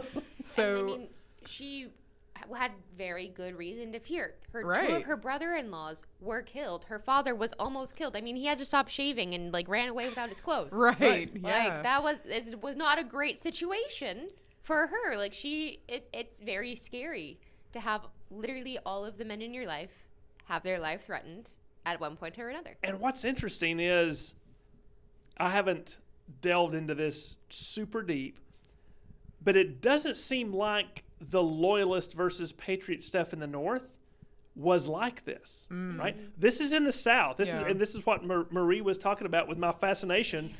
And she said, you know, the South was a civil war. Yeah. It was a bad place to be in the American War for Independence for everyone. But of course, New England gets all the attention. Yeah. Boston. Yes. Yeah. But I hate to cut the conversation short, but we are 10 minutes past our time we're running over for our other program, and I also wanted to say a big thank you to TG. Yes, thank you. thank you. A $200 donation, and yay! Now we're in the 2000s. We got 2050. Over 2/3 of the way there. Yes, and of course we've got until 9 a.m. tomorrow to meet our goal. We just need 950 by 9 a.m. That's That's it. right. So you know, call your friends. We do have a $1,000 giving level, by the way. We do. We If you want certainly to do. just fix this now, Yes. let's go for it. Yes. We'll still do the rest of Telethon. Exactly. But if you just want to get us there. That'd be great. So yes, if you can give, please do. And we're so glad that you have joined us for our telethon. I wish we could keep diving into the American Revolution, but of We course. will sit here and talk about it all Yeah. day. Yes, we will. but believe me, if you stick around our community, then you will have plenty of opportunities to talk about all these things. In fact, if you have any questions, you can join us on Tuesday at 4:30 p.m. Eastern Time for our lo-fi history. Yeah, Glenn, you were like, what are you talking about? Yeah. Wait, that's not on my calendar. Oh, wait, yes, it is. Yes, it is. So, okay, we are going to go right into our next program since we are running a little bit behind. And this one is by Marie, and it's Breaking Barriers, the History of Second Wave Feminism. Now, I know that it's 9 o'clock or so kids are probably at bed, but this does have adult themes, so just be aware of that. Viewer discretion is advised. Viewer discretion is advised. There's But some adult content. yeah, and if you're like, wait, second wave, what about the first? Don't worry, there will be a brief overview of the first wave. So yeah, let's go right into it. And then after this program, we will have a presentation. Oh no, we're going to be showing the yellow wallpaper. So yes, a spooky original adaptation that we've done. So, all right, let's go right into Breaking Barriers: The History of Second Wave Feminism. Let's go.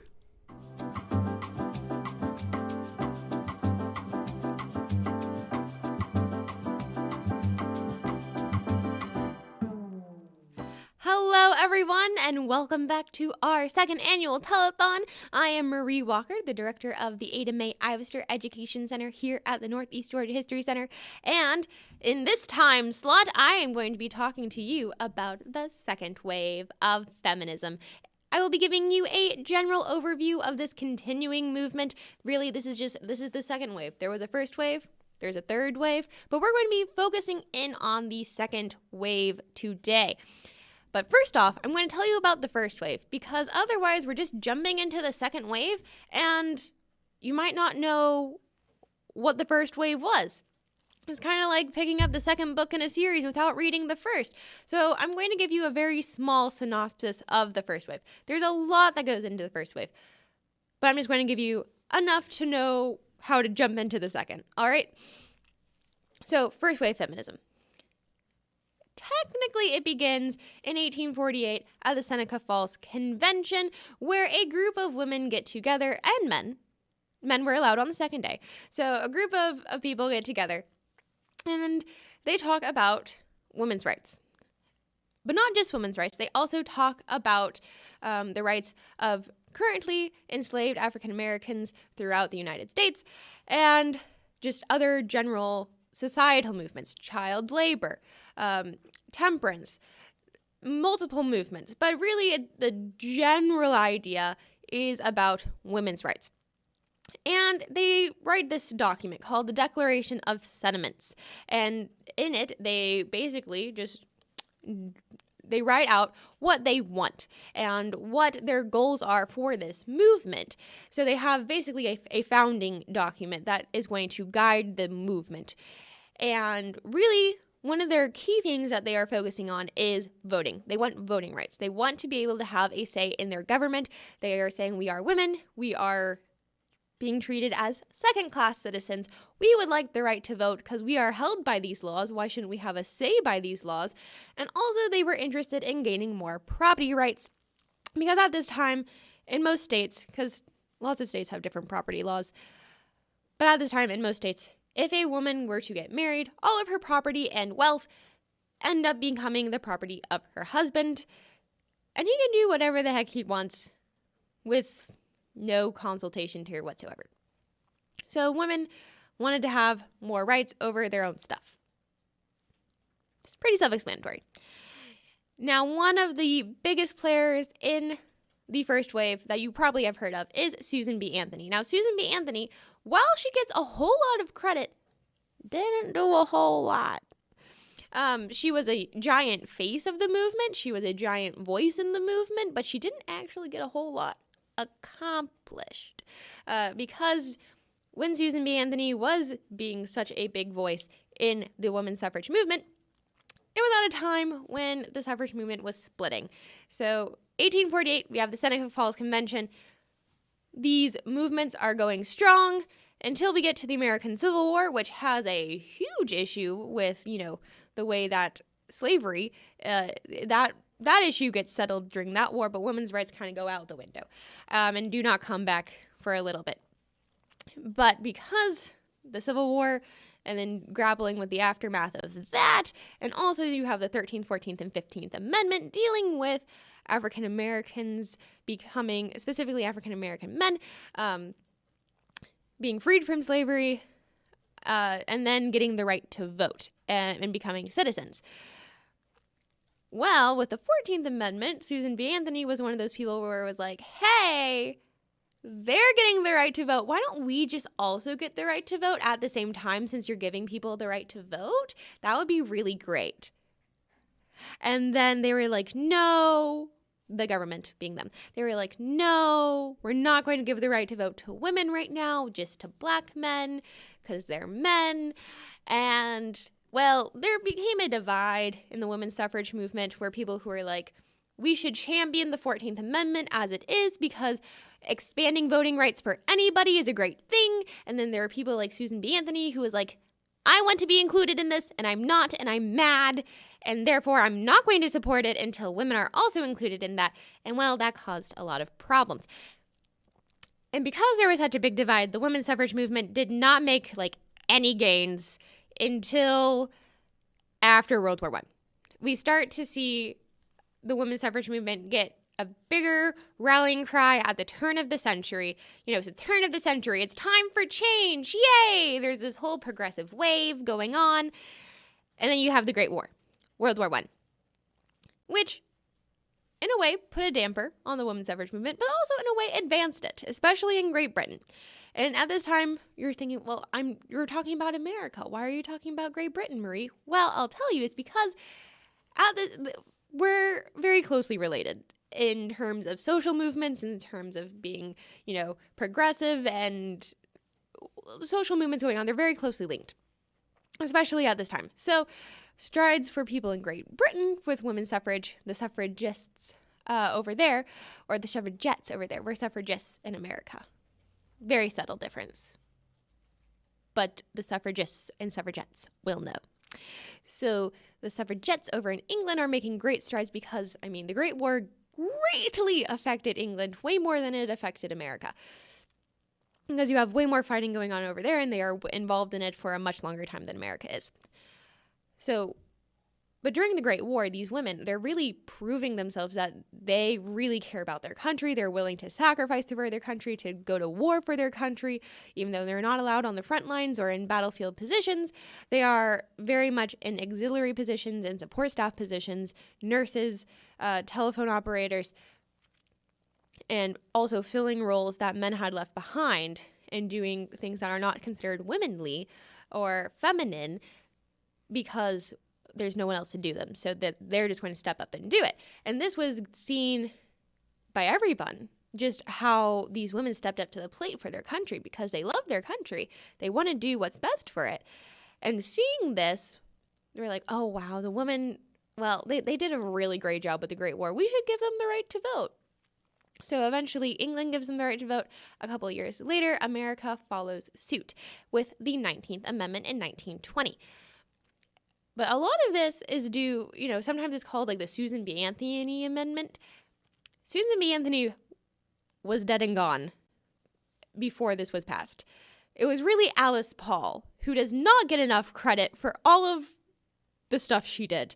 She was the one who really organized the American suffrage movement in the early 1900s, was one of the leaders in getting the 19th Amendment passed. So Alice Paul did a whole lot. And this is not the last time you're going to hear her. This is why it's important to know what the first wave is, because she's going to come back in the second wave. And some of her ideas are going to continue into that. Now, basically the first wave ends with the passage of the 19th Amendment. It's like, yay, women wanted the vote. 100 years later almost, they got the vote. We're done. But we are not. No, now it is time for the second wave. But I would like to talk about the Rosie ripple effect. Now, a lot of times historians will not put the start of the second wave with the Rosies, even though I think that the Rosies had an enormous amount of influence into the second wave of feminism. The Rosies don't start the second wave, but the ripples that the Rosies make affect the second wave and get the second wave going in the 1960s. So it's important to know about the Rosies because the feminist movement in the 60s is almost like a reactionary to the Rosies, this idea of the housewife, and then we have the feminist movement. So, Rosies, on the home front, these women on the home front during World War II are, again, they're stepping up to the plate. They're filling jobs that men have left behind. 20 million women went to work outside the home, a lot of them for the first time. Of course, during the Great Depression, a lot of people had to, scrape by to make ends meet. Women did go and work outside the home. But now it's not just because of economic reasons that some poorer women would have to go work outside the home. Now you have middle-class women going out and working outside the home. You have upper-class women not working outside the home, but are becoming very prominent outside the home in doing charitable works for the war effort. about 6 million women went to work on assembly lines making, in Georgia, in the Bell Bomber plant in Marietta, they're making B-29 bombers. They're out there. They are riveting. So you have Rosie the Riveter. Basically, it came about because of a song, and then there was a movie, and it really caught on. But you might not know about Wendy the Welder, Rosie the Riveter's cousin. Didn't catch on as well. She did not get a song or a movie.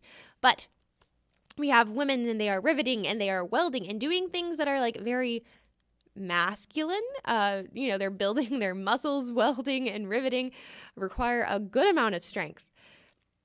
Therefore, we see women not just working outside their home, but they're working outside the home in masculine roles. And we also see women in the military. We have the WACS, the Women's Army Corps, the WAVES, the Women Accepted for Volunteer Emergency Service.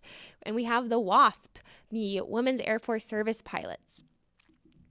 And all these women going outside the home, they're earning their own wages, even though they are not paid as much as their male counterparts. And they enjoy this newfound freedom that comes with working outside the home, of having options available to them, of having their own income, of buying what they want, and really just having this freedom that they haven't had before. But at the end of the war, they're sent home. It's, well, the men have come back. It's time for you to go back to your houses, housewives. That is what you're supposed to do, yes? At least that's what society is saying. And some of these Rosies, they don't really want to, but they're fired and sent back home nonetheless because, well, things are returning to normal. So you have this whole 1950s housewife mentality coming up. And this is why a lot of historians don't put the start of the second wave at the Rosies, is because while the Rosies did a lot of the things that the second wave wanted, working outside the home and such, it didn't continue, because you have the 1950s, which were such a reactionary force to these Rosies. This idea of the perfect American family, the housewife wearing pearls and heels as she's making meatloaf, are all happening in the 1950s, and that doesn't necessarily count in this second wave of feminism because they weren't making progress. But it's going to be a reaction to this 1950s idyllic housewife that is going to start the second wave of feminism. But first, let's talk about the civil rights movement, because the second wave of feminism did not happen in a vacuum. And just like the Seneca Falls Convention, the feminism movement, the wave of feminism, has a lot of intersecting things. So you have the civil rights movement, you're going to have the gay rights movement, you're going to have these intersecting movements that go along with the second wave of feminism, but are also their own separate movements at the same time, because history is complicated and things overlap. So the civil rights movement started in 1954, really with the passage of the Brown versus the Board of Education Act, saying, hey, stop segregating schools. We find that to be unconstitutional as the Supreme Court. So then you have the first attempt of integration with the Little Rock Nine at the high school in Arkansas, which was quite an affair where, you have to have a National Guard escort people to class because there's a lot of protesters saying they do not want integration. So that happens. And even though with Brown versus the Board of Education, segregation continues, especially for southern states, for a while after that, even though it's technically unconstitutional.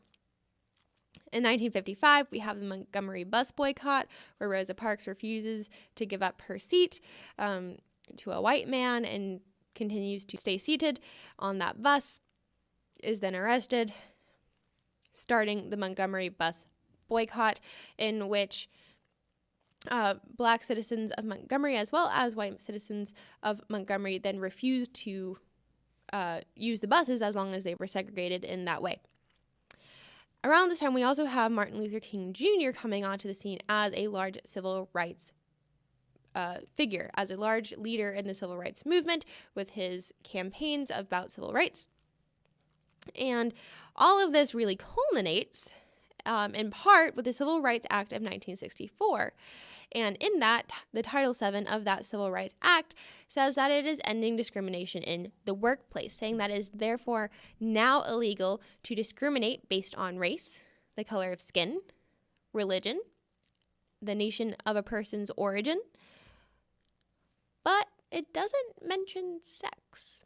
It's still technically legal to discriminate against someone based on their sex. And feminists, they see this. And this is in the 60s too. So it's the second wave had kind of already begun to start. And then you have the Civil Rights Act. And again, it's kind of like that Susan B. Anthony mentality of like, we are gaining in some areas, but we're still not being included. We're going to have to push harder to be included and to get something for us going on, us being women. So it's important to understand that there are a lot of people pushing for more rights in this movement, and it's not just feminists. Now, in 1963, the year right before the Civil Rights Act is passed, The Feminine Mystique is published, and that is written by Betty Friedan, who is going to become a large leader in the movement in the second wave of feminism. And in The Feminine Mystique, Betty Friedan, she begins to explore the problem that had no name. And that's really this kind of idea of being a dissatisfied housewife. Betty Friedan herself was a very well-educated woman, and who then basically kind of gave up her career to be a housewife. At least that's kind of how she frames herself. She was still doing part-time work, doing freelance writing at the time that she also was writing The Feminine Mystique. But she finds herself being dissatisfied because she kind of keeps getting put into this box of being a housewife that she doesn't want to necessarily be in. And then she went to a reunion with some of her college friends from Smith College, and she was going to ask them about, do you find it harder to be a well-educated woman being a housewife? Because there was this idea that educating a woman too much was bad. Some women would stop college because they would think that they are becoming less desirable on the marriage market because they were becoming too well educated. So this is a mentality that was had even in the 1960s, that a woman shouldn't be too educated, that a woman shouldn't have this much education because, well, she's going to be a housewife. And maybe having too much education is going to interfere with her being a housewife and a mom and a wife and taking care of the house. So Betty Friedan was going to ask her associates, her friends from college, are you having a hard time being a housewife? Thinking like, oh, perhaps we're too well educated. But it comes out that like they're just dissatisfied being a housewife. Like they kind of feel like they are too well educated to just be a housewife. They want to have a career. Of course they want to have a family as well, but they want something more. Now, of course, The Feminine Mystique with Betty Friedan and her friends, this is all pretty upper middle class white women who are going to Smith College and are being interviewed at this time. So it's really surveying a small population of their problems with how women are viewed in society. But this book, it strikes a chord somewhere in the American psyche, and people begin to resonate with this, and people think, yeah, like I also feel like that. So while it is generally focused on a small portion of women, of white upper middle class women, it still strikes a chord and is credited basically with starting the second wave. Because also in 1963, we have the Equal Pay Act. Now, one of the leaders and champions for this Equal Pay Act is Esther Peterson, who is a labor activist, and she is the one who, she's standing right there as JFK signs it on his desk. She is one of the people who really pushed for this Equal Pay Act. And almost, this is kind of a reaction to the Civil Rights Act that got passed that, doesn't make any mention of sex discrimination in the workplace. This is a kind of a patch for that women want to have equal pay for equal work, that they're doing the exact same work, therefore they should be given the same pay as male counterparts. Now, we are going to play for you a PSA from Batgirl from 1973. And holy act of Congress, Batman, we have the Equal Pay Act. Hold on to your seats. Now, another big social change that is going on that is really part of the second wave of feminism, but is also kind of its own thing, is the sexual revolution. And this is when there are just a lot of changing attitudes about sex, about sexual orientation, about people having sex, sex outside of marriage, sex in marriage even.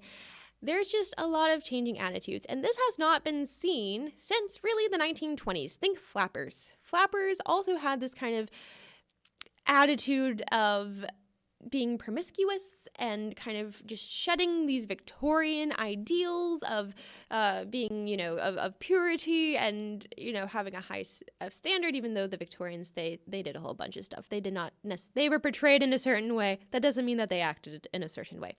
But we haven't seen like a whole big changes on attitudes in terms of sex until you have the sexual revolution in the 1960s. And this really comes about because of the pill.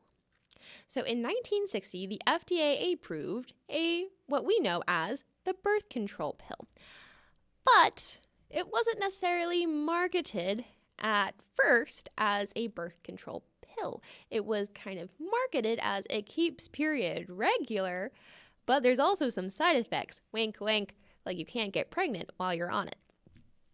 So some people saw this as an extension of, natural birth control. Well, you keep your period regular, you know exactly when you're going to be, fertile to become pregnant. It's just really an extension of like the ribbon method. But also, it's different. It is a pill. Someone is physically taking a pill with the intent of keeping their period regular and also not getting pregnant. So Congress decides that they have an opinion on this, and the government as well, which basically began to limit people's access to contraceptives. But then we have a court case, Griswold versus Connecticut in 1965, which declared that the government cannot limit access to contraceptives, especially to married people. They were limited because basically the Griswolds, who were suing Connecticut, they were a married couple and were saying, hey, the government should not get to say what we do in our marriage. Like, that's between us. And the government was like, yes, we agree with that. Actually, that's a part of the 14th Amendment. You have privacy. You have like a right to privacy in your marriage. So then with that court case, the pill became way more acceptable and access was not limited to people as much. And therefore, this idea of, well, you can go and do things with other people without worrying about getting pregnant became an option. So that was a huge fuel to this fire of the sexual revolution. And things came out of this as well, this new kind of free love idea of the hippies. It really got kind of associated with the hippies, this idea of free love. But there's also other things going on in culture, like Playboy culture. Hugh Hefner starts his Playboy magazine and his the Playboy bunnies and his clubs. They all come about kind of controversial to this day, but some people say that he, championed the sexual revolution of people taking ownership of their own sexualities, and then other people say that it was pornographic and bad and damaging to culture as a whole. So controversial, as pretty much most of the things we're going to be talking about today are, because a lot of the things that we're talking about today still are reverberating through our culture today. And that's why it's so important to understand history. So also in the 1960s, with this kind of, this Playboy culture, this, free love, we also see it reflected in people's dress. Today I am dressed as a hippie, but that's only one of the fashion statements that was made during the 1960s. There was also this idea of mod culture and very modern, sleek lines. What we think of as, the modern look, and which is very different from like the fitted big skirts of the 1950s. So we see very much a break. And then we have people not even wanting to look like the 1950s, of looking to the future, of looking to, more inspired fashion from like spacesuits, because, the Cold War is also going on at this time, and the space race is happening. Also during the second wave feminism, there's just a lot going on in the 60s, like a whole lot going on in the 60s. And they were a rather turbulent time. But one of the things that comes out of this kind of mod culture, which is pretty much one of the most defining fashion elements of the 1960s, that pretty much defines the generation, especially in England, and it makes its way over to America as well, is the miniskirt. Skirts have never been this short. It barely covers the derriere. And this was designed by Mary Quaint, who was a British designer. And it becomes so quintessential with the 1960s, and also the sexual revolution of women showing more of their bodies. Again, think flappers. Flappers, they were known for wearing short skirts and kind of being promiscuous. We're having like a second flapper situation going on here in the second wave. You have the mini skirt, short skirts, and perhaps more sexually active women.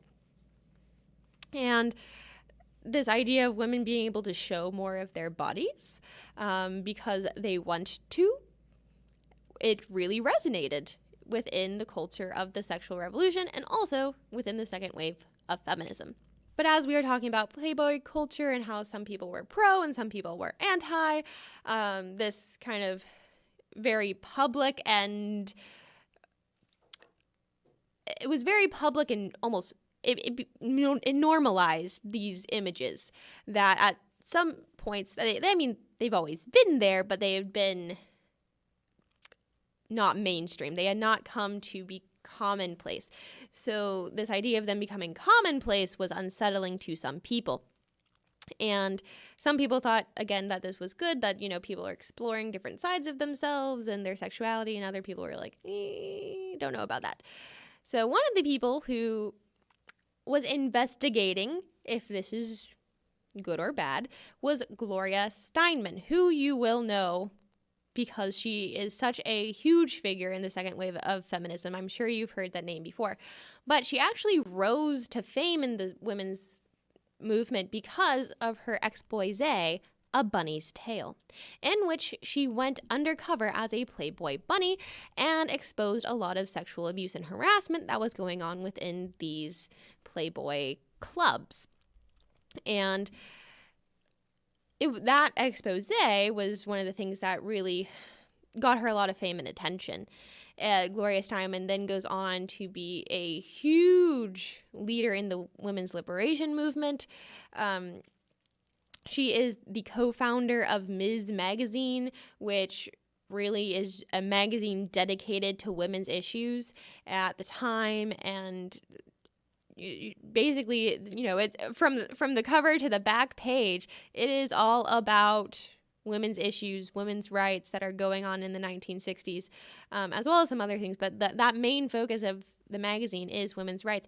And also, it's interesting to note that the title is Ms., which is a title that women started to adapt for themselves in the 1960s, because otherwise, their title is really tied to if they are married or if they are not. So if a young woman who are not married are generally referred to as Miss, M-I-S-S, while married women are referred to as Mrs.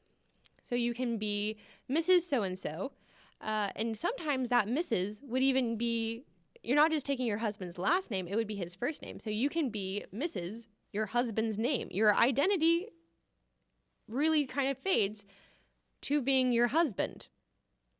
That still is a socially acceptable way to refer to people today. But these women, they were like, you know what? I want something that's just mine, that doesn't change when I get married, that doesn't, having a title that does not depend upon if I am married or not. And therefore, Ms., like Mr., a guy can be Mr. if he is married or if he is not. A woman can be Ms. if she is married or not. And that, equality of just titles comes about in the 1960s. And therefore, that's how her magazine gets its name. Gloria Steinem also went on to form the National Women's Political Caucus, which is also just known as the caucus. And it is a multi-party grassroots organization. It has political leanings, as political organizations do, and therefore is sometimes more is more closely associated with some parties than others based on issues. But at its heart, it was not, it was supposed to be multi-party. It does not have one political party that it necessarily is not a political party within itself. And it really just wants to focus on women's issues. It is a political organization that is focused on women's rights, and women's issues. Now, we've been talking a lot about just feminism in general, but I want to go back to that idea of civil rights that we talked about at the beginning. Because in 1969, Frances M. Beale, she writes Double Jeopardy, To Be Black and Female, where Black women are experiencing racism and sexism and are really fighting a war on two fronts, and they do not feel like the mainstream feminist movement is really taking them into account and really focusing on their issues, because they have issues that are different, that they are facing racism and sexism. Therefore, at this time, we start to see, at the end of the 60s and into the 70s, we see separate feminist organizations for Black women. They begin to form their own organizations. They don't feel like the mainstream is keeping up with their own issues, and therefore they break away and form their own to focus on their own issues. So one of the leaders of this is Angela Davis, who wrote Woman, Race, and Class, which is a very, very telling book in 1981 about, women, race, and class, as the title denotes. And this is an important book not just to Black feminism, but also to just feminism and culture in general. But Angela Davis was one of the people who really helped found the Black feminist movement. Some of the Black feminists in the Black feminist movement also will not refer to themselves as feminists, because that was very much reminiscent of the mainstream that they were trying to break away from. And I believe it was Alice Walker, the author of The Color Purple and activist, who kind of coined the term womanist as being the term for the Black feminist movement. Or I should say the womanist movement they are pro-women, and to break away from the feminist movement, they created the womanist movement. Now, within all of this as well, we have the gay rights movement. And in 1969, we have Stonewall, in which that really kind of pinpoints the mainstream beginning of the gay rights movement in America, in which the Stonewall, which was a gay bar, was raided by police, even though technically they had paid off the police to not do that, but then they did. And people were just sick and tired of this happening over and over again, and just being harassed by police so much that they decided to fight back. And then for days you have the Stonewall riots, in which these patrons of the Stonewall really just kind of took to the streets and said no more. So therefore we have the beginning of the gay rights movement, and that also fits into the women's rights movement because of the sexual revolution that was very much focused on women's liberation and sexual liberation, but that also appealed to people in the gay community who also wanted to have sexual freedoms to love who they love. And then you have lesbian women who were, again, they're kind of doing this fight on a couple fronts of they are women, but they are also gay. They are lesbians, or of course, at this time, there is a whole spectrum of sexualities and such. But for this presentation, we will be focusing on lesbian women's, and they really were also having their own concerns regarding this kind of intersection of feminism with them and basically the intersection of feminism and gay rights. And therefore, they started to make their own groups as well, because they also didn't feel like the mainstream was including them and all of their concerns. So they also went on to make their own groups.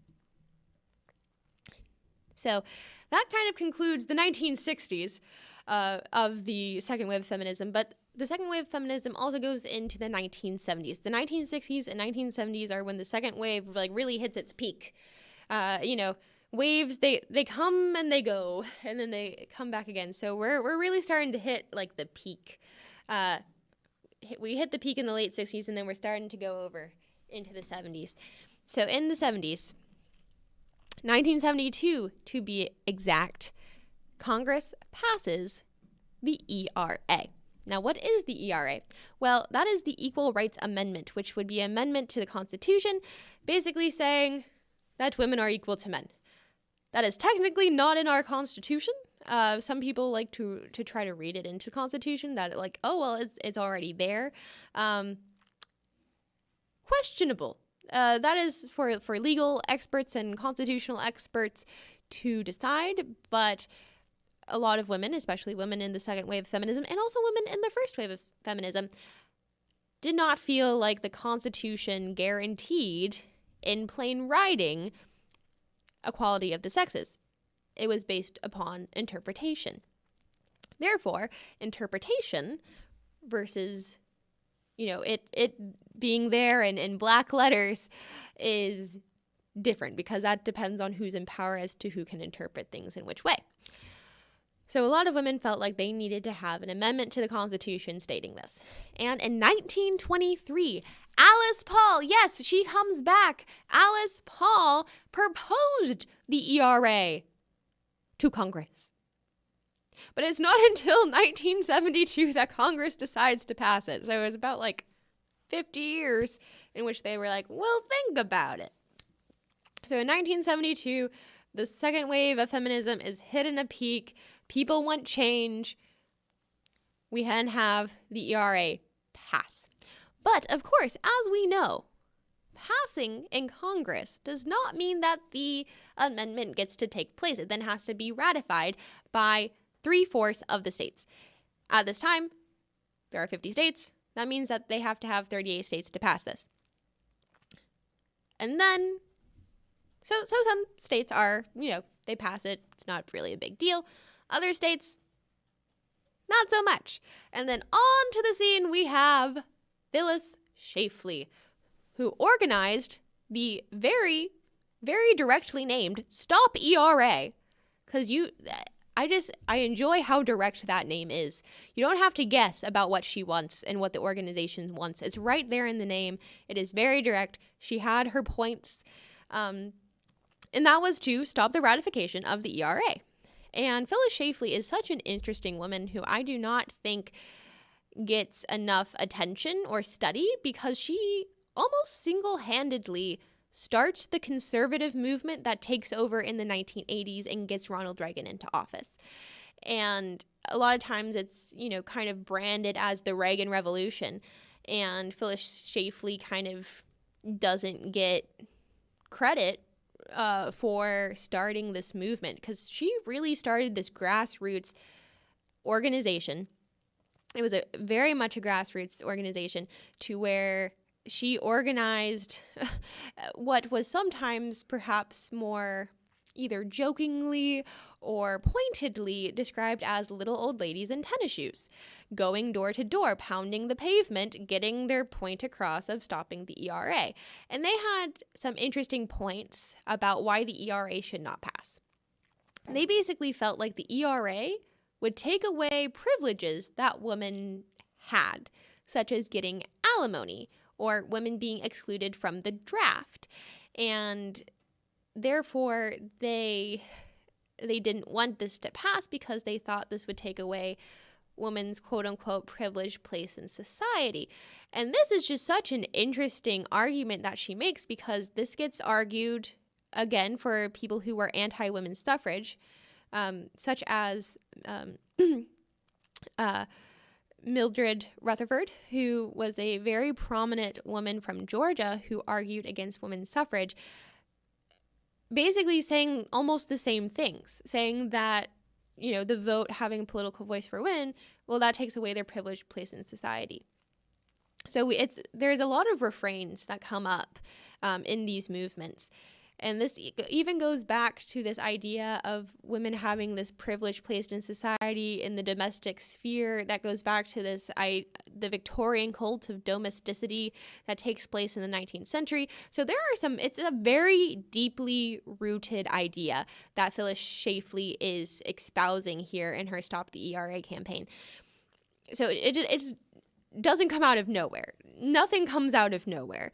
It's very deeply rooted, and it just kind of continues to pop up. And that's a lot of themes in history. It's kind of like history whack-a-mole. Things keep popping up in history. And it's just an interesting thing to see how, you know, it popped up in this one. So Phyllis Schlafly actually succeeds in getting the ERA not passed, which is just such an interesting thing. So she really, quote unquote, wins this debacle of getting it passed or not. A lot of states would not pass it, and it was only until recently, I believe in 2017, 2018, and then 2020, 3 states passed the ERA. And in 2020, early 2020, Virginia was the 38th states to ratify the ERA, making it, you know, the 38th state. That means that there are now 3/4 of the states who have passed the ERA, so therefore it should become an amendment to the Constitution. But there's a catch. It is way past the deadline Congress set for everyone to ratify things. But of course, if Congress made a deadline, they can make another deadline. So now it's kind of up to Congress about how to deal with deadlines and how, you know, it's kind of like someone turning in their homework like 50 years late. Like, what do you do with that? I don't know. Congress will figure it out. So it's just an interesting thing, because this ERA has been going on since 1923. This whole idea of the ERA has been going on for literally a century. So I think it's very interesting because it continues to pop up in our culture. You know, if you watched the Met Gala, there were political dresses, one of which being, you know, saying, you know, pass the ERA. So it's good to know what that is and what happened and why has it been going on for 100 years. Because that is still something that is very relevant to our culture today and is really going on today. That discussion is continuing. But it really went dormant after Phyllis Schlafly essentially stopped the ERA in the 1970s. And I believe it was in the 1970s, there was a deadline, and then they extended the deadline into the early 80s, but they still couldn't pass it. And then really since the 80s, the ERA just laid dormant. No one really had an interest in it until you have the third wave of feminism, which popped up very recently, and therefore people took renewed interest in it. But really, for the purposes of the second wave of feminism, ERA was stopped by Phyllis Schlafly. But there were other things that were being passed at the time that were also dealing with, you know, feminism and how women were able to interact with society and culture, and how government legislation plays a role in protecting that. So we also have in 1972 Title IX, which is part of the Education Amendments of 1972. And this ended sex-based discrimination at school. So up until this time, the Equal Pay Act was passed, but that was just for work. That was just for work environments. At this point, women and girls could still be discriminated against in the education system. And this was perhaps most seen in women's sports, such as there were not women's sports, really. Women were not necessarily encouraged to play sports. And then if they were encouraged to play sports, they were encouraged to play like a lesser version of the sport so that to not tire them out. So some schools, they wouldn't have women's sports teams at all. But with the passage of Title IX, women were allowed to play sports. And like you had to have, if a woman wanted to play a sport, like you had to do something about that. You had to provide either a women's team or they could join the men's team. And I think that one of the best examples of this that I could think about is the American Girl doll, Julie Albright, who in the 1970s, her story set in 1974, she wanted to play basketball. Her school did not have a girls' basketball team, so she went out for the boys' basketball team and made it. But of course, that caused a lot of, like, a girl on the boys' basketball team? What is this? Controversy. And I mean, eventually she went on to play and was a really good player because, it's a story and that's a good story. But that was the reality for a lot of women. And we can see after the passage of Title IX, women's sports explode. Numbers double and triple. And as women are going out onto the field and playing sports because, well, now they can. Now, in 1973, we have one of the most hotly debated, most well-known Supreme Court cases probably ever to be decided, and definitely in the modern era that has been happening in people's lifetimes, and that is Roe v. Wade. And this is, again, a really large part of the second wave of feminism, kind of going into this idea of the sexual revolution.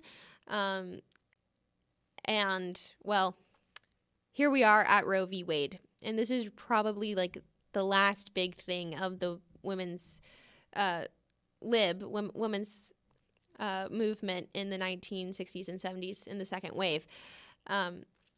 And just so we know the history behind this. So we have Sarah Weddington, who represented a woman named Jane Roe. That is not her actual name, but that is what she was anonymously known as Jane Roe. Sarah Weddington was only 26 years old when she argued this case in front of the Supreme Court. She is believed to be the youngest person ever to argue in front of the Supreme Court, which is just an interesting fact. And she was arguing on the behalf of Jane Roe, as the plaintiff was known. Her actual name is Norma McCarvey, and Norma was a young woman living in Dallas, Texas. She was unmarried. She already had 2 other children that she could not take care of. One was living with her parents, so the child's grandparents, and one was put up for adoption and had been adopted by a family, and she found herself to be pregnant again. And she wanted to have an abortion to terminate her pregnancy. But the state of Texas said that she could not. Therefore, in a series of events, this court case found its way to the Supreme Court to be argued. Now, the ruling of Roe versus Wade ended with that a woman has the legal right to terminate her pregnancy in the first trimester without government interference. That was the ruling in Roe versus Wade. And I think that this is interesting. Quote really is that Sarah Weddington, when she was arguing, for for Jane Roe, she asked the Supreme Court, we are not asking you to determine if this is morally good. We are not asking you to, decide what is moral. We are asking you to decide what is legal. And therefore, the Supreme Court decided that it was legal for a woman to have an abortion. And there continues to be a debate about the morality of that to this day. But the legal basis for that was based off of the 14th Amendment, which a person has a right to privacy, but also about that court case that we talked about earlier during the sexual revolution slide, Griswold versus Connecticut. And that ruling, that precedent that ruling set, played a large role in the decision of Roe versus Wade. So basically, Roe versus Wade was the last big thing that happened in the second wave of feminism. And feminism then kind of fizzled out by the end of the late 70s. The conservative wave, which was a kind of a backlash to all of this. There was a lot going on in the 60s and 70s. So then, as history does, it swings like a pendulum. It swung back in the other direction. And to have a more conservative tone to culture that was kind of ushered in by Phyllis Schlafly at the end there as well. It's a very interesting time period and overlap of how all of that came together. But really, after Roe versus Wade, they didn't really know what to argue for anymore. The second wave of feminism had a lot of small groups. As I kept saying, groups kept breaking away to focus on their niche issues. And there was no large overarching umbrella anymore, because the second wave of feminism was really about ending discrimination in the workplace. And then when the sexual revolution hit, it was about having, sexual freedoms, or which was, ended up being about birth control and pregnancy. So with those two things having technically been decided in the courts, there wasn't a unifying factor anymore.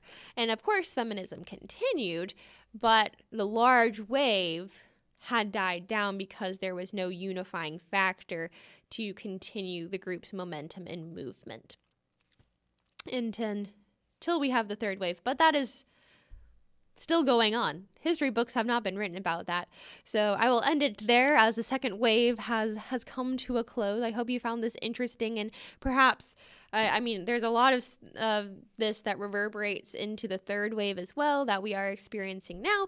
So you might have made some connections in your own mind about that, and that's just one of the interesting things about history is learning where these things come from to make sense of the world around us. So I hope you enjoyed and learned something, and I hope you continue to enjoy our telethon presentation.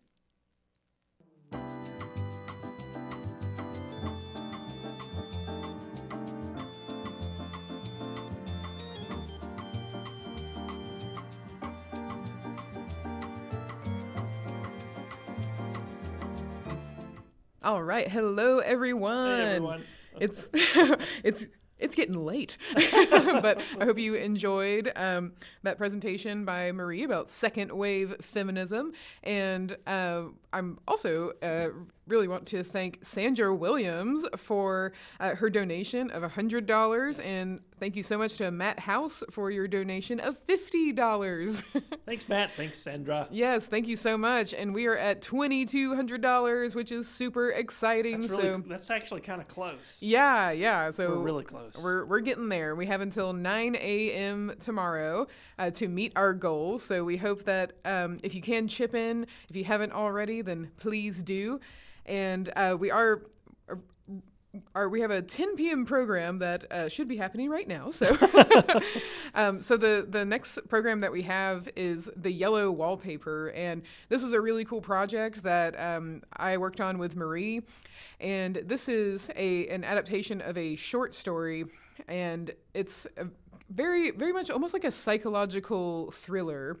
And this was written in 1892 by Charlotte Perkins Gilman, and it's about what's called the rest cure, or at least that's very much a theme of it. And this rest cure was basically like, oh, are you a woman with some kind of mental health issue? Let's put you in a room for several weeks and not stimulate the mind. You were not to stimulate your mind at all, which is, I don't know. Glenn, does that sound fun? Does that sound healthy to you? It does not. It doesn't. It does not. And that's when they were telling me about this. I'm like, so they just put you in a room and you can just read books at any time?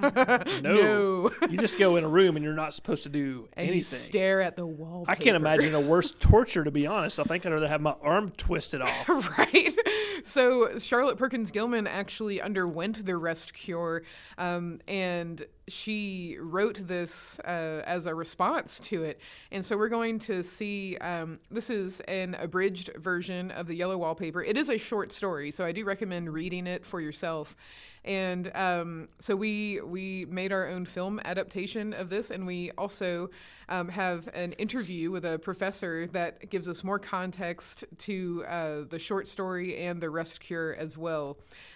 So thank you again for joining us for our second annual 24-hour telethon. We are so excited that we're getting closer and closer to our goal, and we hope that you enjoy the Yellow Wallpaper. And after the Yellow Wallpaper, we will be back for Glenn's program on the history of drunkenness. Glenn's already ahead of us. So, and if you don't know what that means, well, you will find out at 11 p.m. So without further ado, let's go ahead and watch the Yellow Wallpaper.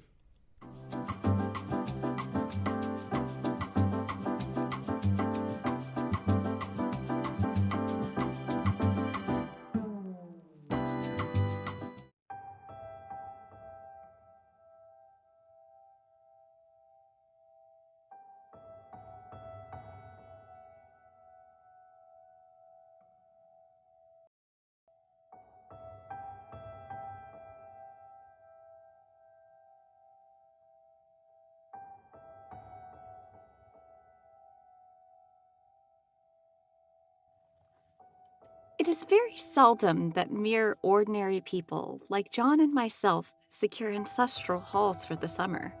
A colonial mansion, a hereditary estate. I would say a haunted house, and reach the height of romantic felicity. But that would be asking too much of fate.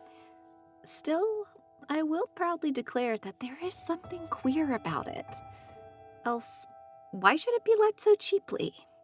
And why have stood so long untenanted? John laughs at me, of course, but one expects that in marriage. John is practical in the extreme. He has no patience with faith, an intense horror of superstition, and he scoffs openly at any talk of things not to be felt and seen and put down in figures. John is a physician, and perhaps, I would not say it to a living soul, of course, but this is dead paper and a great relief to my mind. Perhaps that is one reason I do not get well faster. You see, he does not believe I am sick, and what can one do? If a physician of high standing and one's own husband assures friends and relatives that there is really nothing the matter with one but temporary nervous depression, a slight hysterical tendency, what is one to do? So I take phosphates or phosphites, whichever it is, and tonics and journeys and air, and exercise, and am absolutely forbidden to work until I am well again. Personally, I disagree with their ideas. Personally, I believe that congenial work with excitement and change would do me good. But what is one to do? I did write for a while, in spite of them, but it does exhaust me a good deal. Having to be so sly about it, or else meet with heavy opposition. I sometimes fancy that in my condition, if I had less opposition and more society and stimulus. But John says the very worst thing I can do is to think about my condition, and I confess it always makes me feel bad. So, I will let it alone. and talk about the house. The most beautiful place. It is quite alone, standing well back from the road, quite 3 miles from the village. It makes me think of English places that you read about, for there are hedges and walls and gates that lock, and lots of separate little houses for the gardeners and the people. There is a delicious garden. I never saw such a garden, large and shady, full of box-bordered paths, and lined with long grape-covered arbors with seats under them. There were greenhouses too, but they are all broken now. The place has been empty for years. That spoils my ghostliness, I'm afraid, but I don't care. There's something strange about the house. I can feel it. I even said so to John one moonlight evening, but he said what I felt was a drought and shut the window. I get unreasonably angry with John sometimes. I'm sure I never used to be so sensitive. I think it is due to this nervous condition. But John says if I feel so, I shall neglect proper self-control, so I take pains to control myself. Before him, at least. And that makes me very tired. I don't like our room a bit. I wanted one downstairs that opened on the piazza and had roses all over the window and such pretty old-fashioned chintz hanging. But John would not hear of it. He said there was only one window and not room for 2 beds, and no near room for him if he took another. He is very careful and loving, and hardly lets me stir without special direction. I have a scheduled prescription for each hour in the day. He takes all care for me, and so I feel basely ungrateful not to value it more. He said we came here solely on my account, that I would have perfect rest and all the air I could get. Your exercise depends on your strength, my dear, said he, and your food somewhat on your appetite, but air you can absorb all the time. So we took the nursery at the top of the house. It is a big, airy room, the whole floor nearly, with windows that look all ways and air and sunshine galore. I never saw worse paper in my life. One of those sprawling, flamboyant patterns committing every artistic sin. Just dull enough to confuse the eye in following, pronounced enough to constantly irritate and provoke study. And when you follow the lame, uncertain curves for a little distance, they suddenly commit suicide, plunge off outrageous angles, destroy themselves in unheard-of contradictions. The color is repellent, almost revolting, a smoldering, unclean yellow, strangely faded by the slow-turning sunlight. I should hate it myself if I had to live in this room long. Oh, there comes John. I must put this away. He hates to have me write a word. We have been here 2 weeks, and I haven't felt like writing before since that first day. I'm sitting by the window now, up in this atrocious nursery, and there's nothing to hinder my writing as much as I please, save lack of strength. John is away all day, and even some nights when his cases are serious. I am glad my case is not serious, but these nervous troubles are dreadfully depressing. John does not know how much I really suffer. He knows there is no reason to suffer, and that satisfies him. Of course, it is only nervousness. It does weigh on me so not to do my duty in any way.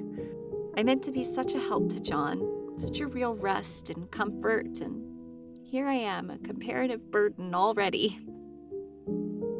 Nobody would believe what an effort it is to do what little I am able, to dress and entertain and order things. It is fortunate Mary is so good with the baby. Such a dear baby. And yet, I cannot be with him. It makes me so nervous. I suppose John never was nervous in his life. He laughs at me so about this wallpaper. At first, he meant to repaper the room, but afterwards he said that I was letting it get the better of me and that nothing was worse for a nervous patient than to give way to such fancies. He said that after the wallpaper was changed, it would be the heavy bedstead and then the barred windows and that gate at the head of the stairs and so on. "You know, the place is doing you good," he said. "And really, dear, I don't care to renovate the house just for a 3 months rental." "Then do let us go downstairs," I said. "There are such pretty rooms there." Then he took me in his arms and called me a blessed little goose and said he would go down cellar, if I wished, and have it whitewashed into the bargain. But he is right enough about the beds and windows and things. It is an airy and comfortable room, as anyone need wish, and of course, I would not be so silly as to make him uncomfortable just for a whim. I'm really getting quite fond of the big room, all but that horrid paper. Out of one window, I can see the garden, those mysterious, deep-shaded arbors, the righteous old-fashioned flowers and bushes and gnarly trees. Out of another, I get a lovely view of the bay and a little private wharf belonging to the estate. There's a beautiful shaded lane that runs down there from the house. I always fancy I see people walking in these numerous paths and arbors, but John has cautioned me not to give way to fancy in the least. He says that with my imaginative power and habit of story-making, a nervous weakness like mine is sure to lead to all manner of excited fancies, and that I ought to use my will and good sense to check the tendency. So I try. I think sometimes that if I were only well enough to write, a little, it would relieve the press of ideas and rest me. But I find I get pretty tired when I try. It is so discouraging not to have any advice and companionship about my work.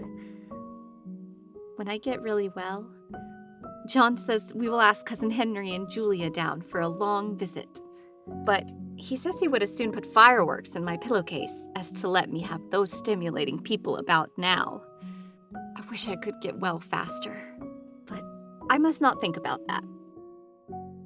There is a recurrent spot where the pattern lolls like a broken neck, and two bulbous eyes stare at you upside down. I never saw so much expression in an inanimate thing before, and we all know how much expression they have. I used to lie awake as a child and get more entertainment and terror out of the blank walls and plain furniture than most children could find in a toy store. I remember what a kindly wink the knobs of our big old bureau used to have, and there was one chair that always seemed like a strong friend. The furniture in this room is no worse than inharmonious, however, for we had to bring it all from downstairs. Then the floor is scratched and gouged and splintered. The plaster itself is dug out here and there, and this great heavy bed, which is all we found in the room, looks as if it had been through the wars. But I don't mind it a bit. Only the paper. There comes John's sister. Such a dear girl as she is, and so careful of me. I must not let her find me writing. I verily believe she thinks it is the writing which made me sick. But I can write when she is out and see her a long way off from these windows. This wallpaper has a kind of sub-pattern in a different shade, a particularly irritating one, for you can only see it in certain lights, and not clearly then. But in the places where it isn't faded and where the sun is just so, I can see a strange, provoking, formless sort of figure that seems to skulk about behind that silly and conspicuous front design. There's Sister on the stairs. Well, the 4th of July is over. The people are all gone, and I am tired out. John thought it might do me good to see a little company, so we just had Mother and Nellie and the children down for a week. Of course, I didn't do a thing. Jenny sees to everything now, but it tired me all the same, and I'm getting dreadfully fretful and querulous. I cry at nothing, and cry most of the time. Of course, I don't when John is here, or anybody else, but when I am alone. And I am alone a good deal just now. John is kept in town very often by serious cases, and Ginny is good and lets me alone when I want her to. So I walk a little in the garden or down that lovely lane, sit on the porch under the roses, and lie down up here a good deal. I'm getting really fond of the room, in spite of the wallpaper. Perhaps because of the wallpaper. It dwells on my mind so. I lie here on this great immovable bed. It is nailed down, I believe, and follow that pattern about by the hour. It is as good as gymnastics, I assure you. I start, we'll say at the bottom, down in the corner over there where it has not been touched. And I determine for the 1000th time that I will follow that pointless pattern to some sort of conclusion. I don't know why I should write this. I don't want to. I don't feel able. And I know John would think it was absurd. But I must say what I feel and think in some way. It is such a relief. But the effort is getting to be greater than the relief. Half the time now, I'm awfully lazy and lie down ever so much. Dear John, he loves me very dearly and hates to have me sick. I tried to have a real earnest, reasonable talk with him the other day and tell him how I wish he would let me go and make a visit to Cousin Henry and Julia, but he said I wasn't able to go, nor able to stand it after I got there.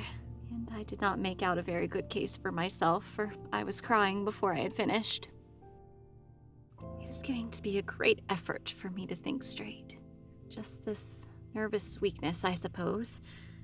And dear John gathered me up in his arms and just carried me upstairs and then laid me on the bed and sat by me and read to me till it tired my head.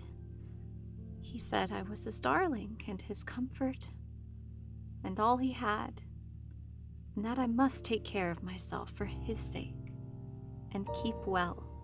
He says no one but myself can help me out of it, that I must use my will and self-control and not let any silly fancies run away with me.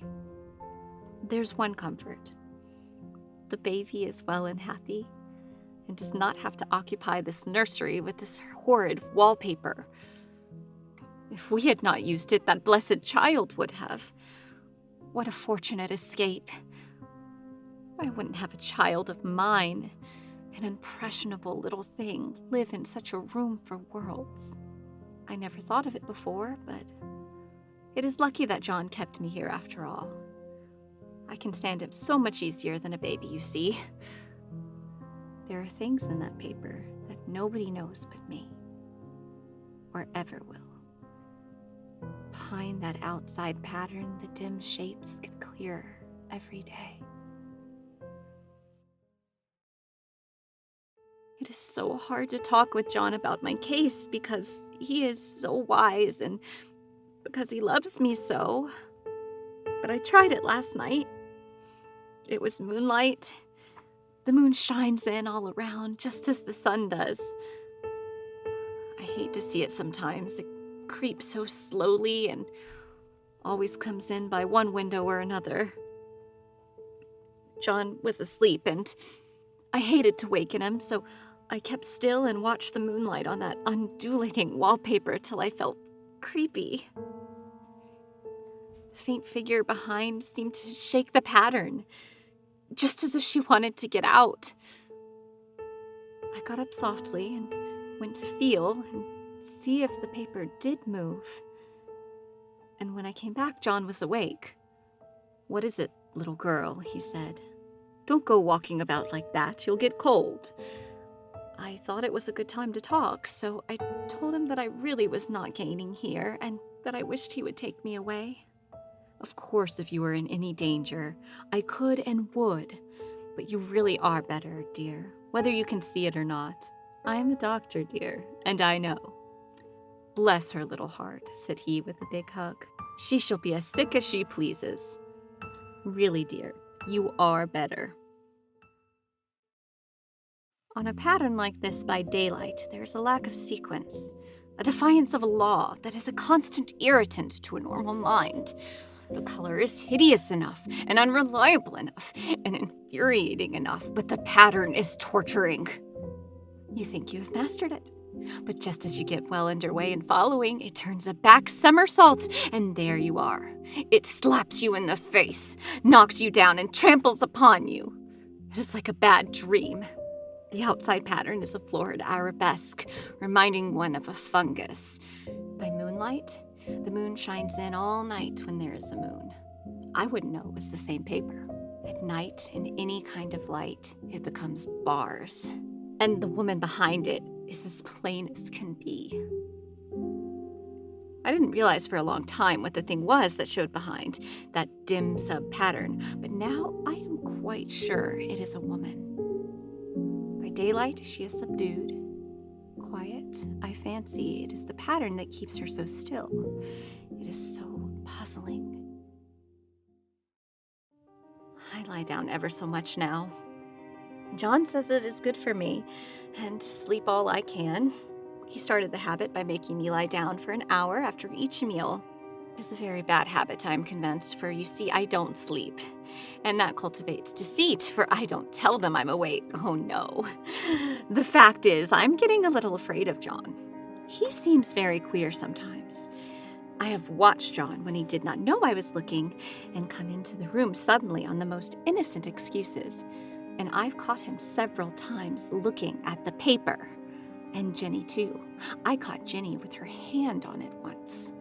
And I am determined that nobody shall find it out but myself. Life is very much more exciting now than it used to be. You see, I have something more to expect, to look forward to watch. I really do eat better and am more quiet than I was. Oh, John is so pleased to see me improve. He laughed a little the other day and said I seemed to be flourishing in spite of my wallpaper. I turned it off with a laugh. I had no intention of telling him it was because of the wallpaper. He would make fun of me. He might even want to take me away, but I don't want to leave now until I've found it out. There is a week more, and I think that will be enough.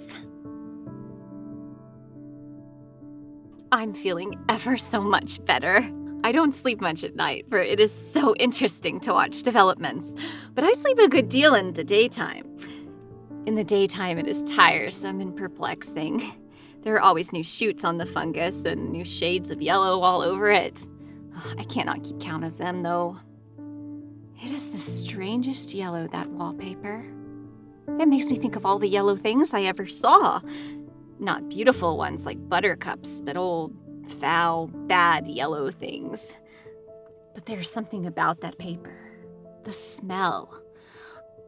In this damp weather, it is awful. I wake up in the night and find it hanging over me.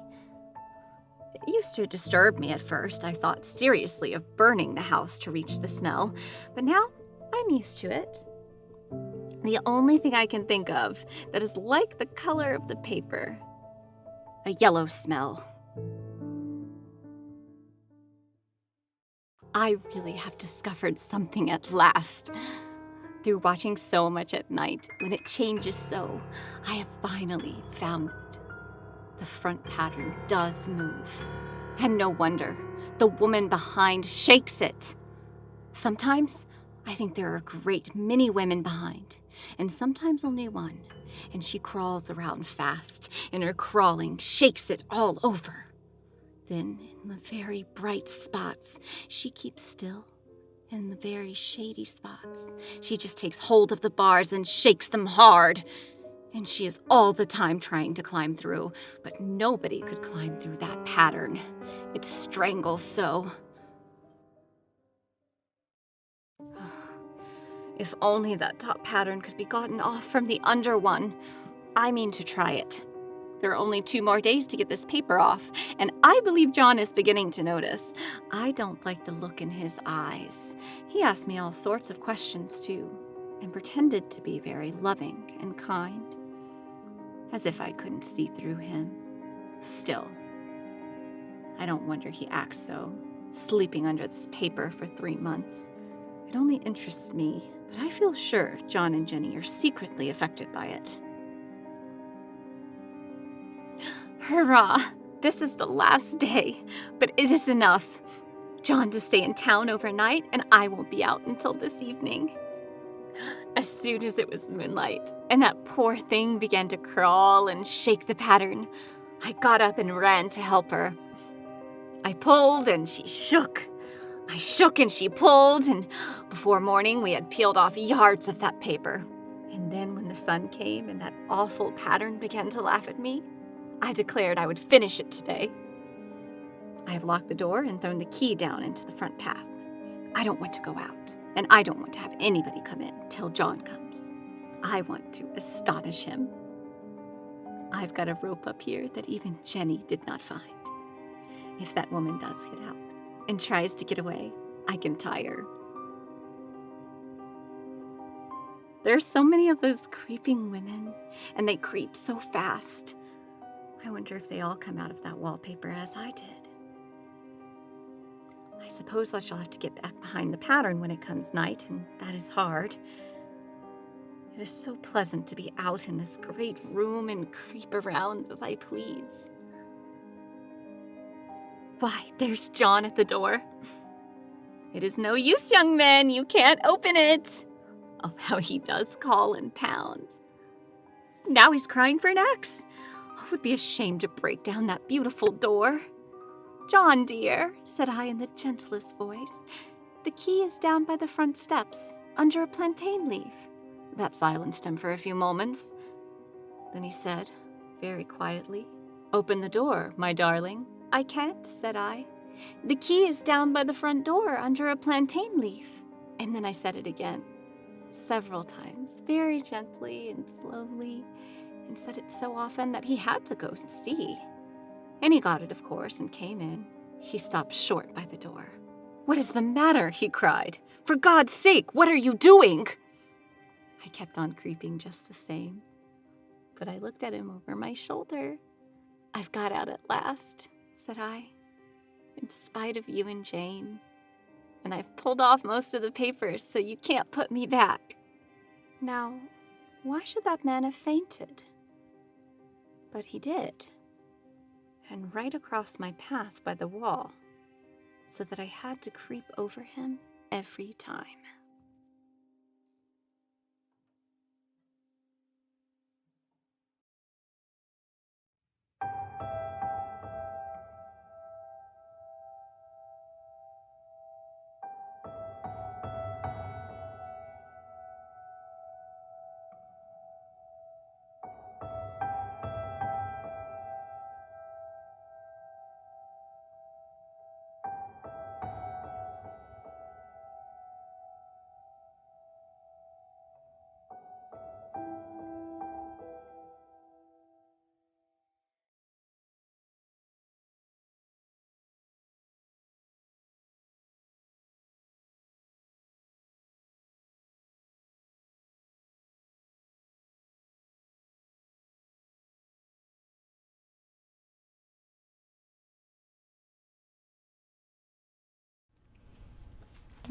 There's a lot that goes into designing and creating historical garments. The research itself is a lot like the sewing. With each detail you learn, with each stitch of knowledge, you gain a fuller picture. It's not just dress up. Well, sometimes it is.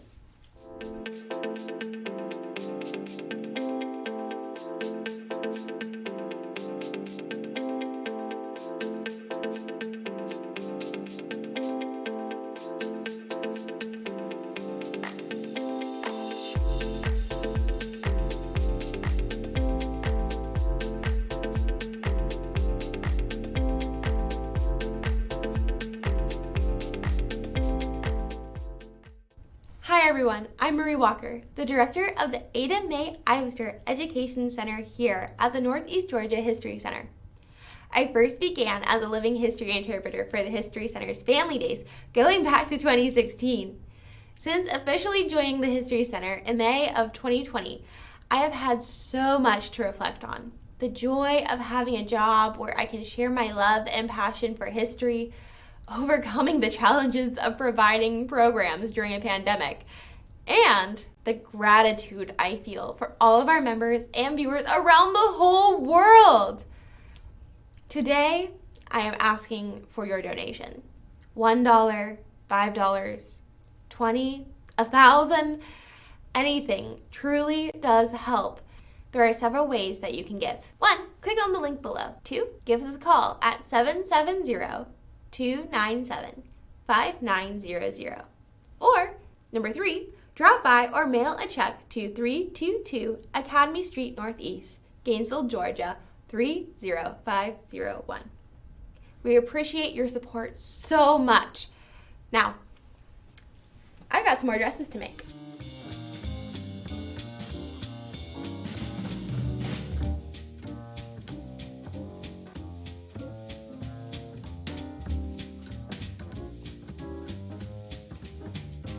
Hello, everyone. Welcome back from the yellow wallpaper. So I hope you enjoyed that. I see that Laura on YouTube said that was beautifully done and heartbreaking. Thank you.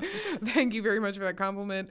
And Sue compliments Marie. This is just an absolutely phenomenal performance. Right? Marie did such a great job. And I mean, like, I never thought I'd see Marie kind of going insane, but you know, no, it was really cool to do that project with Marie and to bring that story to life. Now, I did mention that we do have an interview. If you want to see that interview with Dr. Jill Galvin, then we do have that on our YouTube channel. So we have the short story adaptation and then followed by a fairly in-depth interview, and so if you want to check that out, that is on our YouTube. And but we're happy to answer questions if you have any. And Sue says, would love to see her do pose tail heart. Ooh, you're planting ideas. I love it. But yeah, we're really fortunate to have a crew with some acting chops, which is very exciting. Right. Yeah. And Sue Small, thank you so much for that $300 donation. Wow. You absolutely deserve our thank you graphic. I know, yes, Sue is one of our all-time favorite fans, and we're a big fan of Sue. Yes, we are. And Sue has also helped us with our NC White collection. So if you saw our little mini documentary, you would have seen a clip of Sue and her work that she did for us. So thank you so much. It's great to virtually see you. And I'm so excited that we are at $2,500, only $500 away from our goal. And yep, there it is. There it is. And of course, if you want to donate, you can donate at bit.ly/NEGAHC2021. And of course, we have lots of great rewards. If you want to see all of our rewards, we do have our telethon program available at this link. And I will go ahead and put that in the chat so you can easily access it as well. And that also includes all of our raffles, all of our rewards, and the entire schedule of our upcoming live streams. This is a 24-hour live stream, so we do have our more programs for you going all the way until 9 a.m. tomorrow. Yep. So let me put this in the chat for you.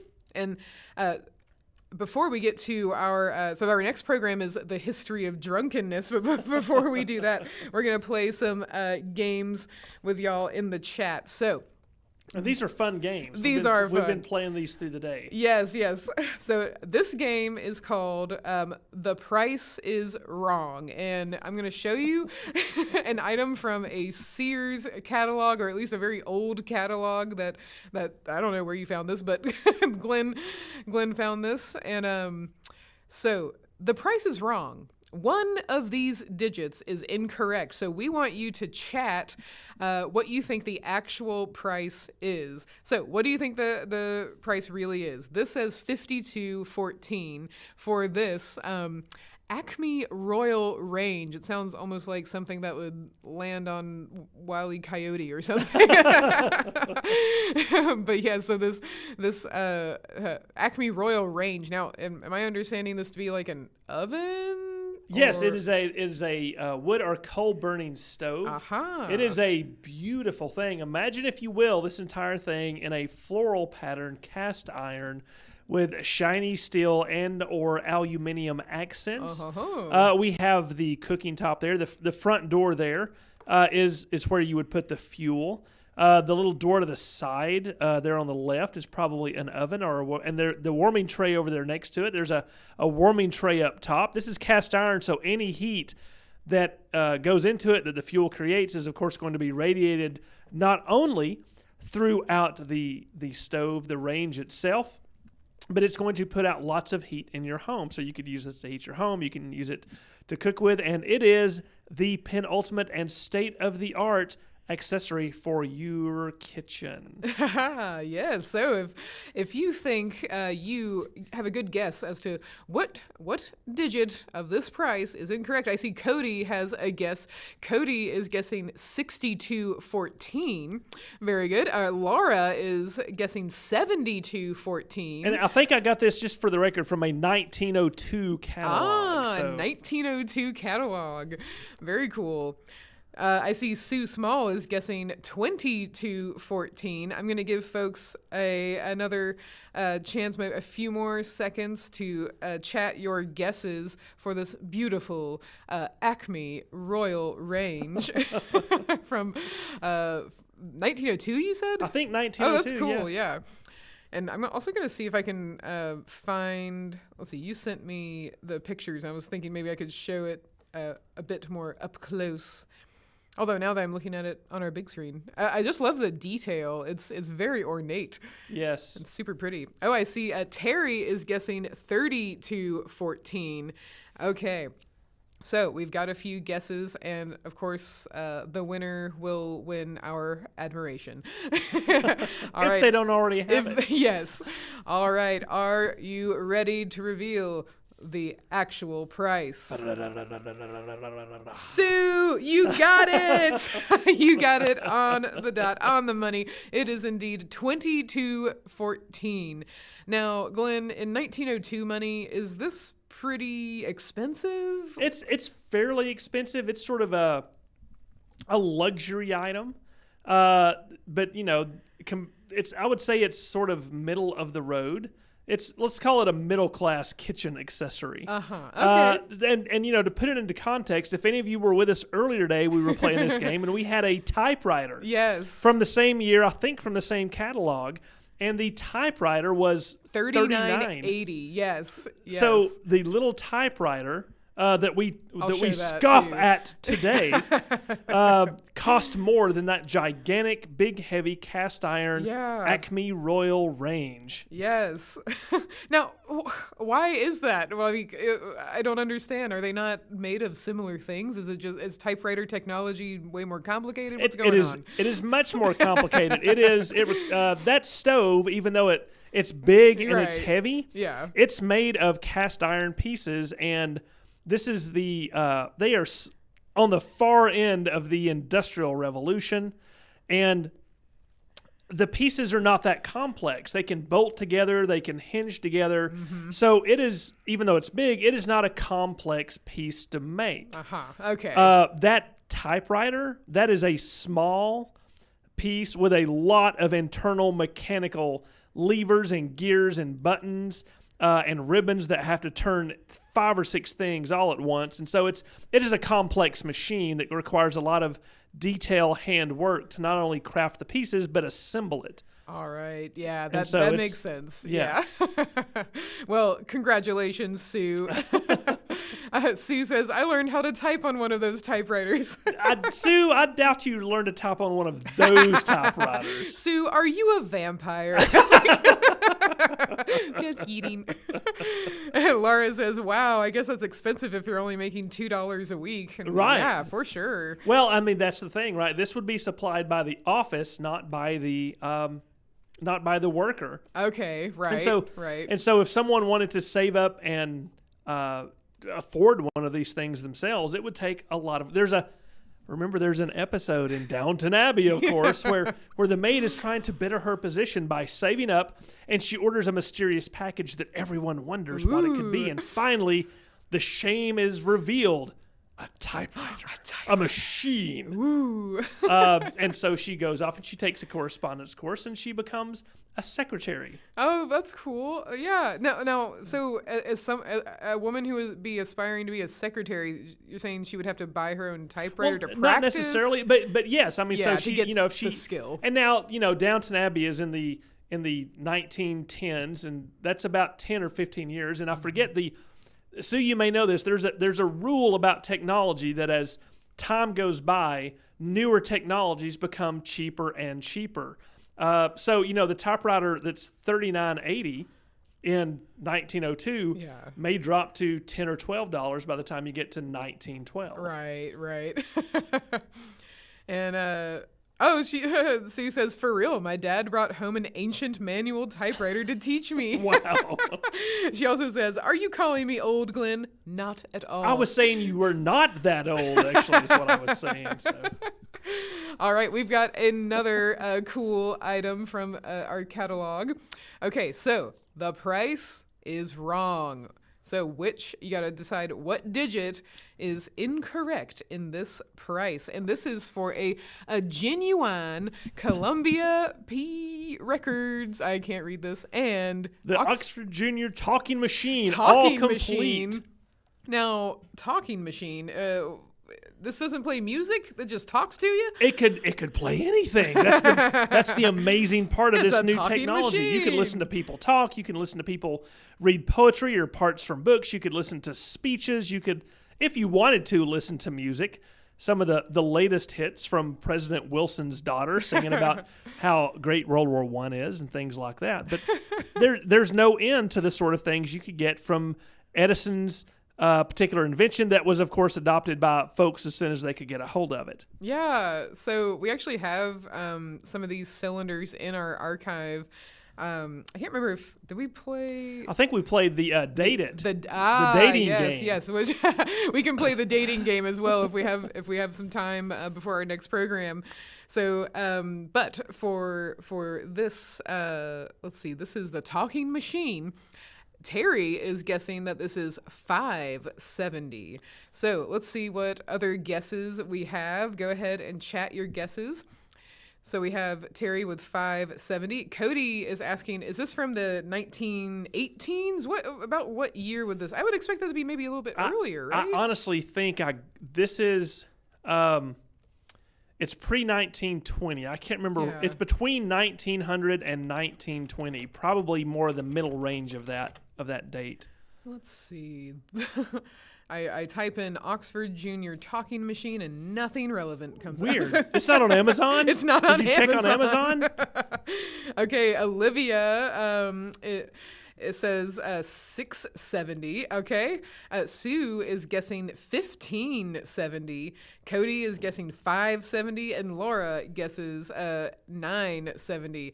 All right, let's see what it is. It was 5 cents more. Gotcha. It was $8.75. So I believe that. I guess. Let's see. Would it be Laura or Olivia? I can't do math. So I'm going to say congratulations to both of you. Yay. Because you were both close. But notice that this comes with not only the talking machine, but 24 of those cylinders. That's a lot. That's a bargain. Well, again, this is You have to remember what the average person makes in a This week. is It's true, anywhere so- from $3 to $5, maybe Ah. 10 or 15 if you were a skilled laborer. Yeah. Now, is this the type of thing where folks would gather around and listen to this, or is this like I'm an individual just hanging out wanting to listen to a talking machine? It's definitely a novelty. Yeah. Right. This is most certainly a novelty and is meant for entertainment purposes. And this time period is at that cusp. Before this, if you wanted music, your music was live. Yeah. Period. This is why everyone in or most all people in a family would learn to sing or play the piano or the fiddle or the guitar or something. That was the only way you got music. Well, now with the technologies, you are able to play any song you want, quote unquote, on demand. Right? You just change those cylinders out and you can listen to a variety of different songs. This is the cusp moment where you don't need live music, and live music starts to take a back seat to records and cylinders and later cassettes and 8 tracks and even now MP3s that you can download. Yeah. And I wish I could hear the quality of the sound on these cylinders. I would imagine There are several YouTube videos cool. that show some of these, and you can hear them. They're Ooh, very cool. They're, I would they're imagine not it's- high fidelity. Let's put it yeah, that way. exactly. Like I would imagine for this time, just the ability to replay sound at all would just be a fascination in itself. Oh, it was astounding. Yes. Yeah. Okay, so let's do one more. Our next The Price is Wrong item is an outfit of blacksmith's tools. So these are quite a few tools, and the wrong price is $18.50. So what one digit are you going to replace to guess the correct price? Go ahead and put that in the chat. Right now it says $18.50, and of course these are quite a few tools. Right. You've got a little hand crank portable forge there on the left, and you've got that anvil there to do some of the work, and a type of lathe, maybe a blacksmith's vise and some hammers and some tongs and a tap and die set. Everything a burgeoning blacksmith needs. Yeah, to get started. And with that anvil, I have to say that this price is shipping not included. Right. Terry is guessing $18 even. Laura says, referring to the cylinders, now I just say, Alexa, play. Right, exactly. Gramophone, play, or whatever it is. Olivia is saying $58.50. Oh, Leslie just let us know that we have a player in the archives that Glenn and I are going to fix. Oh, did you know that that's a project? We had discussed it in the past. Ooh, It that's hasn't come exciting. up lately, but yes, because we have cylinders to play on. That would be so cool. Yes. Cody's wondering, what is this made of? What are these tools made of? Why iron, of course. Of course. Of course. Are all, like, every single kind of blacksmith tool going to be made of iron? More likely than not. Of course, the hammers are going to have wooden handles. Yeah. But the anvil is a solid cast piece that has been worked. The vise is solid metal. The tap and die, the tongs, the portable forge is probably mostly iron parts. So yes, this is what they're going to be made of. All right. Well, Sue is guessing $28.50. Laura is also guessing $28.50, and Cody is guessing $38.50.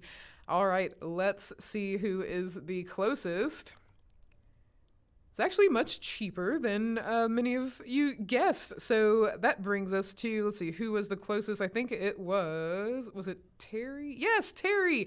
So Terry guessed $18 even, so you were the closest. This is only $13.50, which that actually really surprises me. What's the deal with that? Is iron just a cheaper metal? It's cheaper metal, and these are things that are remember, this is back in the day when America is an industrial manufacturing power. And so these things are being mass produced at this point, and they've been around forever. They're not that expensive to make. They are not rare. They are common. Now today, you cannot go. I'm looking at the picture there, and I don't think you can go to Home Depot and get anything in that picture except perhaps for the hammers. Right. Right? Everything else is a specially ordered item. And so, that set today, if you got those same type of tools, you're looking at, depending on how nice that anvil is, you're looking at maybe, anywhere from $700 to $1,000 for that set today, because it is not common. Right.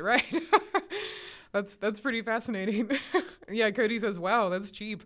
I was surprised too. Okay, our last item for this game, as of right now, for the price of wrong, is wrong. This is a beautiful bicycle. Now, the wrong price is $25.75, so change one digit.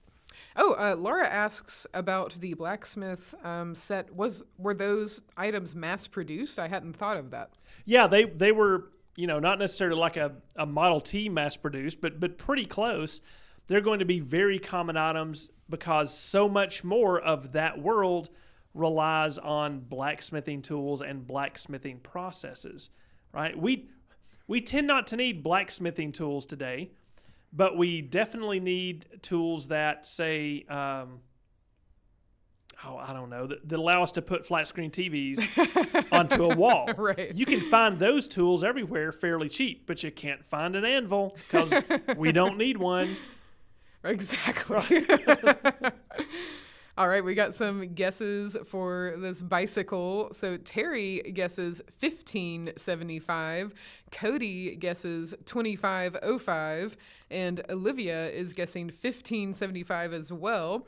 I'll give y'all another second if you would like to chat your guess. I do like how classic this style of bike looks. Like I could dig this bike for sure. I know it's speaking of that, it's kind of retro. If you go to Walmart today, you can kind of get this bike, right? With no gears or anything, just a really basic bike with a really big, comfy seat. It seems like the big, comfy seats are fortunately making a comeback. Yeah. I see. Let's see. So Laura is guessing $20.75. Sue is guessing $21.75, and also says total beach cruiser. Absolutely, yes. Those big puffy tires. Yes. I think my mom would refer to this as a Mary Poppins bike. That's how she would refer to like those classic bikes. Okay, so the wrong price is $25.75. Let's find out what the real price is. It is $15.75. So Terry and Olivia, you got it. Great job. Yeah. So the $15.75, and I guess I think that seems fair compared to the other items. I mean, a bike is going to get you places. It's going to get you places, and it has rubber. Those are rubber tires, probably with inner tubes. Right? Yeah. So yeah, this is an era when bicycles are definitely becoming a very common form of transportation. They're relatively inexpensive. The roadways and the pathways are not exactly as restricted to bicycles as they are now, the main means of transportation along city and town streets. So bicycles are a lot of fun back then, and they have to, however, take into account the fashion of the day. Those big poofy dresses that some of the women were wearing had to be accommodated for, so they wouldn't get caught up in the sprockets or the chains or the pedals or anything like that. It took. I've never ridden a bicycle in a dress like that, but I would guess that it would take as much attention to detail and skill to ride a bicycle in a dress like that as it would to ride side saddle on a horse. Right, yeah. Olivia says, my friend calls my cruiser bike a Wicked Witch of the West bike. Yes, that very classic. I prefer Mary Poppins. But well, it's officially 11, so we are going to start. This is our last program of the night that we will be actively here for. We, unlike Sue, are not vampires, so we need to sleep. No. Earlier, Sue said, shh. So we are going to learn about the history of drunkenness and stick around to find out exactly what that means.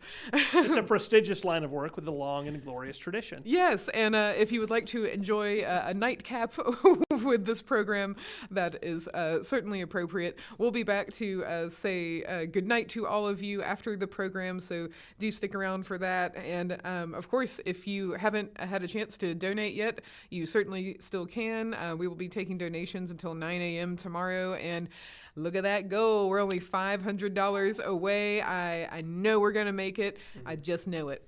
So, without further ado, let's learn about alcohol over the ages, the history of drunkenness. Hooray! Woohoo! Let's go.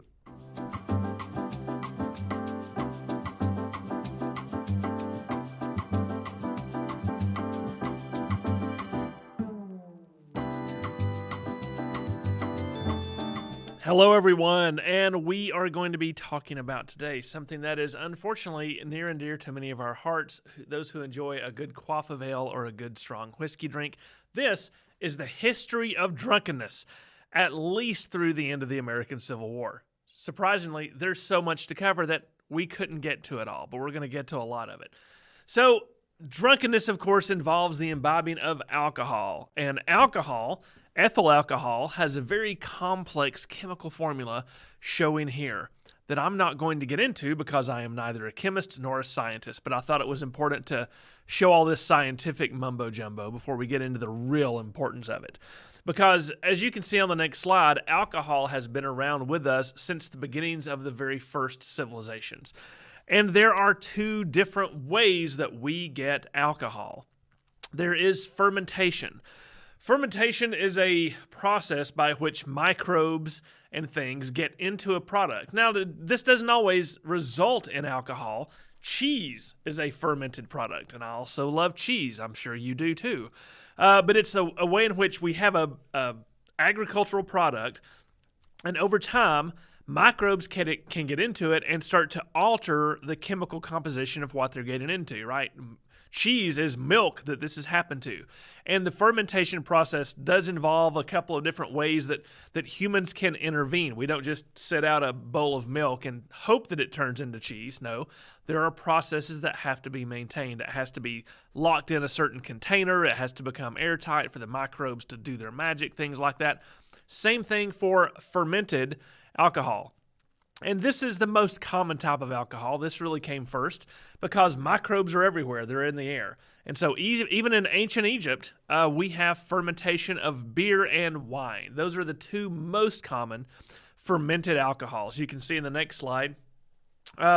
Wine, of course, has been with us since the beginning. And wine is one of those really neat things that developed in the early civilizations. I think they're onto something, because they saw wine as something sacred, something of the gods, and yet it was something that mankind and humanity were involved with too, right? Grapes are naturally occurring. You plant grapes, they grow out of the ground, and you can eat them.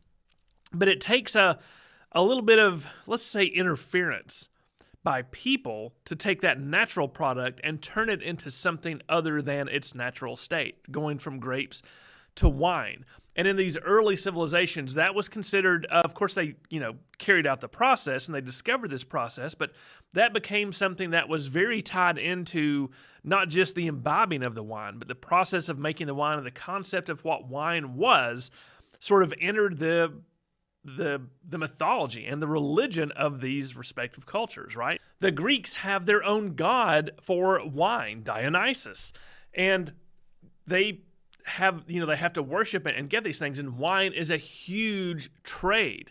Almost all grape production isn't meant for eating. Some of it may be a snack, but most of it goes into the production of wine. Alcohol and wine and later beer is also important because it is a convenient, healthy way to move drinkable liquids around so that it doesn't go bad. Water supply and water reliability in terms of microbes in the water and things is always a problem. And so when you have wine, it's fermented, and the alcohol in the substance kills the germs.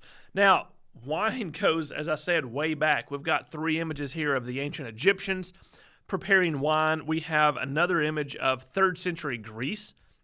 And I believe that is supposed to be a representation of Dionysus there, hanging out with some of his buddies drinking wine. And even in my beloved Bayeux Tapestry, wine is an important part moving all the way up into the medieval period. It's one of those things. One could consider it a cultural thing. One could consider it a foodways thing. But no matter the empires rise and fall, civilizations collapse and are reborn, but somehow alcohol is always there at the center of it. Now, we also have beer, and beer is the other main fermentation process. They're a little bit different, right? Wine comes from grapes. Beer comes from barleys, from wheat, from grains and things like that, from barley, from wheat, from rye. Lots of different grains go into fermenting to become beer or ale. And this is also goes all the way back to the ancient Egyptians and possibly even further. They knew how to ferment the grape, they knew how to ferment the grain, and you get two different types of alcoholic beverage, one with, somewhat different taste and somewhat different styles of fermentation, but beer goes all the way back to the ancient Egyptians. In the medieval period, beer was also something that could be stored in cask and was very common. It's a little cheaper. You can get more because grain grows everywhere, right? Grapes only grow in certain regions with certain weather and things like that, mostly around the Mediterranean. Beer you can get anywhere there's grain. So beer or ales or things like that become much more common everywhere because you get grains everywhere. It may sort of determine what kind of beer and ale you get and what the taste is, but grain is everywhere. You can ferment that and make things. And of course, moving on up into the 18th century, beer becomes one of the drinks of choice because it's a little cheaper than wine and more readily available. It's also important to note, and this becomes important in terms of how different societies view these alcoholic beverages, beer tends to have a lot more nutrients and calories in it. So it's, wine is tasty, and it can give you a light head and make you happy like Dionysus wanted. But it doesn't add a lot of nutrients and calories into your diet. Beer does, right?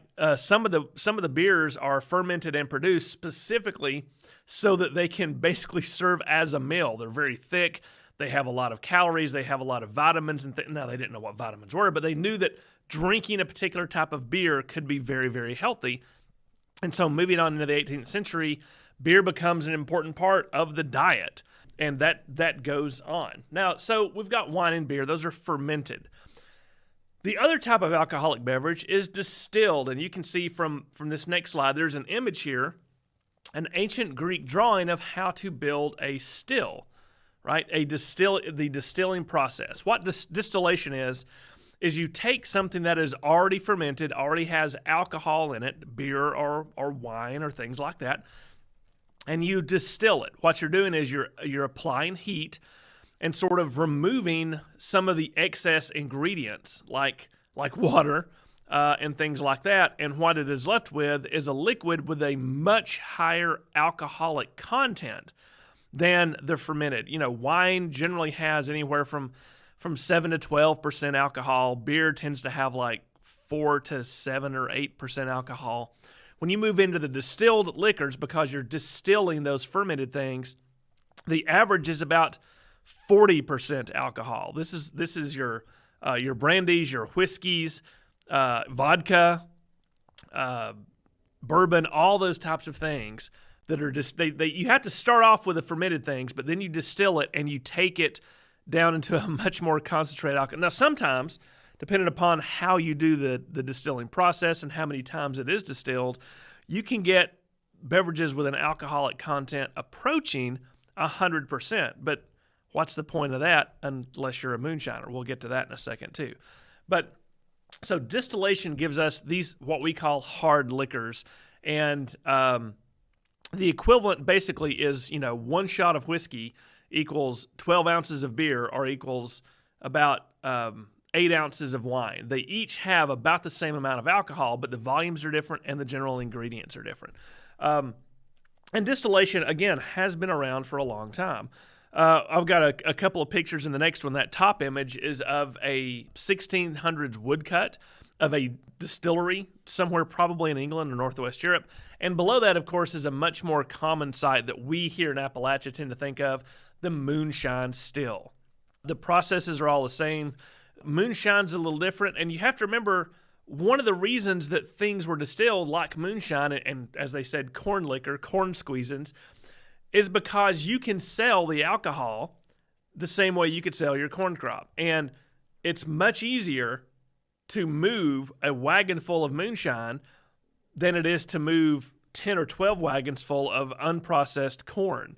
So it's not just let's get drunk. It's a good economic process to make it a more profitable with less resources inputted to sell the alcohol than it is the grain product itself. There you have it. So we have ethyl alcohol, we have fermentation, we have distillation. Well, what does that mean in history? If this goes all the way back, people must have been drinking and getting drunk for a long time. Well, folks, they have. Drunkenness is in almost every piece of literature from every culture you can find, described different ways in different languages, but it's always the same. It's even in the Bible. You can see on this next slide, this is a medieval illumination, but it refers to the story in the Bible of Noah getting drunk, right? And it's not just Noah getting drunk. Noah gets so drunk that he starts running around naked. And his children find him passed out, and they have to lay blankets on top of him to cover up his nakedness. There are different interpretations, of course. I've always seen this story not so much as isn't naked evil, but wow, one should not get so drunk that one runs around naked and passes out, right? That's the embarrassing part. But it's a moral in the Bible, and it still happens all the time, right? There are a couple of other instances in the Bible where people get drunk. The further back in literature you go, the more reference there is to this sort of thing. It's in the Iliad, right, and the Odyssey. There are stories of Achilles, when he's sulking in his tent, he's drinking a lot of wine because he's angry that Agamemnon has treated him so poorly. This goes on and on. This is in all of our stories. And there seems to be a cultural universal that the imbibing of alcohol in and of itself is not bad, but the excessive imbibing of alcohol due to the detriment of one's physical and mental state is very bad. One should not do that. And so this carries on. Going into the medieval period, we have a couple of great illustrations here. Again, that Bayeux Tapestry image of William and his folks drinking wine and possibly some of the local ale they would have gotten in England. And above that, something called the Luttrell Psalter. This looks to be, maybe this is someone funneling for the first time. This is the first documented case of funneling. I'm not sure I want to go that far, but that's exactly what it looks like is going on. And if there's going to be all this drinking, you know that there is going to be a huge industry to support it. And then this next image, this one was also shown earlier, you can see the kind of volume we're talking about. This is a late medieval illumination of wine production. And you can see how big these tubs get. And people are consuming a lot of wine. We don't have exact figures for this far back in time, but when we get to American drunkenness and alcohol consumption, we do have some figures that I want to share with you. But being this big an industry and being this big a part of cultures, especially European cultures, you're going to have to assume that it comes into the artwork. And so the artwork itself, going back, is very interesting. I've pulled out just a few choice ones that I want to kind of go through and look at. Some of them are sad, some of them are humorous, but they're all there. And it's very interesting. When you go and look, there are a lot of pieces of art that show alcoholic consumption, that show inebriation, that show the effects of inebriation, and pieces that show stories and parables to try to get people to not get that drunk. But it's all interesting, and I think some of these capture it really well, like the next one, right? Here's a couple of great images from Italy, from the Italian Renaissance, and the one on the left is he's just a happy guy. He is looking at that glass like he is about to have the best time of his life. He is just happy to be there and have a little wine. And then the other figure seems like maybe the same, it's not the same person obviously, but maybe the same point of view after a couple of hours. He is still happy, but you can see he's got that little, And I wonder how long someone had to sit for this portrait. I'm sure there was some creative license going on with the artist, but nevertheless, there you have it. So these are two examples of perhaps, let's say, happy inebriation. The next image into the 1600s goes a little bit further. This is called the drunken couple. And you can see that it's one of those contemporaries with Rembrandt and that period where everything seems very dark, but this is not a very happy picture. This looks like not quite domestic bliss. The wife is obviously totally passed out from imbibing too much. The husband is well on his way. They're shown as somewhat gross and slovenly, as examples of perhaps taking drinking too far. Their house is in disarray. There's someone in the house, they're looking at them, that seem to be totally shocked and put off by the fact that they are so drunk. So you've got two different juxtapositions of how drunkenness is shown in this period. Here is another one from the same period from some of these folks that shows more of a revelry in a tavern. There are also, if you want to go look, there are tons of interesting tavern drawings and illustrations that show some of these things. But this one's interesting because it sort of runs the gamut. It shows, I love the woman in the very middle. Looking at the artist, she seems to be the only one who really knows what's going on, and she has this, I don't know, this knowing smirk of these guys are all idiots. But she is showing a little bit of leg there, so maybe she has some plans too.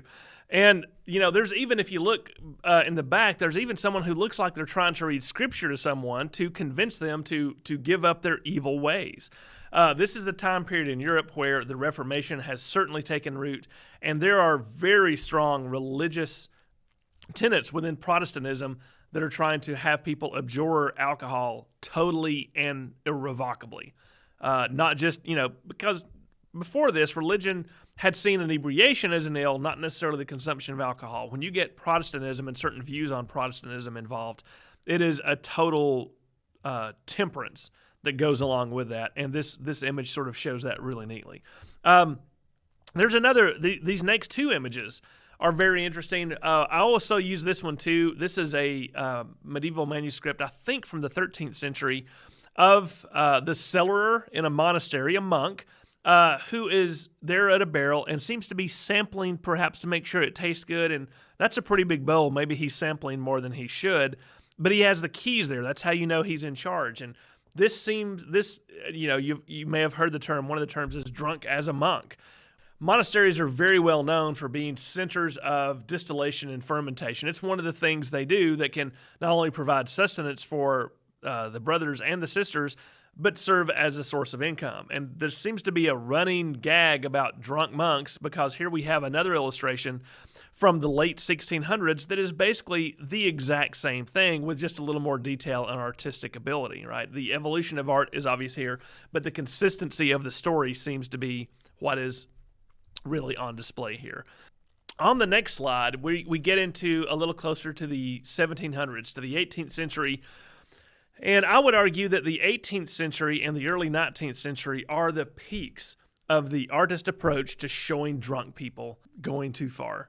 They're kind of funny, and this is a great example. This is why I chose this one sort of as the general background. But in the 18th century, it was very common for gentlemen to have parties and punch bowls, right? We think of punch bowls now as something that's very formal, and they're all crystal, and you take the little dipper and you put a little bit in your cup and you sip it and you have polite conversation. Well, not so in the 18th century. Punch bowls were sort of the center of the table, and there were each tavern and each person in a tavern would have their own recipe for what to pour in the punch bowl to make it delicious. And there are recipes that have whiskey and wine and beer and chopped up citrus fruits that you just pour in there and you mix it all up and you start drinking it. And it probably did taste delicious and hit a lot of the alcohol taste, which means people are just going to keep drinking it and keep drinking it. And, there are some of these parties varied. Sometimes it was just a guy's night out, and they would be drinking, they would be playing cards. Of course, they're going to be smoking tobacco. Sometimes women might be involved. But there's a tradition in some of these where it's assumed that you're just going to get so inebriated that you throw up. As a matter of fact, vomiting is encouraged, and you have the chunder mug that you will pass around, with the idea being that you'll get so drunk and drink so much that you purposely want to throw up so that you can sort of clear the system. This is the medical science at the time, remember, too. You want to clear the system out so that you can continue drinking. And so that was very common. Some of these illustrations show people in the corner vomiting. Again, kind of funny. Don't mean to be that way, but it's pretty hilarious. Now, here we have another one, a little less woodcutting and a little more oil painting, but it's showing the same thing. People are gathered around the table. There always seems to be a dog or two in these pictures, too, which I absolutely love. The dog is just looking on like, Master, what are you doing? I'm not going to leave you, but what are you doing? And the people are in general stages of not undressing, but they've certainly loosened up their collars, their coats are open, their shirts are open, they may have taken their coat off. Somehow they still have their wigs on, even if they're somewhat akimbo. And this theme runs throughout the 18th century as a way of viewing how society has gone. Now, most of these images that you see are of the at least middle and upper middle class and the aristocracy. This is the parties they go to. And in the 18th century, however, as you can imagine, there are issues with public inebriation that destroys people because it is an addictive substance, right? And people can go and become dependent upon it and ruin their life. And this is also a recurring theme. And there's a really interesting 2 woodcuts that come out about this time that shows Beer Lane and Gin Lane. Now, many of us think of Gin Lane. That name has stuck with us today as a place that's really bad, where the bad sort go, and people who end up there are just going to die from. And that's where this comes from. And this was a place in London. There was Beer Lane, and this is the illustration you can see here. Good English ale, right? This is not drinking to inebriation. This is beer as a healthy substance with which you gain caloric intake and things like that. And this image shows industrious people, friendly people. They're going about their business. The town is in good repair on Beer Lane. People are friendly. They're not, discombobulated, and they're because they're drinking beer. They've gone to Beer Lane to purchase beer. And then the second part of this woodcut shows Gin Lane. And Gin Lane is an awful place to be, right? There are pawn shops. The buildings are all in disrepair. Someone has committed suicide. There is a corpse laying in the street. A drunken woman is dropping her baby off into a basement because she's a horrible mother. Because gin and the reason it's gin is because gin becomes a serious problem in England, and especially in London in this time period. Gin, by the way, remember me telling you that distillation takes previously fermented things and sort of coalesces them into a higher alcoholic content. That's what gin does, except because there's such a huge beer and ale industry in England, you can imagine there's going to be wastage and leftovers. So what gin is it's the scrapings. It's all the leftover junk from making beer and ale, and they put it into huge buckets. And there's a lot of this stuff, and that's what they distill into a very high alcoholic content thing. So it's leftover. It is super cheap, and that's the problem, right? And you can't see it on the illustration, but it says, drunk for a halfpenny, passed out for a penny, straw for nothing. In other words, you can sleep here in the corner or in the street for nothing, but you're going to have to pay for your alcohol. And again, for a penny, you can get passed out drunk from gin. So gin the government tries to regulate it, everyone ignores it. And gin continues to be the main alcoholic problem in London for decades after this, right? But you also do have middling class things, and because of this problem with gin, there's an effort to try to de-alcoholize much of society, and a lot of the drawings you see from this point tend to be moral warnings of what it's like, what can happen to very good people when they become very drunk. And in this next picture, you can see this is one of those parties. It's a little bit later, but you can see here really it's just one fellow who seems to have gone too far. He's over there vomiting, just off the page. And they're drinking, but they're not inebriated, and they seem to be very disapproving of this gentleman who is in their company and probably will not invite him back. Again, another great example of warning. The next photograph is aimed at women because, yes, alcoholism is a problem that both men and women face. And so this image shows the different kinds of girlfriends and wives, mostly as a warning. And, I won't go into it, but again, the illustrations are very amusing and remarkably unflattering for everyone involved. Now, alcohol, of course, and alcoholic consumption, a very English thing, a very European thing, comes to America very, very early. And European settlers who come to America bring alcohol with them, and the very first thing they do is they start continuing the fermentation and distilling process. I mean, except for Plymouth. They're Quakers and the Puritans. They're not going to do that sort of thing. But at Jamestown and all the other colonies, Charlestown, yes, they are immediately going to start fermenting and distilling spirits. And so this is another great example. This motif of a tavern and a people gathered around a table drinking carries on to America. But because this is America, it's a little more democratized, you could say. There are men, there are women, there are children, and it's not quite as terrible, at least in this early stage. But this picture is from about 1820, 1830. And you can see that everyone's still in a generally good mood. The temperance movement hasn't really kicked off in the United States the way it has in England, partially because much of the problem with the indigenous, with those who are subject to alcoholism, is centered in urban areas in England. In the United States, of course, there are cities, but the cities aren't nearly as big as London. And in the rural areas, there's a little more room for error. I guess you could say it's a more forgiving environment.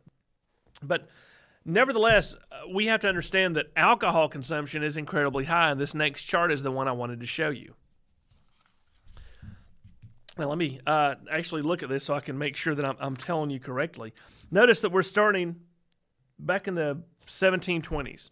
And in the 1720s, we're having to guess because we don't have reliable figures, but we assume that it continues to grow.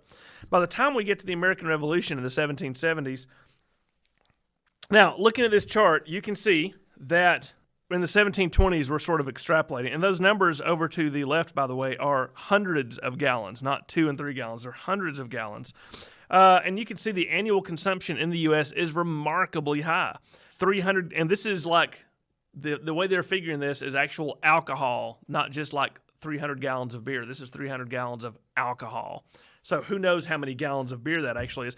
And it continues to rise until you get to the American Revolution, and then it kind of tapers off, mostly because of production. And then it picks up greatly, and it is significant until you get to about the 1820s and 30s. And at that point, there is a huge drop-off because that's the moment when the temperance movement kicks in, and the temperance movement has a huge effect on how people are viewing alcohol and consumption. The government starts to regulate it and tax it. Government knows that it can get a beautiful penny from taxing alcohol consumption and alcohol production. It's a huge amount of income for the American federal government.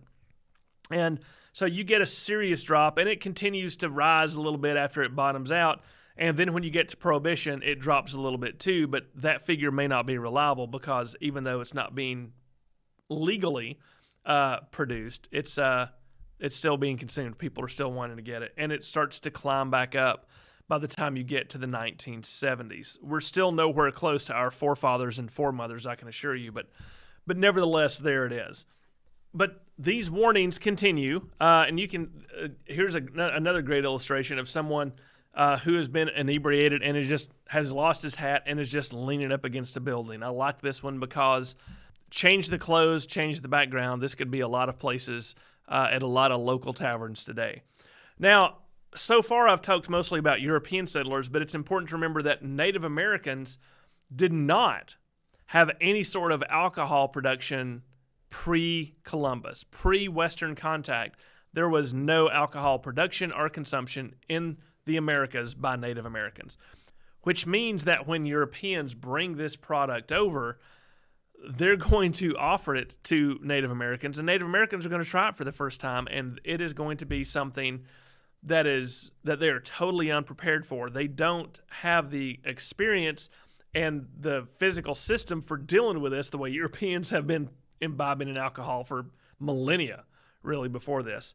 And so it starts immediately to have a remarkably detrimental effect on Native Americans and with the relations with Native Americans. And a lot of people in charge in England, in France, in Spain, who see how bad this is for Native Americans actually try to regulate and legally stop the alcohol trade with Indians, especially rum. Rum is a type of alcohol that is very cheap and could be traded to the Indians for some of the goods the Americans want, or could just be given to the Indians to inebriate them and trick them basically into bad trades or even signing land treaties and things like that. So people tried to stop this. And this image here is of a village that had been subject to a drinking binge by Native Americans. And we have several different accounts of how this was a big problem within the Native American community. There were people, just like in the European communities, who began drinking, and it's a very addictive thing, and they become,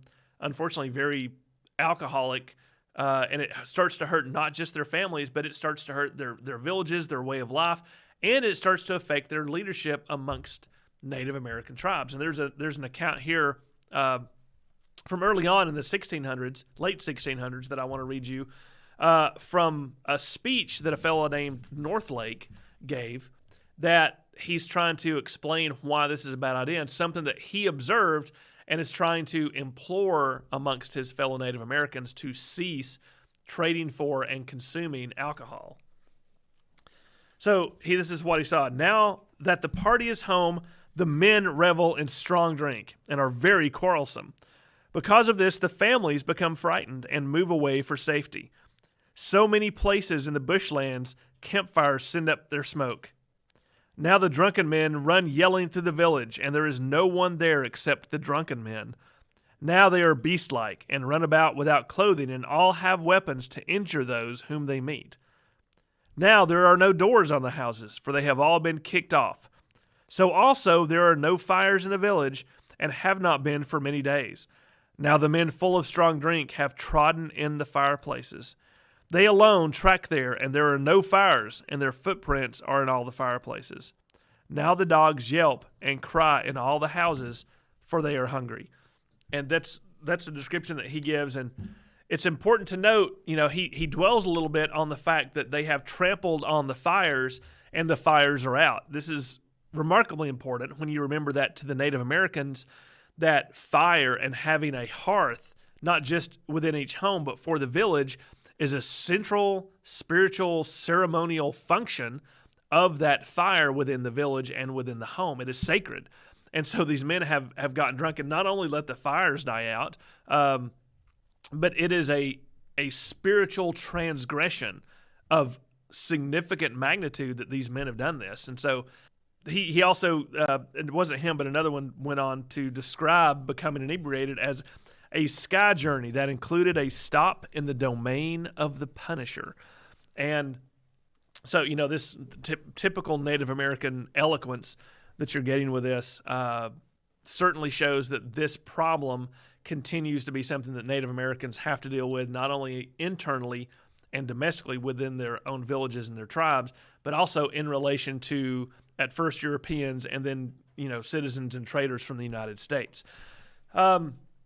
But as time goes on, we move into the 1840s and the 1850s, and folks continue, as Northlake did, amongst the Americans to try to warn people to avoid the evils of alcohol. And this is another great illustration of the progress of the drunk, and it shows him just having a simple drink sort of turn it into a gateway drug, right? And this fellow goes up and he's meeting with family, and then he gets involved with the wrong sort, and then he has parties with the wrong sort, and then he loses all his money while he's drunk playing cards, and he becomes destitute, and he realizes that his wife and children don't want to have anything to do with him, and again, he commits suicide at the end. So it all starts with one little drink based on this particular drawing. And, moving into the era of photography, this next slide shows a very interesting progression. Someone had taken these images as a way to show, again, the progression of drunkenness and how it could lead to bad. So we have this first image, this tin top of a fine, upstanding gentleman, and he's had a little bit to drink. Again, these are kind of humorous. And then because again, he's not asking the guy to probably toss back drinks and take pictures. These are posed sorts of things. So here he's next. He's starting to, his coat's hanging off of him, starting to undress. And then the third photograph, you can tell he's about to fall down. He's probably doing a silly dance. Fourth photograph, he is actually laid out in a wheelbarrow. Someone's taking him and dumping him somewhere. And in the fifth one, he's not only passed out, but he has that long arm of the law about to take him and tell him not to do that sort of thing. So there's lots of these efforts, but again, the fact that there are these efforts indicates that there is a continuing problem with drink and alcohol consumption in the United States. And when we move into the Civil War, probably one of the more famous things that folks said about Grant, U.S. Grant, is that Grant was a drunk, right? And we do think that at one point during the war, when there was nothing going on at one of the sieges of Vicksburg, he probably did go into his cups a little bit, not because he was afraid, but because there was nothing to do. The problem with Grant, though, was that Grant tended to win all of his battles, especially in the early days of the American Civil War when that was something Union generals were not doing. This made Grant stand out. This man who had been considered a drunk, who had failed at everything he did, he couldn't even keep a store in Galena, Ohio, somehow within 3 years becomes the overall commander of Union forces in the American Civil War. And so the fact that it obviously was not debilitating to him, he was able to succeed greatly, but these rumors followed him around until they were quashed by Abraham Lincoln, who correctly said, "I wish someone would give me the brand of whiskey that Grant drinks. I would like to send a barrel of it to all my generals." Right? Because, not that Lincoln would have done that, but basically he was shutting down condemnation of Grant because Grant had been able to overcome his problem with alcohol and as a result became one of the great leaders in the American Civil War and even President of the United States. And at that point, we're going to have to stop and you'll have to continue the journey on your own. We get into the era of Prohibition and the Women's Temperance Christian Union and lots of different things to move up into the present day. But I think that's enough for now. We've gone from ancient Egypt to the defeat of the Confederacy. And if that's not enough for you, you need to go on your own and read more books. There's plenty out there. Take a look at some of those drawings. There's lots of stuff on the internet. And until we see you again, we hope you stay safe and continue enjoying this program.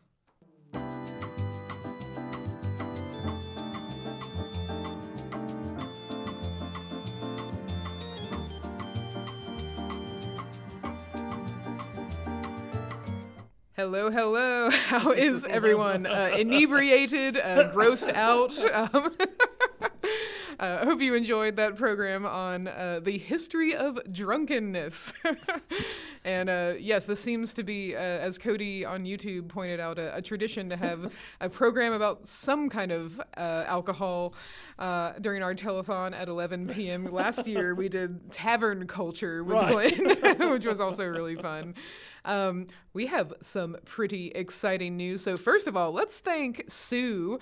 Thank you so much, Sue, for your additional donations of collectively $30 toward raffles. And Sue also says, I mean, I'm not going to lie, I was sipping wine through the whole segment. Straightens Halo. But y'all, it didn't pop up as an alert, but we got a $500 donation, which means thanks to Sue as well, we are now at our goal, past our goal. So thank you to Amy Beecham, my mom. Yay! Thank you so much, Amy Beecham, for your donation. So now I get to change our goal, and woohoo! It's gonna say this number and this number. So now we did it. That's right. We are now at $3,030 out of our goal. Now, Libet and I are not mathematicians, But according to our calculations, we worked on this for about 5 or 10 minutes for y'all. Mm-hmm. This seems to be over our goal. It seems to be. Woohoo! We made it to 3,000. We are Before so midnight. excited. Before midnight too. So thank you to everyone who helped us reach our goal. But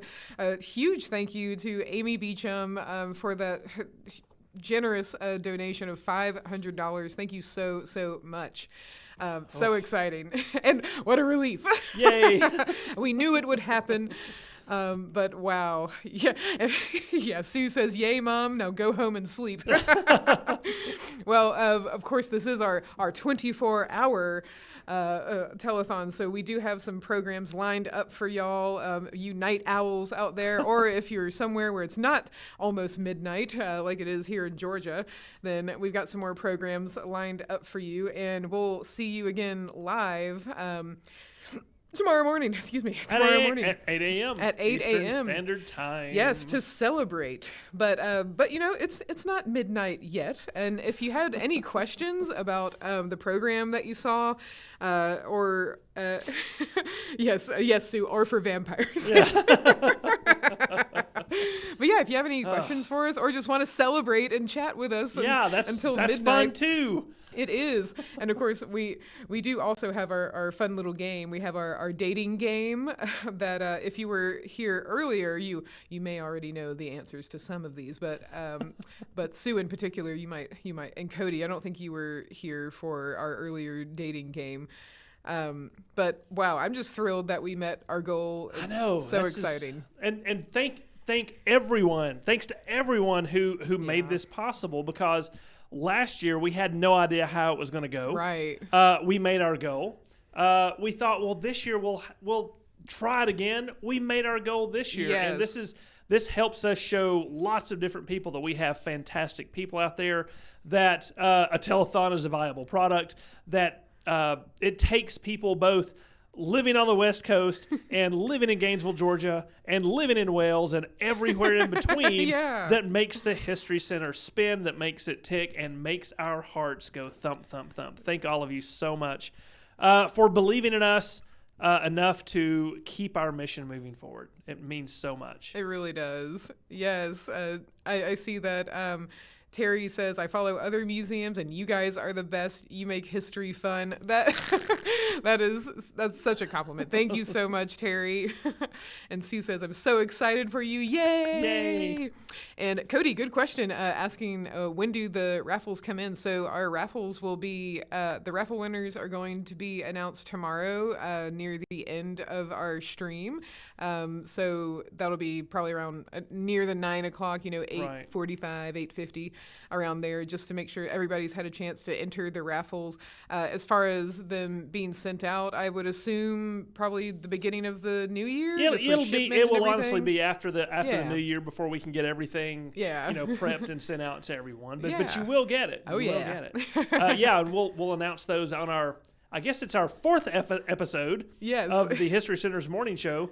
Good morning, history. Good morning, history. Oh, Cody says, and woohoo, 3,000 to the best history center. Thank you so much. Thank you.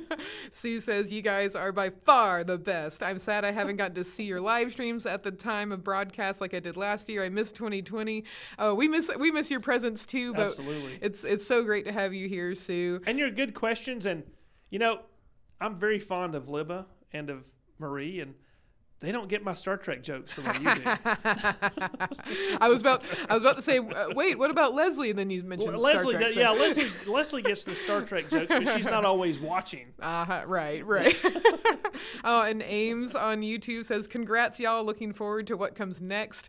Yes, I think 2022 is going to be a really good year for us. I mean, this year has been really good for us too. I think even with the challenges of the pandemic and sort of getting out of the funk of 2020, and it's I think that we've really proven to ourselves that we can accomplish our goals, that we can set our standards high, and that y'all are also going to be there for us to share in our love for history, and that we're not just doing this for ourselves, like the joy wins as well. I don't know. We have a great time doing it. We do. Yeah, it's it's not the same if y'all aren't here with us. Yeah. So, and we love to hear from you guys. So if there are topics, that you are looking forward to, or you really are interested in and excited for us to explore and research for you, we really want to bring in, just like in our members live streams, we've been bringing in more topic experts, and that's been so cool.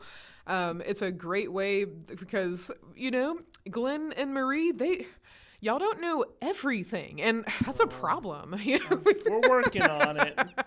So now we can, bringing in topic experts, we can explore really interesting things and really get more perspectives on them. So if there's something that you want us to tackle next year, do let us know. We would be really excited to do that. Right. Olivia says, I'll be trying to stay up all morning, but who knows? Olivia, I mean, you can stay up if you want to, but I was about to say go to bed. But well, that's up to mom. Yeah, that's what your mom says. That's but right. If your mom says stay up, you stay up all night. Stay up and watch your history programs.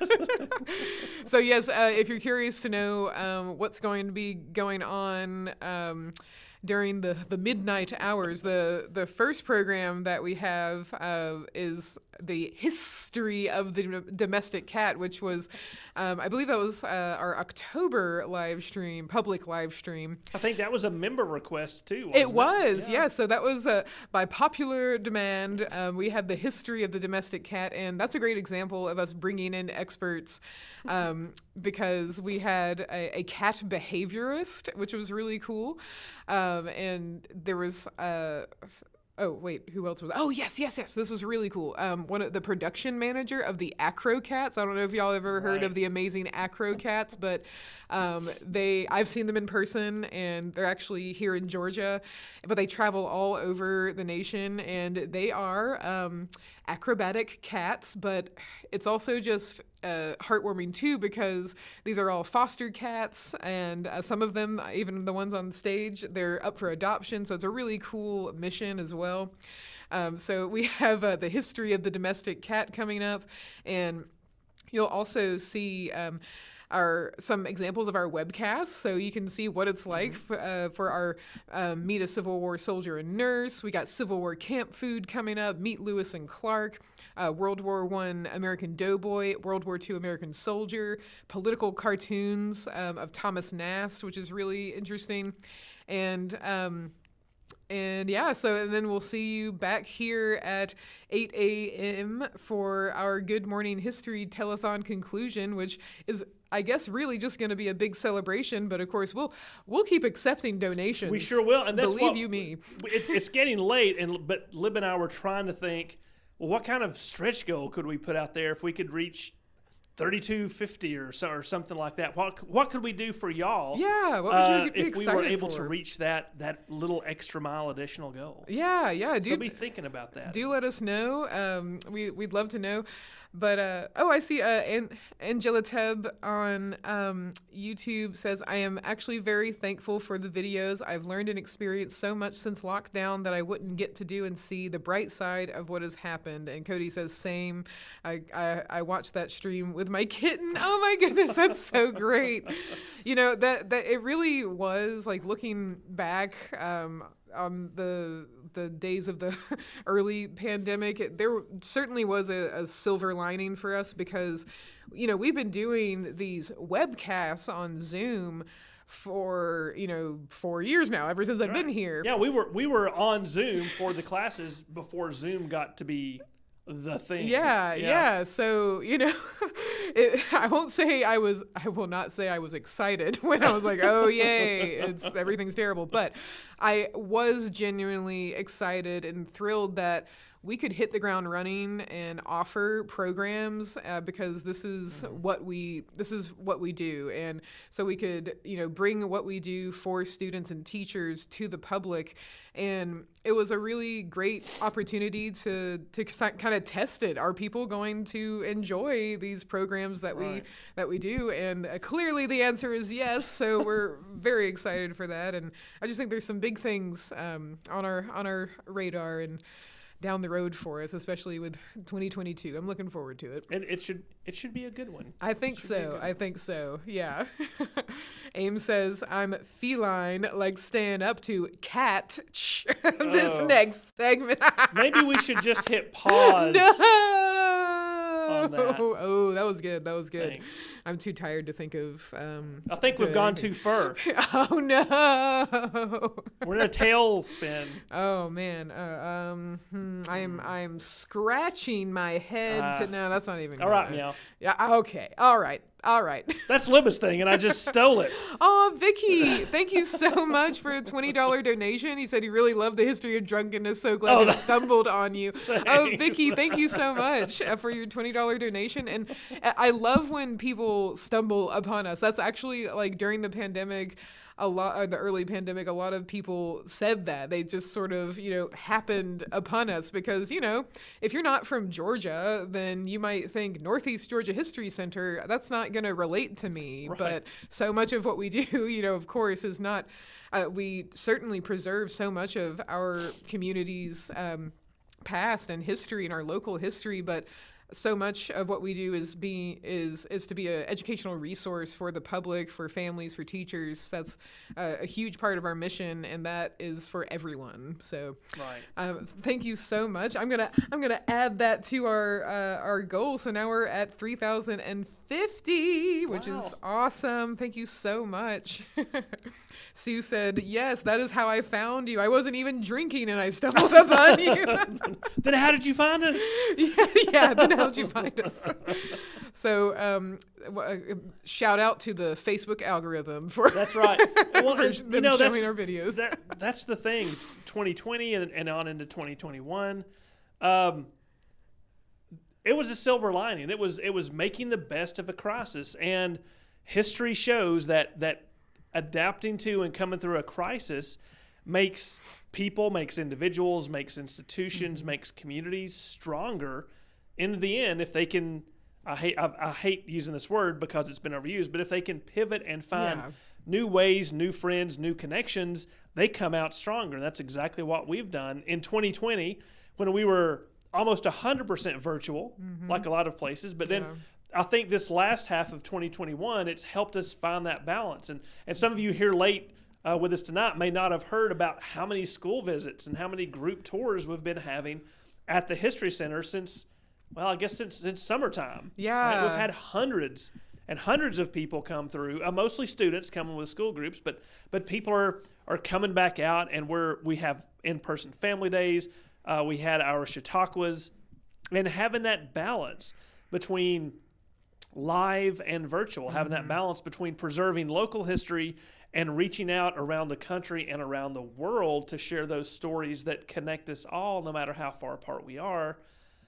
It's just the most rewarding thing that I have personally ever done. Yeah, same and, here. And it's not all about me, but sometimes it's about me because I have the microphone right now. Not anymore. No, just kidding. I turned your gain back. Okay, thank you. But it's getting to know all of you and getting to be of some service is remarkably fulfilling and has given me professional purpose. Yes, so thanks. Yes, thank you. Ditto, for sure. Cody is saying good night. Good night, Cody. Thank you so much for hanging out with us and for your donation earlier. We really appreciate it. We'll see you next time. Yeah. Well, not next telethon. That'll be in a year. But yes, we'll see you next time we're on. Yeah. And Sue says, well, it was the history of medicine episode, so it could have been the drugs. Yeah, right. Yes. If you're sick, I recommend mercury pills, opium, or bleeding. One of those three should take care of whatever you've got.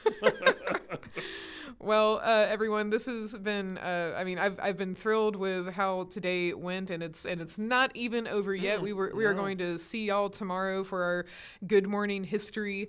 So I hope that if you're night owls or if you're in a different time zone and you can enjoy the rest of our programs. And again, if there are any topics that you want us to do programs on next year, do let us know. In fact, I hope that you'll all join us for Lo-Fi History. That's going to be this coming Tuesday at 4:30 p.m. Eastern Time. And if you haven't ever joined us for Lo-Fi History, then that is your chance to ask our wonderful historians, Glenn and Marie, any history question that you like. It's very much a fun, casual setting. We're basically hanging out, nerding out about history questions. Whatever you're curious about, Glenn and Marie will do their best to answer the question. I will do my best to find any kind of graphics or any other things we can learn together, essentially. On the fly. On the fly, yes. Yeah. These are all live. Yeah, they're live. And if you're going to... let's see, I believe next Wednesday we have a fun program that is by Marie. She's going to be basically showcasing different winter fashions of the Victorian era. So think cloaks and muffs. That's going to be... And fur hats, and I fur guess. hats, yes. So that's going to be next Wednesday. And if you have become a member or if you are already a digital member, I am so looking forward to our next members live stream on December 10th. That is going to be our Meet Harriet Tubman live stream. And the actress that we have for Harriet Tubman, she is just phenomenal. And we were really lucky to connect with her recently. And we had our first Harriet Tubman webcast not too long ago, and it was such a great experience. She really just brings her story to life. So I hope you'll join us for that if you're a member. And of course, if you're not a member yet, definitely get in on our digital membership sale. You've probably seen the ad for it a million times. I will play it before we leave tonight. They're only $20, and you can either buy them through the link below. There's a option for it once you donate at least $20, or you can go to our membership page on our website, and you'll also be able to get that same deal until December 25th. Please tell your friends as well. And I also think this would make an excellent gift. $20 for a year's worth of really awesome history programs. Of information and entertainment? That's a pretty good deal. So again, thank you everyone. I'm just thrilled with how today went, and it's all thanks to you. So we really, really appreciate it. And I hope you enjoy the rest of our programs, and do join us if you can at 8 a.m. Eastern Time tomorrow for our telethon conclusion. We'll be celebrating with y'all. We'll probably be playing some more games, and we'll be taking a look at the last year and also looking forward to the year to come. So let's see. I think I will play... Yes, I'm going to play Glenn's commercial because it's my favorite one. All right. Thank you so much, everyone. Have a great night, and we will see you in the morning, we hope. Bye. Tired of reading history books? No. Oh, well, interested in learning about history in a fun, virtual way? I'm listening. Then you should become a digital member of the Northeast Georgia History Center. Receive exclusive invites to weekly members-only live streams and access all of our past members-only programming like letter writing in the 18th and 19th centuries, 1920s fashion and dance, open fire cooking with Marie, the history behind Les Miserables the musical. So, what do you say? Will you become a digital member of the Northeast Georgia History Center? I already am.